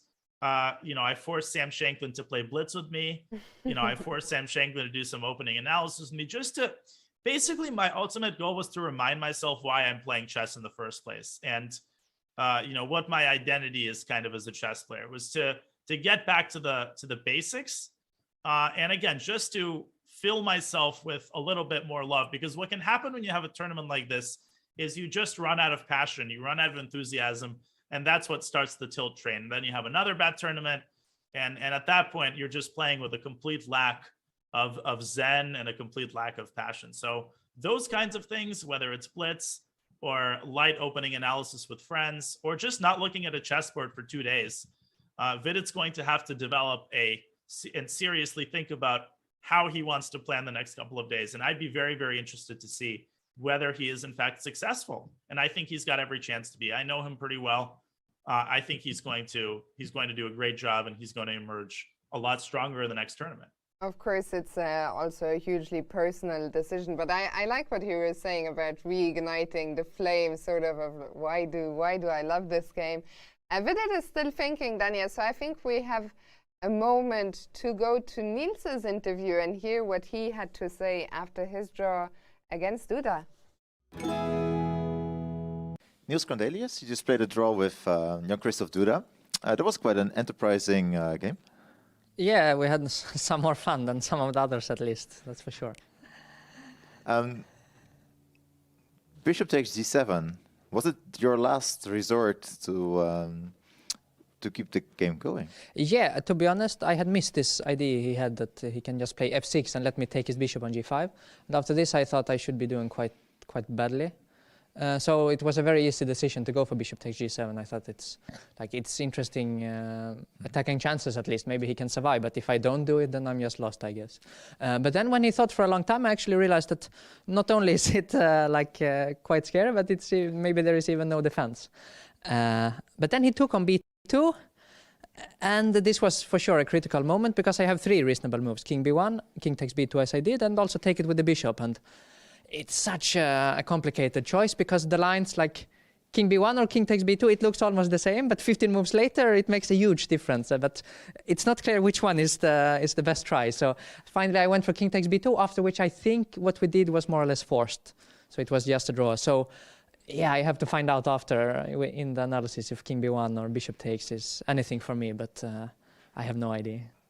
I think that was not your first Sicilian with. Well, I think you played some with black, some with white. You were looking for fun against these top players. Yeah, definitely. Like normally I also have, for instance, some more calm options in my repertoire. I have bishop b5 check. I sometimes play the Alapin. Solid systems. But coming here, it doesn't really make any sense to me to not go for the sharpest and the most fun stuff. So definitely open Sicilian is what I'm here to do. How do you look back at the tournament? Well, for me, it's kind of a bit in two parts. Yeah? The first part before the first rest day, which I scored half out of 4, which was absolutely horrible. But then I told you, I remember in the interview that I was thinking of it as a completely new tournament with 9 rounds, the last 9. And the last 9, they are, quite decent. I think I scored -1 or something. A fairly normal result, and also the games have not been that bad. So second half, if I'm allowed to exclude the first part, it's okay, it's fine. But unfortunately, that's not allowed. And what's your plan for the next months? Are there any tournaments you're going to play? Yeah, the first one is that I'm going to play actually a match with David Howell in London. It's going to be quite fun in about a month. And after that, there is the European Championship in Slovenia. So lots of chess for me, as always. Can you tell me more about this match with David? It's just a match. I don't know exactly what to play. We will play classical games, I think 10. So it's quite a long match, quite a serious one. It will be played in London at the beginning of March.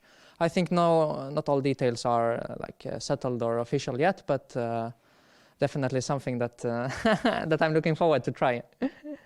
Okay, well, all the best. Thank you very much. Thank you.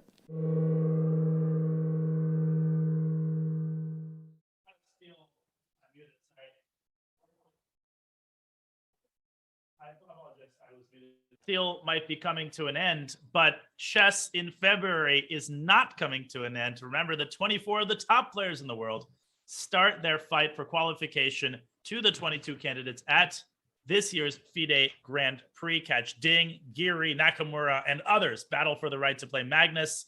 The Grand Prix returns February 3rd with coverage here on Chess.com. Fiona.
Hello and welcome back to the final round of this Tata Steel Chess Tournament, and we are going to return where we left it off in this endgame between Sergei Karyakin and Vidit Gujrati. And Danya, Sergei not exactly going down the path that we had expected. No, although, I mean, he's putting the finishing touches, and there's multiple ways of doing that. Ultimately, his goal is to get the king to g4.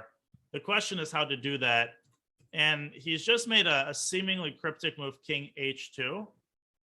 You might ask, why didn't he play king h3? Well, the reason is that black plays king f4, and now it's kind of like white is the one in Zugzwang now. I think Sergei forgot about a really cool resource that he has in this position, which is bishop b7. And this does win for white, because after bishop takes b7, again, you play f6. This is a familiar idea. And if bishop takes f5, the king drops back to g2 and white promotes. Now, this is not the only way to win. And what Sergei decided to do is go king h2. This essentially forces Zugzwang, because black has two choices, either king f6 or bishop a6. If bishop a6, then white can play king h3. And king f4 is no longer possible due to f6. So Sergei using Zugzwang in order to get potentially the king to g4, but now he's getting his bishop all the way back to f1. So I think he's embarking on a slightly different approach. I think he's going to put his bishop on h3, not his king on h3.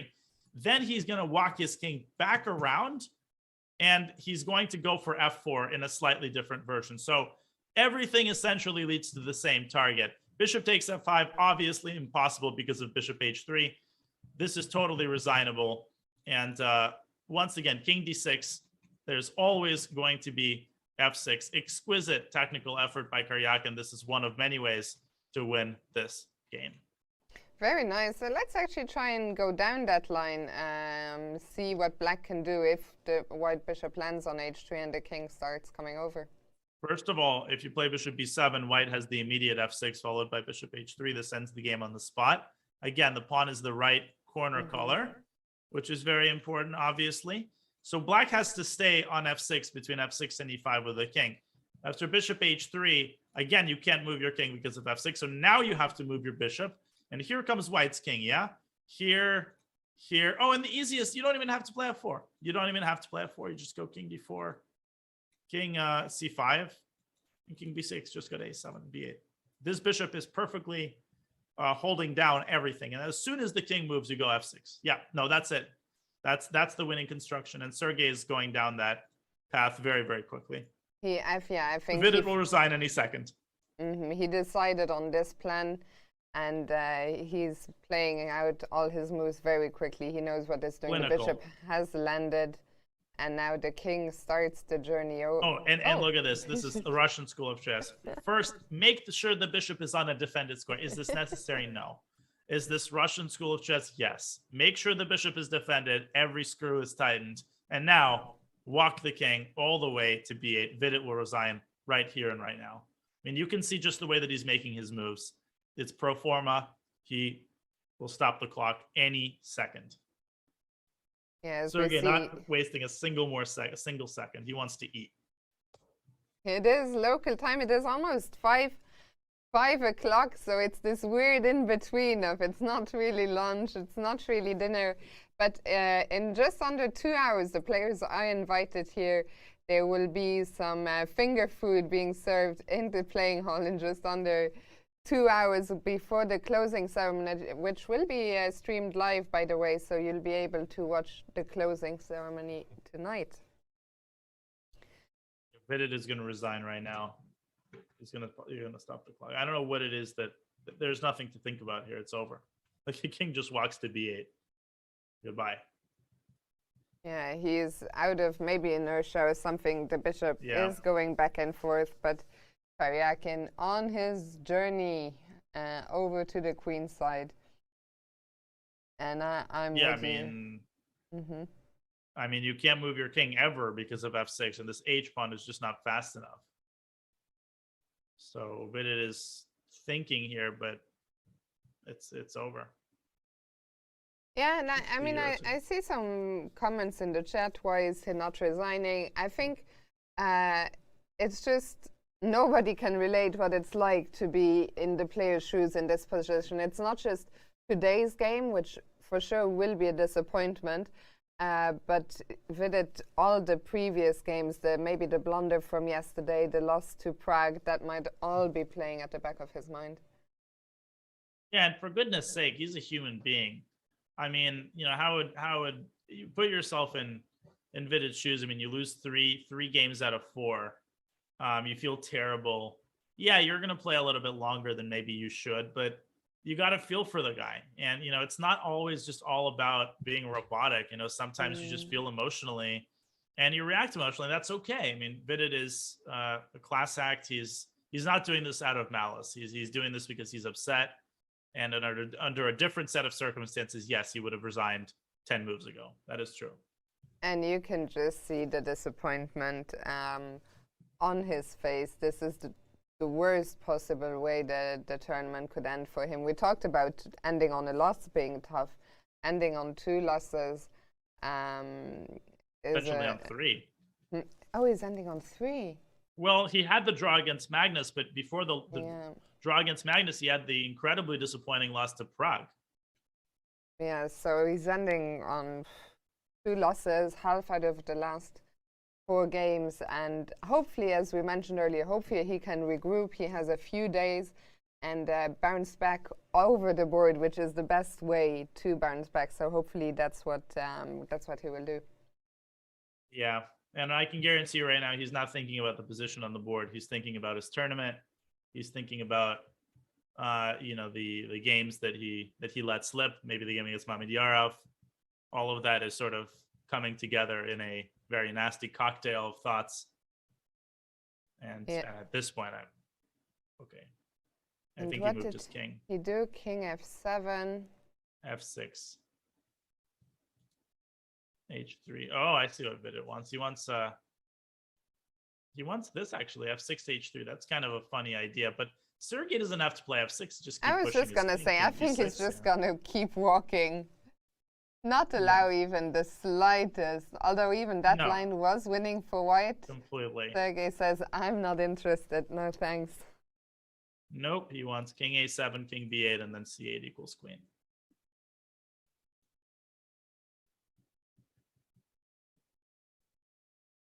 And now really, and there is the resignation. Yep.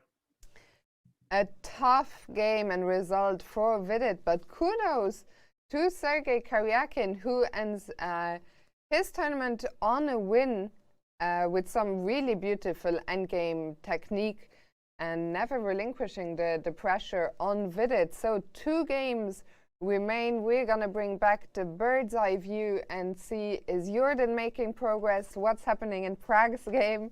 Where, spoiler, Danya, the queens have come up, and we were not impressed with that during the break. No, I mean, Prague is really, really overcomplicating the technical task. He is still winning handily, and he should be able to win this, but he's taking a very, very long time here.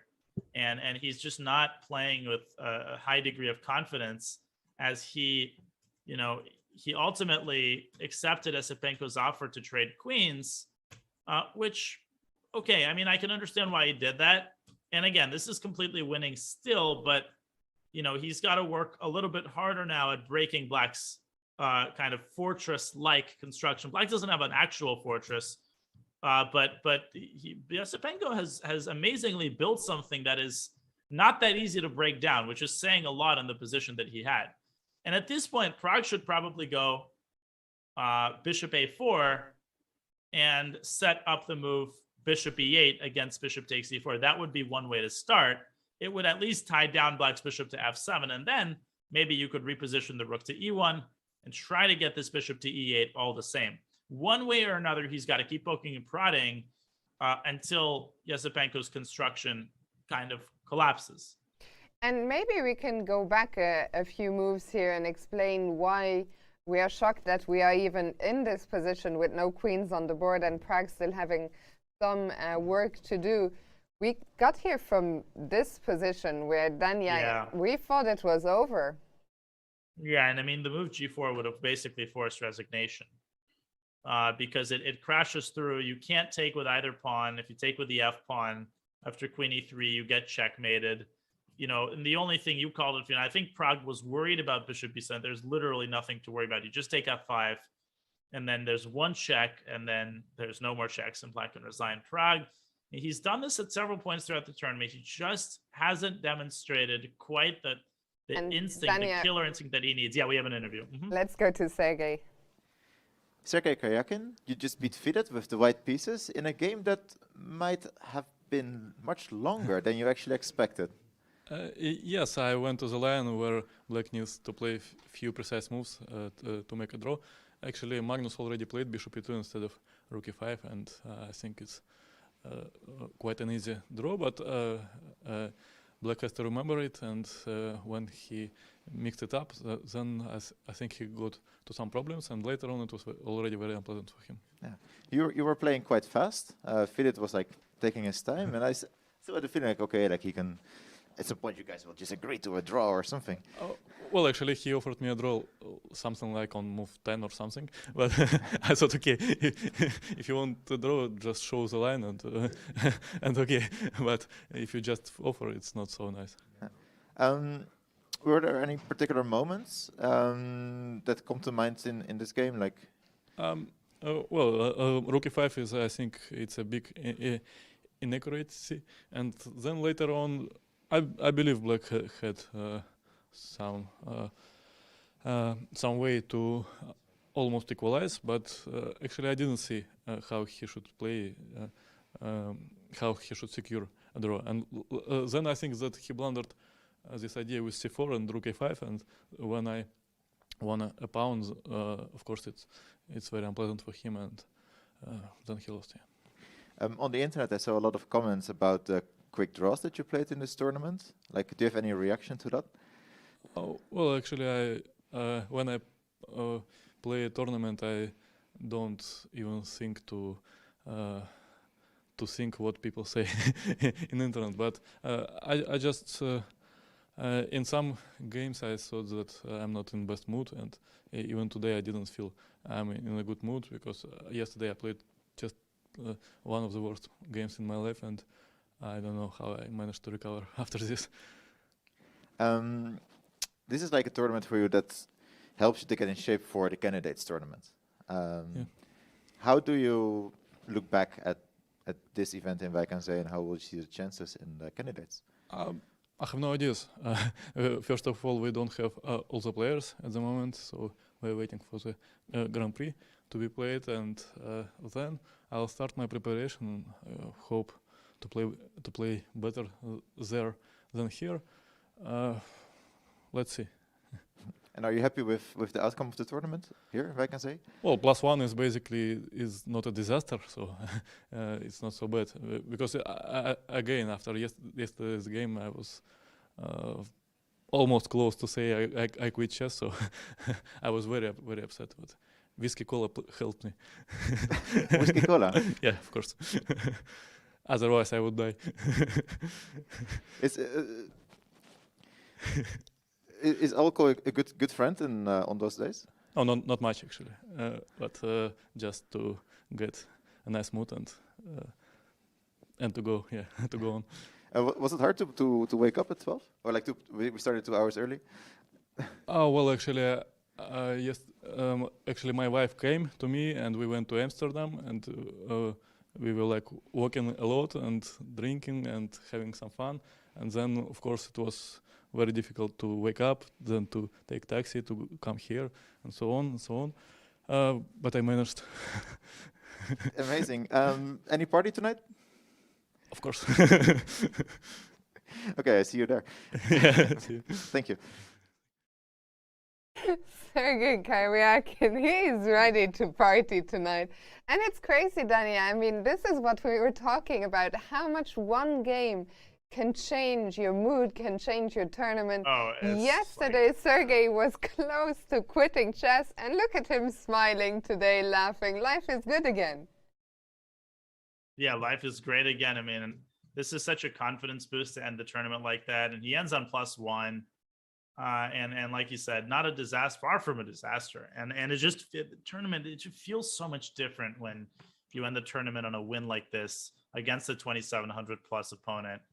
The loss is forgotten, and there will be celebration tonight for sure. Maybe another trip to Amsterdam.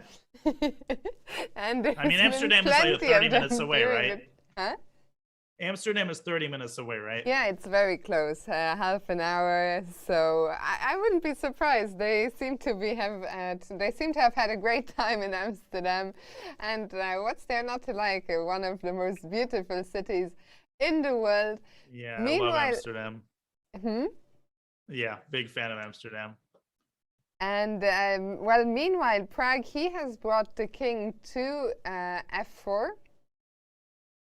And still the question, how exactly will he break through? Yeah, well, he's putting the pieces in place one by one. He's gotten the king to an optimal location.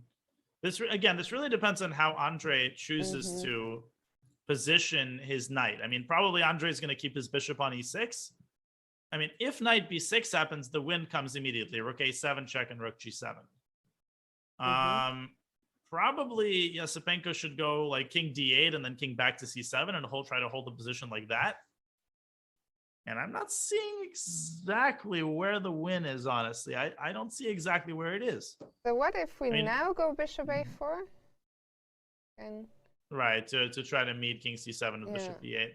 Yeah, but now I'll take the pawn. Although I guess you can try to get your bishop. You can try to sack the pawn and get your bishop to c6 and then maybe even get it to b7 somehow. But it's a little bit tenuous. I'm not totally enamored by this prospect. I guess here you can go rook b1 and try to go rook b7.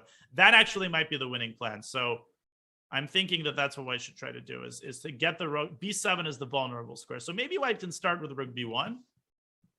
And if Black continues with king c7, yeah, maybe bishop a4 now. Okay, so let's say bishop f7 to stop bishop b8. Yeah, something like bishop b5. This looks like a good anchor point for the bishop as well. And one way or another, White's going to get in there. I mean, White's going to go rook a1, rook a6, or even rook e1. Can you also go bishop a6? Bishop e8. Yeah, you can absolutely go bishop a6. I mean, Magnus doesn't believe in fortresses, and this is really what he means. I mean, of course, that phrase is kind of overgeneralized, and it's I think it's overused, overquoted. But the essential meaning of it is that in such a situation, there are so many attempts at breaking the fortress that with only two minor pieces, it really, to me, is only a question of time before one thing or another thing ultimately manifests itself. Prague, I think, is going to take the full point here, even if it's going to take him a very, very long time. And I'm sure, in a way, when you're in a Yasipenko spot, part of you feels hopeful that maybe there will be some chances. And I think, well, at least if I'm in that spot, part of me feels I wish he had just finished it off before the time scramble, rather than have me here suffering in a game that I know is 99.9% likely for me to lose anyway. Yeah, I mean, suffering is the only way to describe it. And yeah. Dania, sorry, yeah, we should go back to the other game where Jorden, look at that. Some big progress has been made. Whoa. Apparently a blunder by Sam. Now, let's see. He's gone rook a5. That move makes sense to me, actually. That move makes sense to me. And the reason that it makes sense to me, if we just ignore the computer eval for just 1 second, I think Sam's idea is to meet rook b8 with the move rook b5. And what Sam is saying is that, yes, I'm down 2 pawns, but look at this pass pawn on b4. That pawn is rumbling down the board really, really quickly. But I think he's miscalculated. And I think this endgame, according to the engine, is actually winning for White. So bishop e4. All right, well, Sam would probably go b3. King f3, b2. Oh, and the king just comes over to e3 just in time. And if bishop c4, then you drop your bishop back to b1. Okay, so this is the important part. This endgame, Fiona, is winning for White. This is not intuitive. If you think about it, this pawn on b2 is a dangerous pawn. If you ever trade bishops, White could end up being losing. But this is actually just a winning endgame. The pawns are essentially unstoppable. So, for example, king e6, king d4, And actually, White can combine the threat of going king c3 with the idea of pushing the pawns at the right moment. So if bishop b2, White pushes the pawn. If bishop g4, White goes back to c3, and White wins the pawn on b2. So in reality, this pawn is more of a weakness than a strength. Now it's up to Jorden to correctly evaluate the move, and he didn't. He went g5, b3. He's still winning, though, it looks like he's still winning. Does he still go behind the pawn? Does he keep pushing the g pawn? What's the... Well, according to the engine, the move is g6, and the line goes as follows: b2, rook g8. Rook b8. And I don't know, but now it's very simple. Rook b5, you just take on b5, and then you go g7, and you're completely winning here. You're just 2 pawns up, and Black's king is in huge trouble as well. So this I don't understand. So g6, what does Sam want? Yeah, no, b2, rook b8. If you cover with the bishop, then either, well, probably you don't want to go g7, but here just bishop b4 followed by g7. And Jorden, I think he's just pushed his pawn. Yeah. No, Sam has lost his mind here. I mean, which is understandable. I mean, defending this for as long as Sam has is unbelievably difficult, and Sam has miscalculated something. But whatever it is, he has hallucinated, and he's going to lose this game most likely. Shall we go back a little bit and see where it went wrong? Try and understand where it went wrong for Sam. So around this moment, I actually was quite optimistic for Sam's position. I mean, Jorden repeats moves once, but gutsy decision. He goes rook g7. Sam pushes his pawn. This is all correct. b5, b4. Okay, so this is the critical moment. Here, he had to go b3. And the reason Sam rejected it, I think, is because of this position. I think Sam just forgot about a very important concept here, which is to play king, not c7, not king c7, because then the rook has the b4 square. No, king c5. And if White pushes g5, here you can blockade with bishop f5, and White has a very, very hard time making progress here. White just has no moves. I mean, look at this position. And if White bides his time, Sam could anchor the bishop to the other pawn. But this can be a hard position to evaluate correctly. If White doesn't play g5, then the bishop could intercept the rook with bishop b5. I feel like Sam probably looked at this position and concluded that since he cannot really push his pawn any further, he must be lost. But it turns out that after bishop f5, White simply cannot make any progress because all of White's pawns are incredibly weak. And most importantly, if White pushes king g3, there's b2, giving away the last pawn and then picking off the bishop with bishop b4. That is another incredible detail. But rather than that, Sam trying to preemptively intercept the rook. And it is backfiring spectacularly. They are following this line, and Sam will lose this game momentarily. And I mean, as you were saying, it's not a surprise to, at some point, the focus is just Jorden. I think it's so brilliantly keeping the pressure up. We thought this might end in a repetition hours ago, but Jorden just kept finding ways to ask more questions, try and use that extra pawn, and it is paying off here as rook b5 is on the board. And, well, we expect Jorden to capture and then just run his own pawn, and rook b5 is on the board as well. Yeah, now, okay, I'm exaggerating. Not momentarily. Not momentarily. Because after g7, b1, queen, and first of all, bishop b4 here has to be considered. But I don't think that it's good, because after king e7, it's probably a draw. Black's king gets to f6 in time. The no, Jorden has to go are g7. Not No more trousers. Yeah, not enough pant legs. But after g7, b1, queen, g8, queen, I'm 100% sure this is winning for White, and the engine confirms that. Just because, okay, White is up 2 pawns, so most queen trades are going to be winning for White. On top of that, Black's king is in huge trouble. Like queen f8 check, queen e6 check, and White can just simply push the d pawn when given the opportunity. No, I mean, this is, I don't see Sam defending this for too long. I just don't see it happening. I mean, it's kind of not ironic. I don't know what the word is, but we have just seen the interview with Karyakin, who yesterday he said that loss against Sam was one of the worst games of his life. Then bouncing back today, ending the tournament on a smile. And for Sam, it's going to be the exact opposite. Yesterday, he was delighted. I mean, you don't get a win in under 30 moves against a Karyakin or player of his caliber very often. But today is going to be tough. Sam is one of the other players, one of the many players who is playing in the Grand Prix as well, but not the first leg, I believe. Sam just made like a werewolf. He just made like a face of somebody who I feel like he's about to jump out of his seat, and it was really funny. I think people in the chat noticed. I thought I was the only one who noticed it, but then people in the chat suggested. Someone in the chat should clip it for me. I was busy rambling. He did. He made a motion with his mouth, like with his face or his mouth. It was like kind of interesting. One more thing about this position. After G7, Queen, I just realized that Black can give a check on F1, but it turns out that this is the paper tiger. King G3, Queen G1 check, and White shuts the whole operation down with Bishop G2. And if Black tries Bishop F1, this is not a bad attempt, but here's what happens. Queen E6 check, Queen C6 check, and notice the Queen and the Bishop on the same diagonal. White pushes D6, and the Queen defends the Bishop, and Black can resign.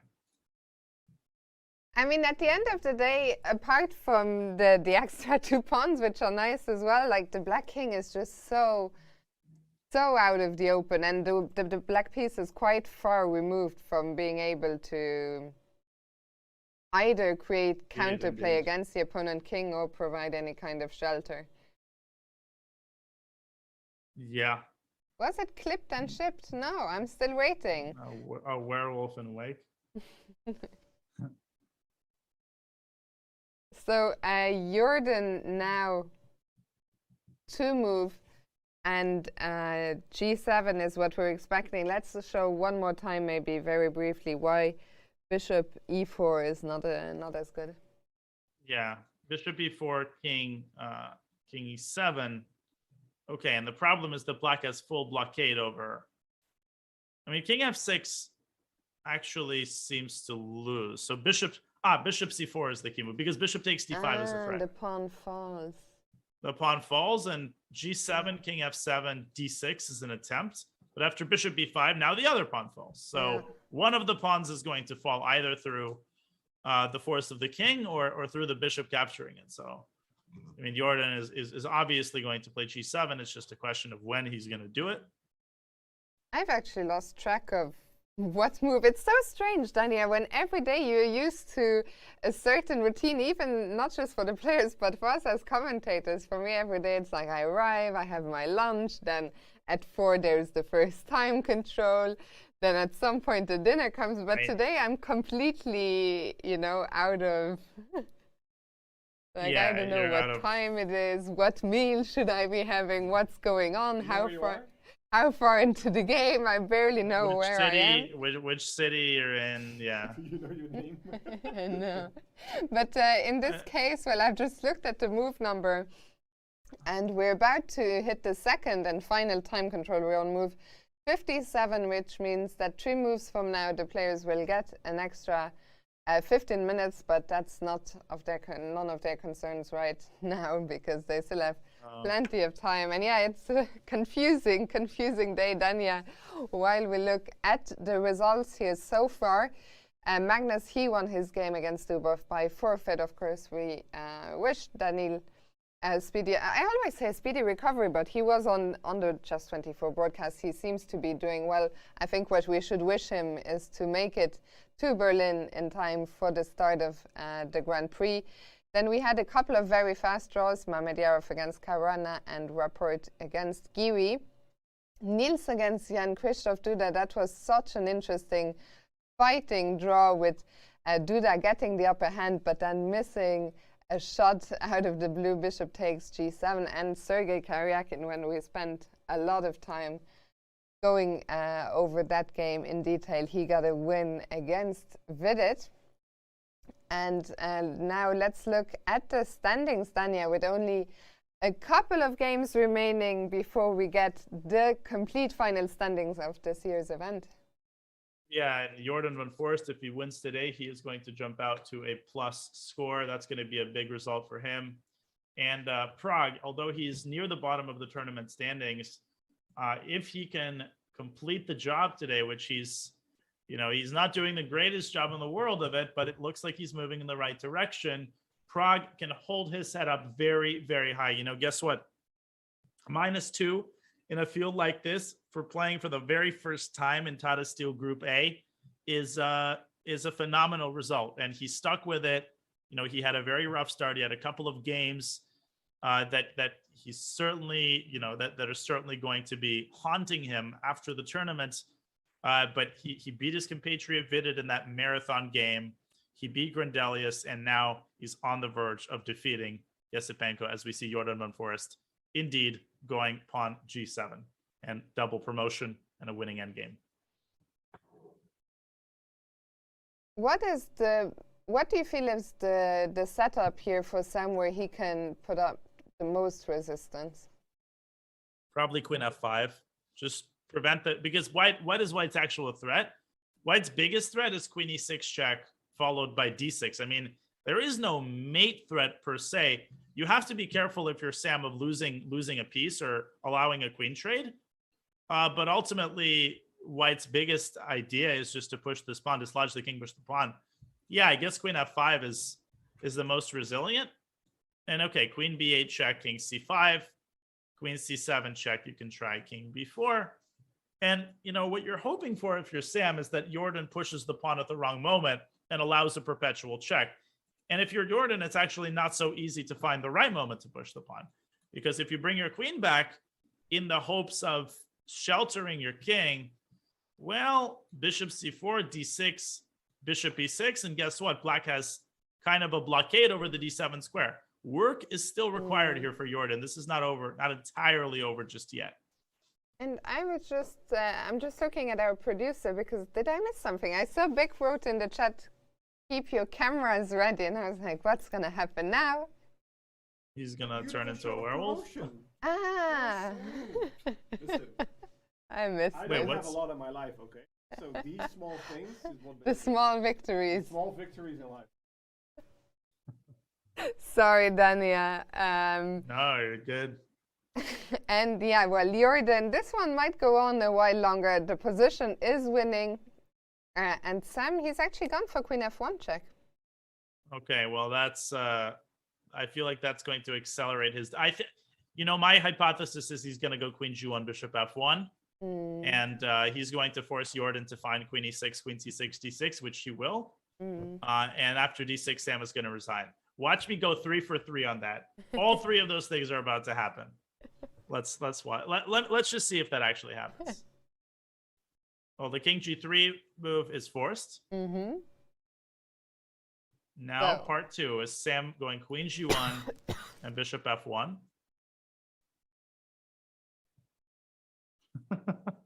Now I can't unsee the whole werewolf thing. Like now when I look at Sam, I feel like when he doesn't shave, he's got that vibe going.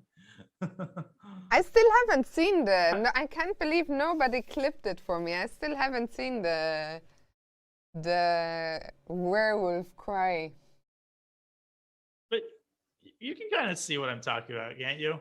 Yeah, even without having actually seen it, you can kind of right. No, picture but he goes Queen D3. Damn it! No, my prophecies are not coming true today. I'm sorry to say. It's too early in the morning for the prophet. It is too early in the morning. That's right. The prophet, just like the werewolf, operates at midnight. But anyways, let's go to the other game. Let's see how Prague is faring in his seemingly interminable attempt to convert this exchange. And guess what? He is not making any progress right now, Fiona. He's just not. He has not made any progress in the last 10 moves. This game, I'm really, really shocked at the lack of, at how the game is still going. I mean, I'm struggling to even find my words, but I am shocked at this game. There were so many. G4, I think, was the most clear-cut opportunity, but then even later on, this H3, G4 idea, any idea to break through on the king side? Yeah, Prague had 1,000 ways to win this game. And that it didn't involve the queen to g4 here. And then, okay, I mean, h3 and g4 is just something he should have seen.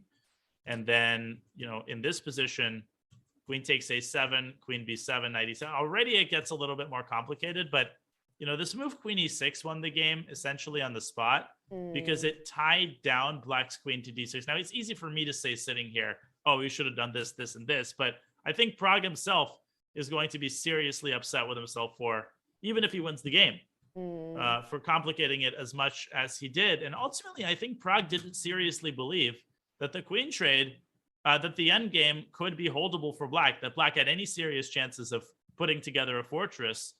And right now, I think he's regretting that decision. So this was move 43. They're now on move 54, and essentially zero progress has been made. And I honestly, at this point, Yasipenko keeps improving his position. He brings his king to b7. The eval is +5. Yes, of course, but you still have to figure out a way to actually win the game. Yeah, and I think I'm gonna have to eat my words about how Pragg is still a 99% favorite to win this game. Well, I mean, how could you know that this would happen? Also, and Pragg, he's got 5 minutes. I was just gonna say, and this game we're on move 54, so 6 moves to be made, but very likely Pragg will end up very soon having only little time, as it's likely, Daniel, we see it happening over and over again. Once he gets his 15 minutes, most of the time the first 10 minutes are burned pretty much on the spot. And guess what? I mean, he's got a maximum of 20 minutes on the clock. That's not a lot for figuring out a win, which he so far has failed to find in the last 50 minutes. So you can see in Yasipenko's body language, notice how he's now hunched over the board. He knows that maybe for the first time in the last 25 moves, he's got maybe a small chance. I still think it's a small chance. I still think Pragg's winning chances are far more significant than Andrei's drawing chances, but he knows he has a chance, and it's reflected in the way that he's even sitting at the board. Yeah, and well, Bigfoot has a question for you, but I think at this point, so his question is this the worst kind of loss for Andrei, where you can see 30 winning moves for white, he never plays them, yet you still lose? I think the question is it gonna be a loss? That's the main question here. Yeah, well, it really all depends, because if Pragg ends up winning this, okay, everything is forgiven. The technique was bad, but at the end of the day, he won the game. That's all that matters. If he draws, that's where the devastation would set in. I mean, that's where really, so the result of the game does matter.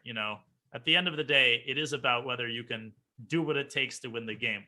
Now, just really quickly, what is it that Pragg has to do to win? Well, there's a couple of things that he's going to have to get done as he goes back to f4.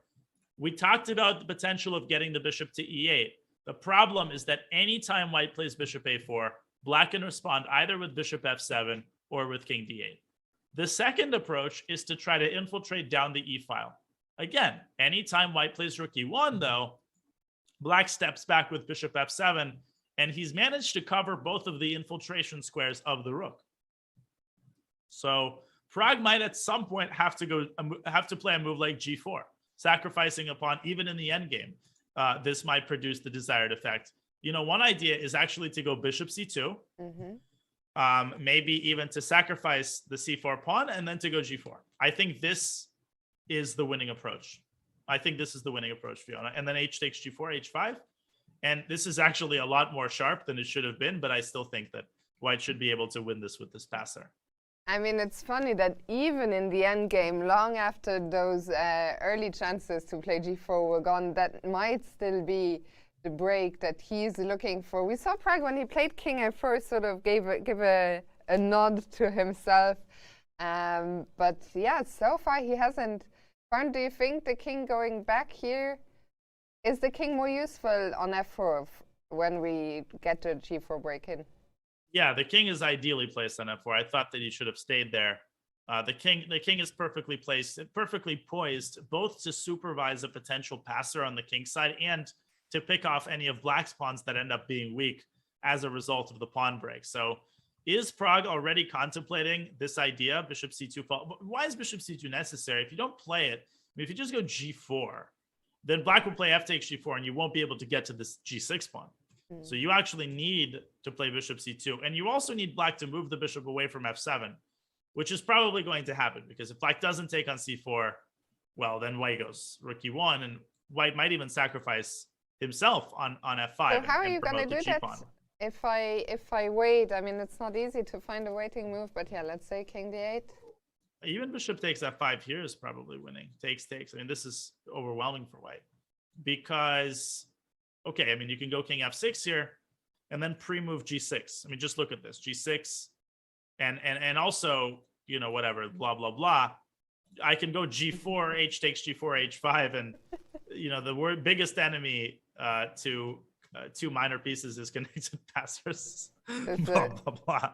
I mean, as in, like, it doesn't matter what black does. Black can move and arrange his pieces however he wants. It's not going to help. You know, for a second, I mean, it's been so long. For a second, I thought that your rook was hanging on b2 there when you played h5. And then I wondered, even if it was hanging, okay, maybe it's a bit too much, but... No, it's still winning, yeah. Even if you're able to take knight c3 takes a1, h6 is still winning for white. That says a lot. As Andre has indeed gone bishop f7, as we predicted. And by the way, Jorden, I think, is right about to win the game. He has found a way. There. He has found a way to offer a queen trade, but in such a way that Sam can't really refuse it. That's the problem here. So let's take a deeper dive here. First of all, how did we get here? We didn't miss so much, so let's just rewind a few moves. I mean, it was a bunch of checks. So queen d3, check, check, and queen back to e3. Now, why did Jorden try to get this king to d7? Because the whole point is that queen g6 check, which is Sam's main defensive resource, is now met with bishop g4 check. And this interposition with check is totally deadly. King d6, queen d6 check. The king has to drop back to d8.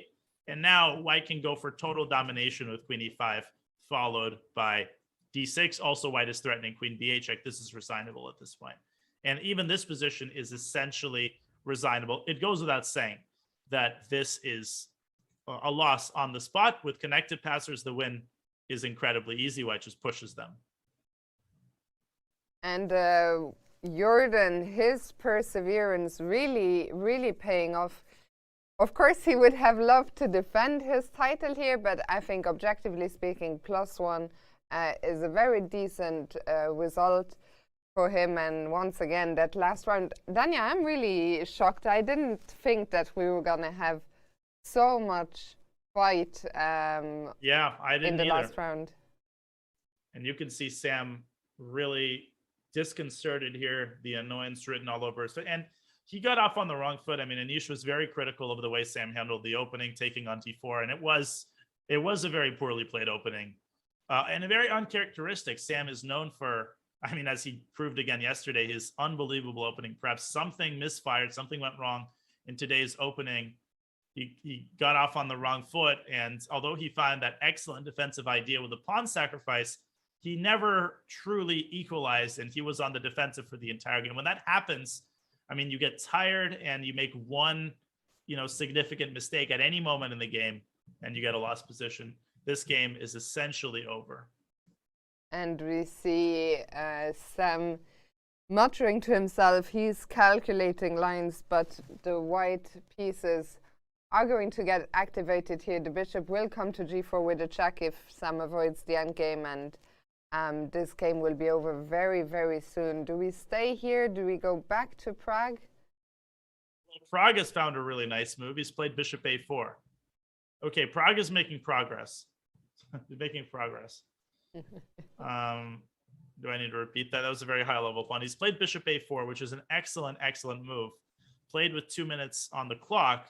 Now, the point is that if Andre, and he does sacrifice on c4, so I think he finally came up with the right idea. After bishop takes c4, bishop e8, knight e7, guess what? Check, king takes d8, whoop, rook takes c7, and you transform one advantage into another, and all of black's pawns collapse. And once these pawns collapse, white's going to get connected passers. So I mean, it's also crazy that we could end up in a bishop endgame here. We already had one in Karyak and Vidit, and we could have one in Jorden against Sam. Yeah, not the most common type of endgame, and yet we might have 3 of them in the same round. I mean, what else?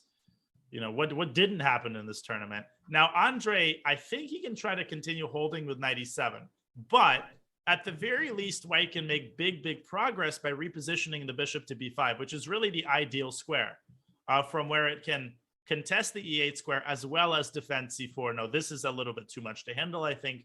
Knight c8, but still, I mean, even with the bishop on b5, White has to find some way forward because rook e1, there's king d8. And for the time being, Black still holding the fortress down. Dania, a very important question from the chat. What is that sound? What is what sound? Whoop. Oh, that is the sound of a good move. Well, again, I credit that to a American football sports anchor called Chris Berman who does that noise, and I'm a big fan of his reportage. So that's where I got it from. Actually, can I ask you a random question? As a chess commentator, do you sometimes watch other sports and try to pick up things that commentators do there? Yeah, so first of all, I'm a huge sports fan in general, like regardless of commentary. I mean, I watch tons of basketball and American football. But now that I do commentary professionally, I feel like I'm almost partially working when I watch games because I do try to pick up on phrases. I pick up on the way that professional commentators, or I have favorite commentators, and the way that they handle difficult moments in the coverage, particularly, let's say, when one team is down by 40, right? The way that they continue to make things interesting, which is something that we take for granted. But I've tried to apply that, for example, even today, on a day where, Magnus has already won the tournament. So, well, what is there to play for? So it seems. And yet, we've got 15,000 viewers, and I'm really, really pumped that people are still as into the action today as with any other round, Fiona. And that honestly warms my heart. And I'm not saying that, this is to me belong the spoils. I deserve all the credit for that.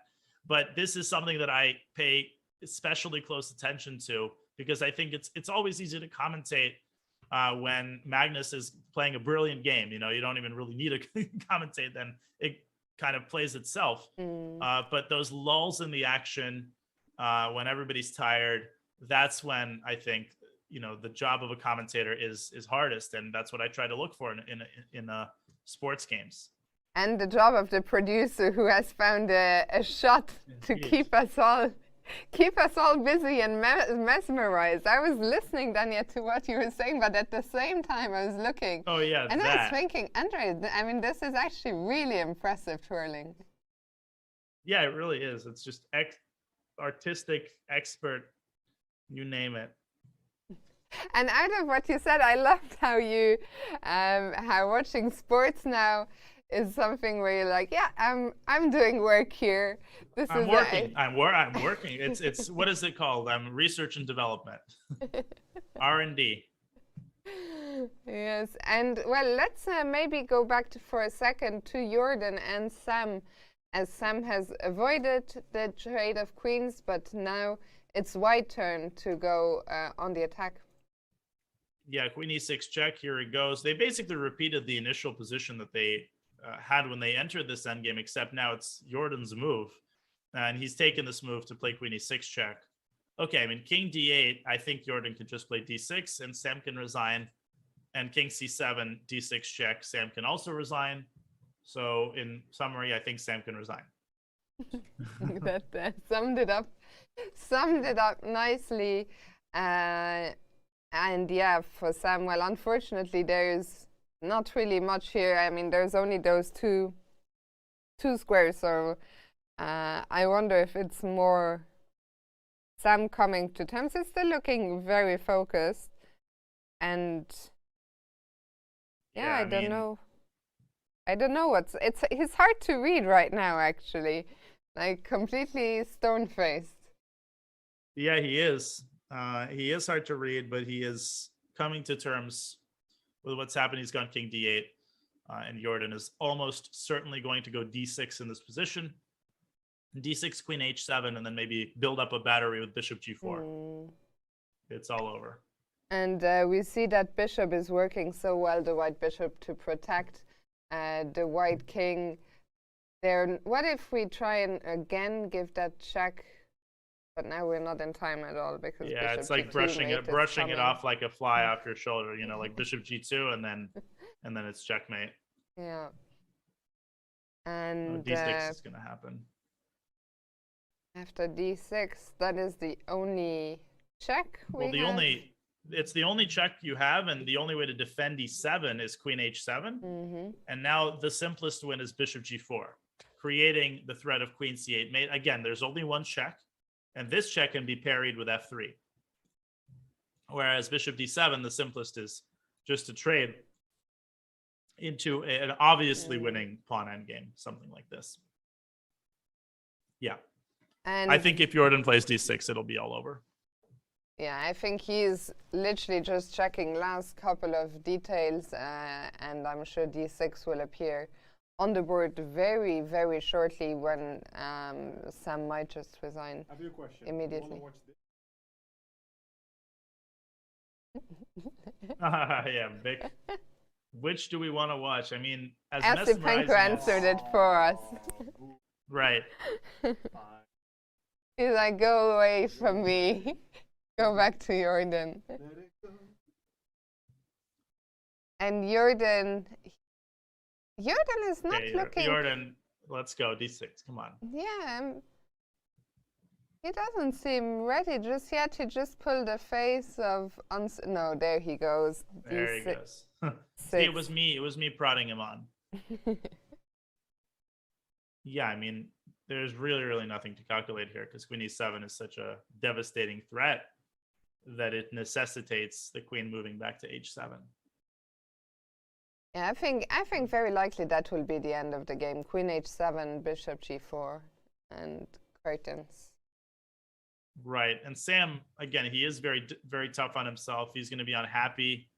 He's going to be unhappy that he didn't spoil his game against Karyakin. That win stands as an amazing display of both opening preparation and thinking on one's feet. But he's not going to be happy with the way that he ended this tournament. And yet, an amazing experience for Sam, who has by now played in his fair share of super tournaments. And with every passing one, it does seem like he's feeling more comfortable facing these top guys. And he drew Magnus this tournament. He's got a lot to be proud of.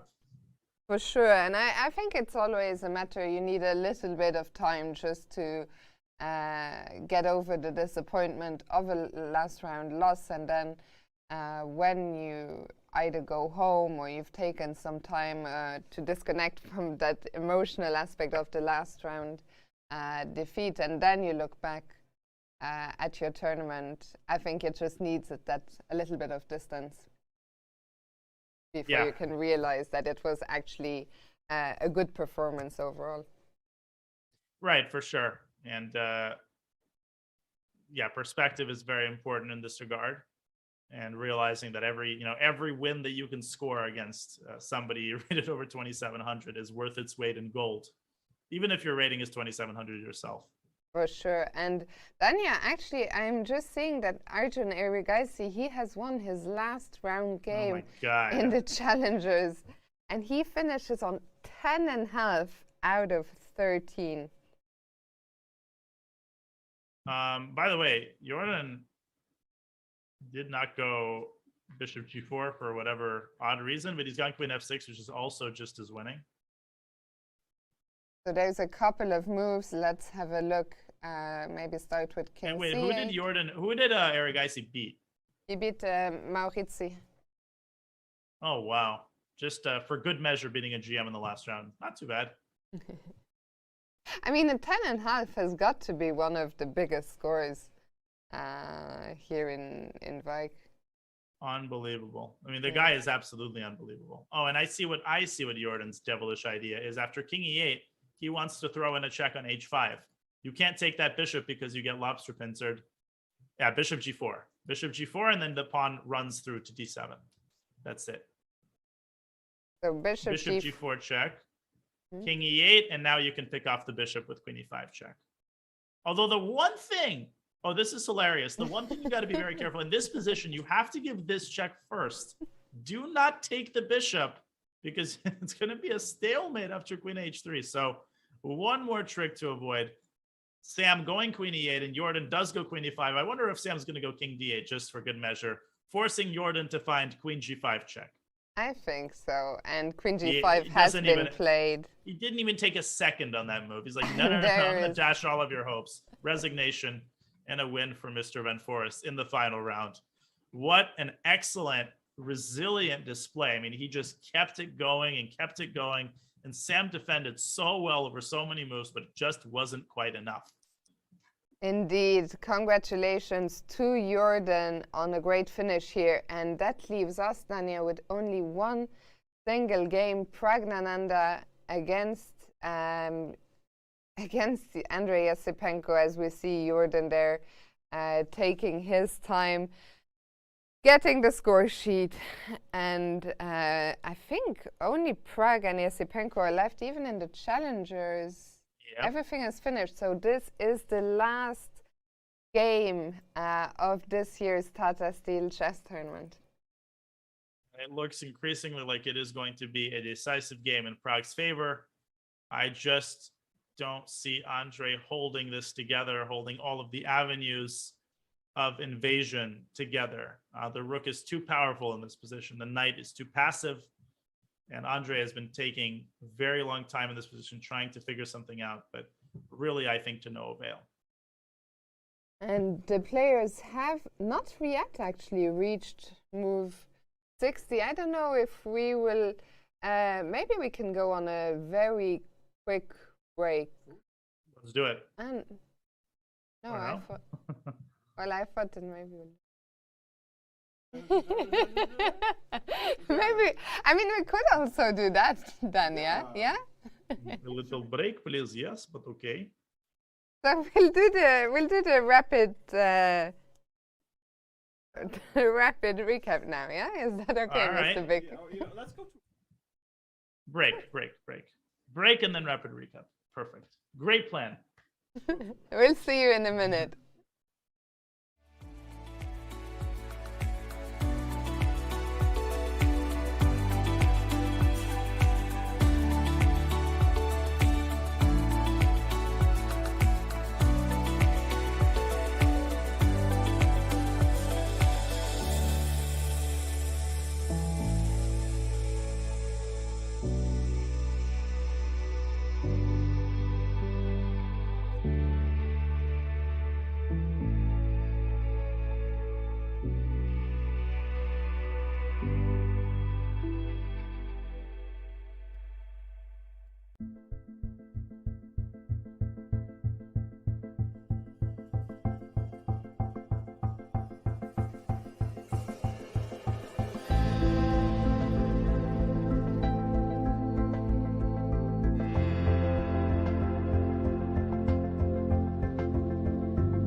Jorden van Foreest, you just beat Sam Shankland with the white pieces.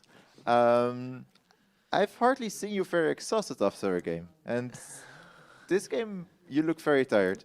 Yeah, I'm very tired. Really exhausted after this game. It was very tough, and I mean, just a long game. I didn't expect I would win at all because his position was very solid. But I just kept on trying because I have an extra pawn. But yeah, I didn't expect to win, and I mean, it's the last round of the tournament. It was really it has been a long tournament. Indeed. Yeah, you were pawn up basically the whole game, but you kept on pushing. You tried to create troubles for him. Yeah, well, I had a pawn. I wasn't actually sure if I should win it because he gets very solid, like knight on d6, and then I didn't know what to do. But I thought I should anyway just take the pawn and then see how it goes. I thought there were several moments where it was very close to a draw, but I thought I should keep on trying since I'm always on the better side. And finally, late in the end game, he probably made a mistake. I'm not really sure where, but at some point, yeah. Last year you won the tournament. Now you're at +1. You finished at +1, but what a roller coaster event! So many wins and losses. Yeah, it's very strange. Sometimes I have sometimes very solid results. Like I think I once made 11 draws in a tournament, and last year I had 9 draws and 4 wins. But here it's been just a really topsy-turvy event. Like I think I won 5 games and lost 4. So that makes it even more tiring, especially like losing so many games, but also winning. But overall, I'm of course very satisfied. I mean, ending on a high like this is very nice. So like 9 decisive results. How hard is it to actually cope with all these emotions? I don't know. Now currently I'm just quite tired, so I'm not. But in general, like when I lose a game, I just keep on going, look forward to the next game, and same when I win a game. So just want to fight every game. You don't always get to, but I try to, and it leads to interesting games. That's for sure. Yeah. Well, you also like in this tournament, there were also like a lot of games that were not very. Apologies for cutting out of the interview, but we had a result in Praggnanandhaa against Yasipenko with Yasipenko resigning, and we are back just in time to see the absolute devastation of Andrei Yasipenko. Indeed, and you know, he could have lasted for maybe a couple more moves. He could have made move 60, but at the end of the day, the result was no longer in question. Once Pragg put his bishop on b5, we identified that as the X factor. If Pragg had managed to do that, we said the game would be over. The strain on Black's position would be too heavy. And Andrei, he brought on the defeat even faster. Bishop e6, allowing bishop e8. He just forgot about that move. And he resigned here because after knight e7, the simplifying operation wins the game. Rook a7 check, and now rook takes e7, and white just vacuums up all of the kingside pawns. Boom, boom, and then these connected passers are easily going to decide the game. d5, bishop comes back to g6. You can also take this one for good measure, but essentially the h-pawn is unstoppable. There's nothing more to play for, and Andrei, as you can see, very upset, losing the last game of the tournament. I mean, this is such a tough image to look at. We see Andrei hasn't even got up from the table yet, and yeah, just utter devastation and disappointment all over his face, written all over his face. I think once again it will also be a case with some distance and some perspective. He can reflect on the tournament differently, but of course today, a devastating loss. And I mean, Bigfoot was asking you earlier, Dania, is this some of the worst kind of loss when you know you had been lost for so long, but then you're given some whisker of hope? It's dashed. Yeah, that's the worst feeling, because you get that excitement and you lose all over again. Because in your mind, by the time Pragg won the exchange, Andrei had already resigned in his mind. And then all of a sudden, after the queen trade, maybe I can build a fortress. Maybe he won't find a way to break through. You get that excitement, and that is dash. That's what makes this so painful. It's the fact that you lose the game again. But it is what it is. An excellent game overall by Pragg. It wasn't smooth by any means. There were mistakes in the technical conversion phase, but by and large, Praggnanandhaa with the final round victory. He beats Vidit, he beats Grindelius, and he beats Yasipenko. 3 wins in Tata Steel, notched by the Indian youngster, and a performance that he can definitely hang his hat on. For sure, what a debut for the young Indian. Pragg, by the way, is getting ready for his interview, so we'll be hearing from him in just a second. But as you said, I mean, first, well, he's ready, so let's go there. Pragg, you just beat Esipenko with the white pieces. That was like a very, very good game, it seemed. Yeah, I think I played well till move 40, and then I think my technique wasn't that good. I think I should have finished much earlier, but I went to this endgame, and after going to this endgame, I wasn't sure whether it was completely winning or not, because he could set up some fortress, yeah. But I think when I got this bishop a4, I was sure I would win that. Most of the game you were in exchange up. What was like this moment when he allowed knight f6? Yeah, but I think already that is very bad for black, and because if king g7, I think maybe there is knight e7. His king is just very weak. So, but I didn't expect he'll be giving exchange sack. But okay, anyway, it's lost, I think.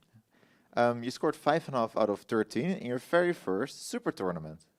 How was your whole experience here? First of all, I have to thank the organizers for giving me this invitation, because yeah, it's a great experience for me. I learned a lot. I think I could have scored better than this, comparing the positions I got in the tournament. But I think I lost 4 games out of 5 in the middle, which was bad. I think there I could have scored like at least 1 point more, and yeah, it's still good that I scored 5.5. And yeah, final game was definitely I'm happy about that. You won your last 2 games here. Did the tournament finish too early? Shouldn't we play another 10 rounds? Okay. The penultimate round was a walkover, so I Oh, can't really. That's true. Yeah, sorry. I can't really take that as a win, but yeah, the last game was good. So maybe if there are more rounds, maybe I could score more points. Do you still feel very energized? Sorry? Like, do you feel you still have a lot of energy? I don't think so. I'm tired. Like, yeah, I can play like a few more games, but like I don't think the quality will be so good. And what's next for you after this tournament? I don't have anything planned, over the board tournaments, but I have this Meltwater coming in, so it'll be another great tournament. So yeah, looking forward to that. Okay. Well, I wish you all the best. Yeah, thank you.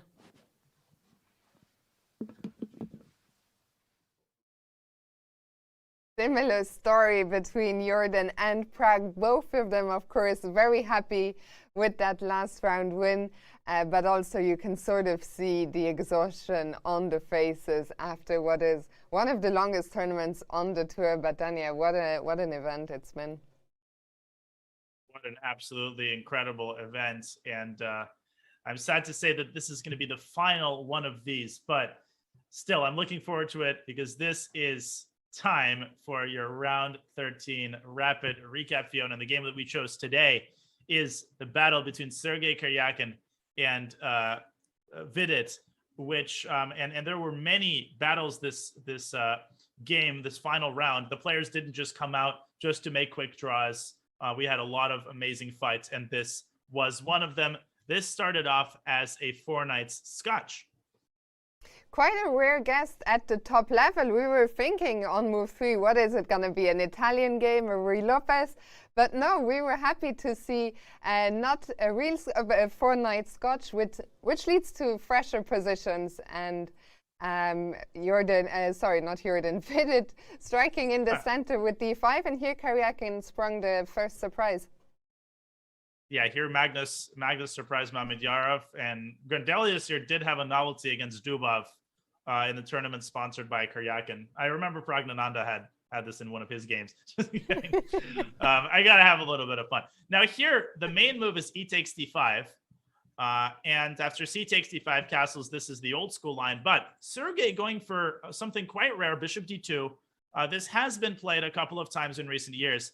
And the point is that this essentially, this doesn't force simplifications, but it invites a bunch of simplifications right into an endgame where white is absolutely not risking. And Sergei made it clear in the interview that he did not plan on taking any risk this game. He was more or less fine with a draw. But Fiona, he wanted to test Vidit just a little bit, and that is why he declined to draw right around the 10th move. He wanted Vidit to prove that he could actually fully equalize. So here we go, the simplification.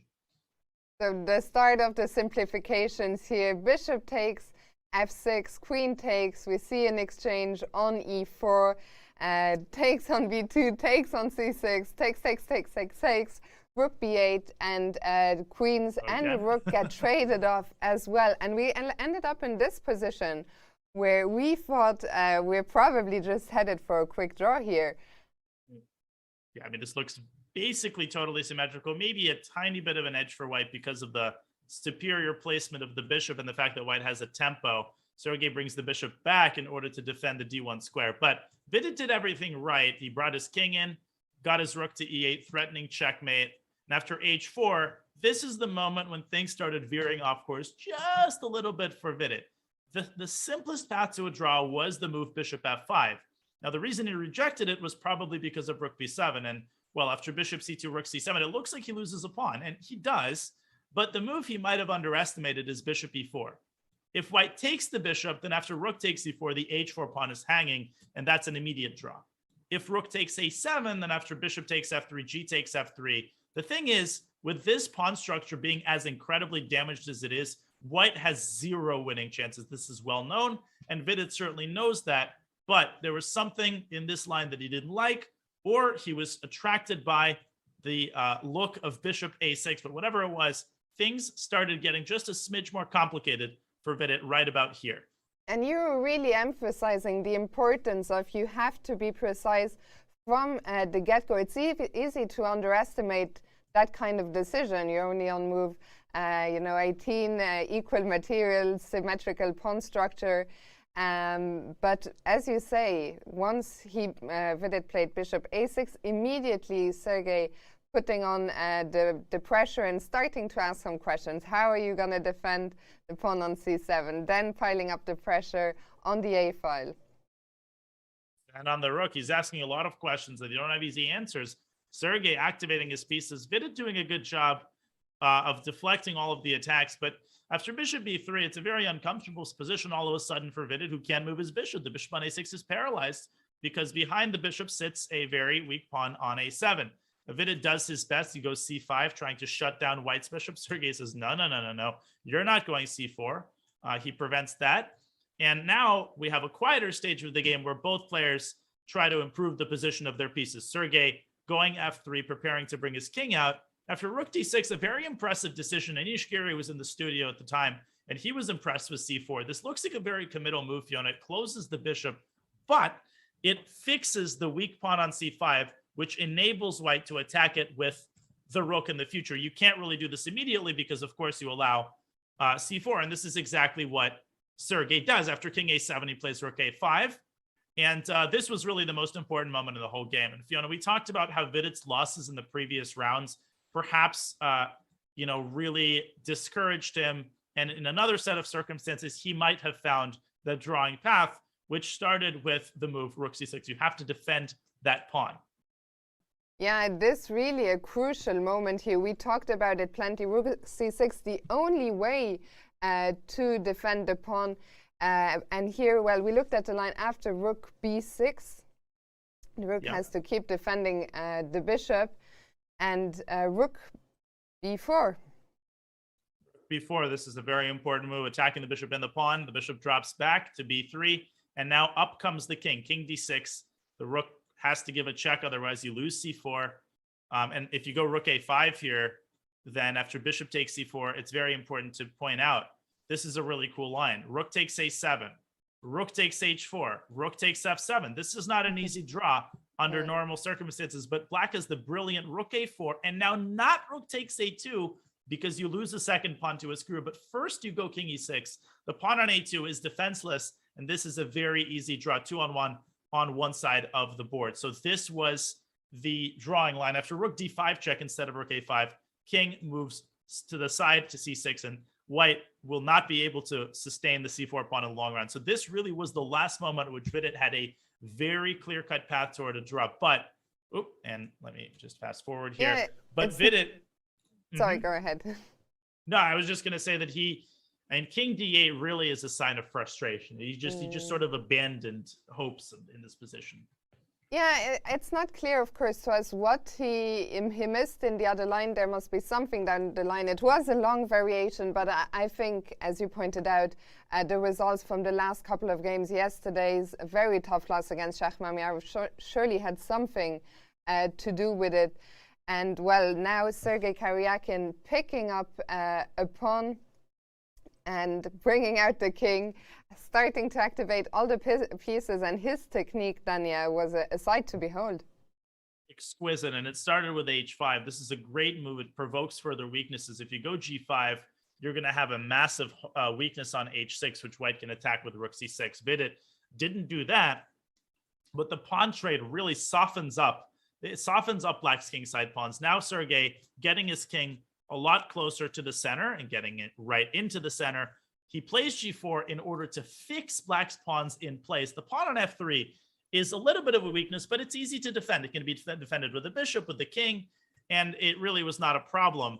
And here, it's a healthy pawn up. Sergei moves his rook aside in order to pave the way for the pawn. And the next critical moment, he goes bishop d1. There's that move to defend f3. Rook d6 check, by the way, does not win the bishop because of rook d5 with a winning bishop endgame.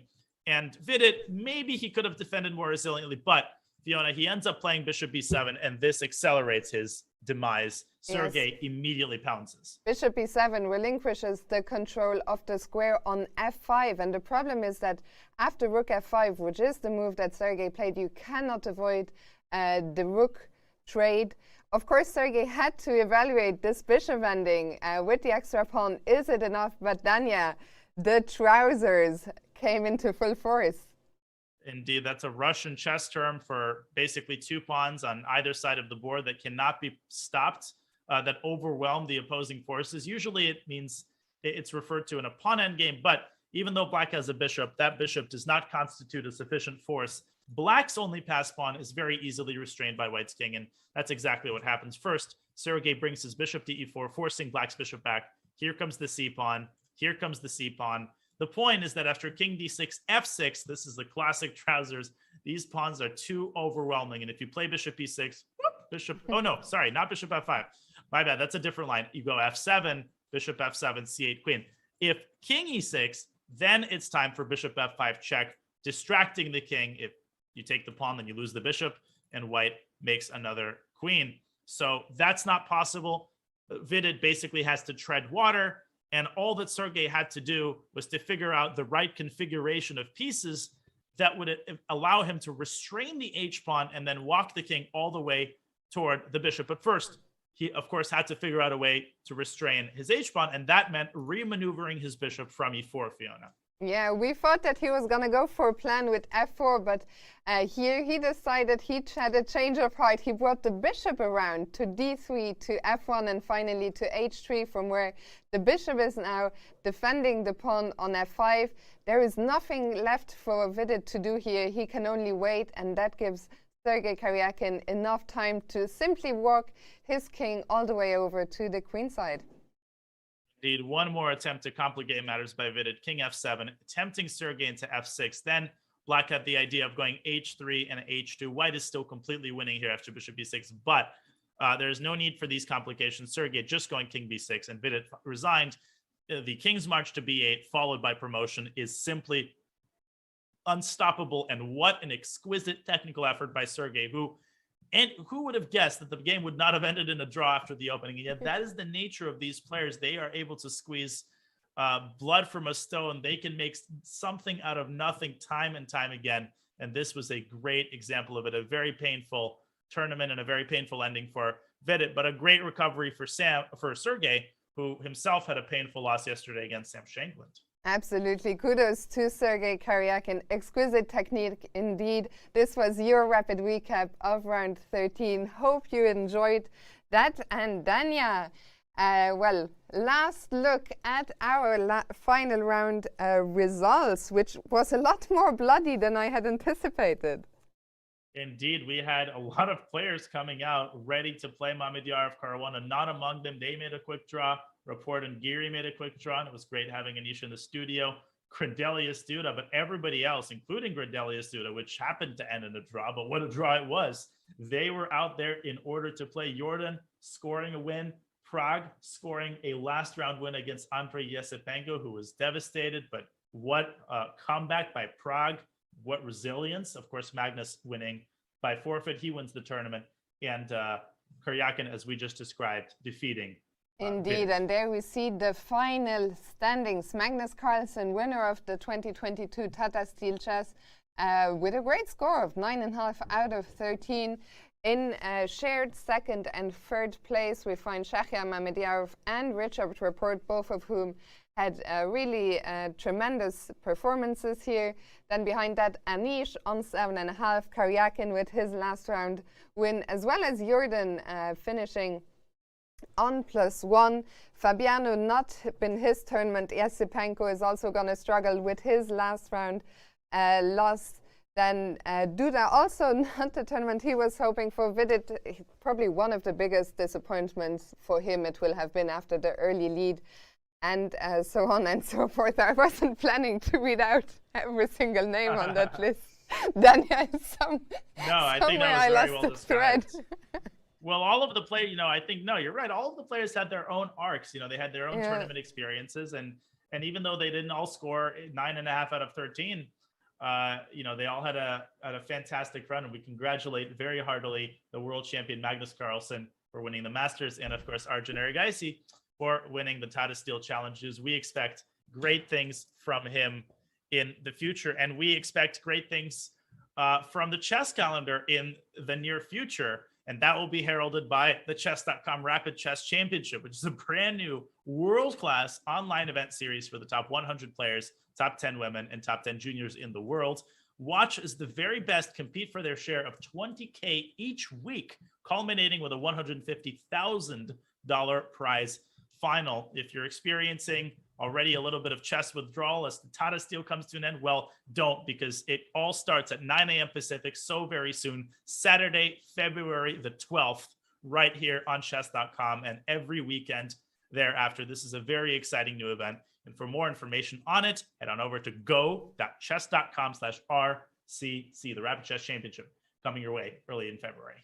So much chess action to look forward to. No rest for the wicked. The Grand Prix gets on the way in just a few days, then the Rapid Chess Championship. But for us, it is time now to wrap up this 2022 Tata Steel Chess Tournament coverage. Dania, first of all, a huge thank you to you. It's been an absolute pleasure commentating alongside you. Big shout out, of course, to our producer, Big, manning the ship here behind the scenes. A huge thank you to all of you guys watching us at home, keeping us company. Big shout out to the team here. Of course, difficult circumstances to run a tournament in the middle of a pandemic. So huge shout out to everyone who made this tournament possible. So many people working so hard behind the scenes. And yeah, that is it for me. Dania, I'll let you finish the show. Well, I echo everything you just said. I'm so very grateful that I get to do what I love. I get to wake up maybe a little bit earlier than I would have liked, but I get to do what I would have done anyway. But I'm even more grateful that I can do it with such an amazing supporting cast, including an amazing co-commentator. It's been such a pleasure covering Tata Steel with you, Fiona. This is a marathon event. We did it, and I just hope that everybody enjoyed the coverage and everybody enjoyed the magical atmosphere of this one-of-a-kind tournament. I'm sad it's over, but I'm going to get some sleep tomorrow and on to so many other exciting tournaments. Thank you, Fiona. Thank you to everybody for watching, and to Bigfoot for the absolute heroic camera work and production work as well. Absolutely. Thank you, Danny. A shout out as well to Robert Hess, who was here for the first part of the tournament. That concludes our coverage. Hope you guys enjoyed it. Thank you so much for watching. Have a good one, and we'll see you soon. Queen G4, but whoop, in comes F5, and White's queen is actually basically trapped. And if White takes on B6, well, this doesn't work out, because after F4, whoop, the queen takes B2 with check, heading for H4. Neil's stopping that. Well, queen goes to the other side. Whoop, queen going to H4, back to G3, and as soon as White's king goes to C5, whoop, king comes back to d7. King goes back to d4. Whoop, king goes back to e6. And there's literally nothing that Wijk can do. So make no mistake, this is not an easy win. And the evaluation could change in a single half move.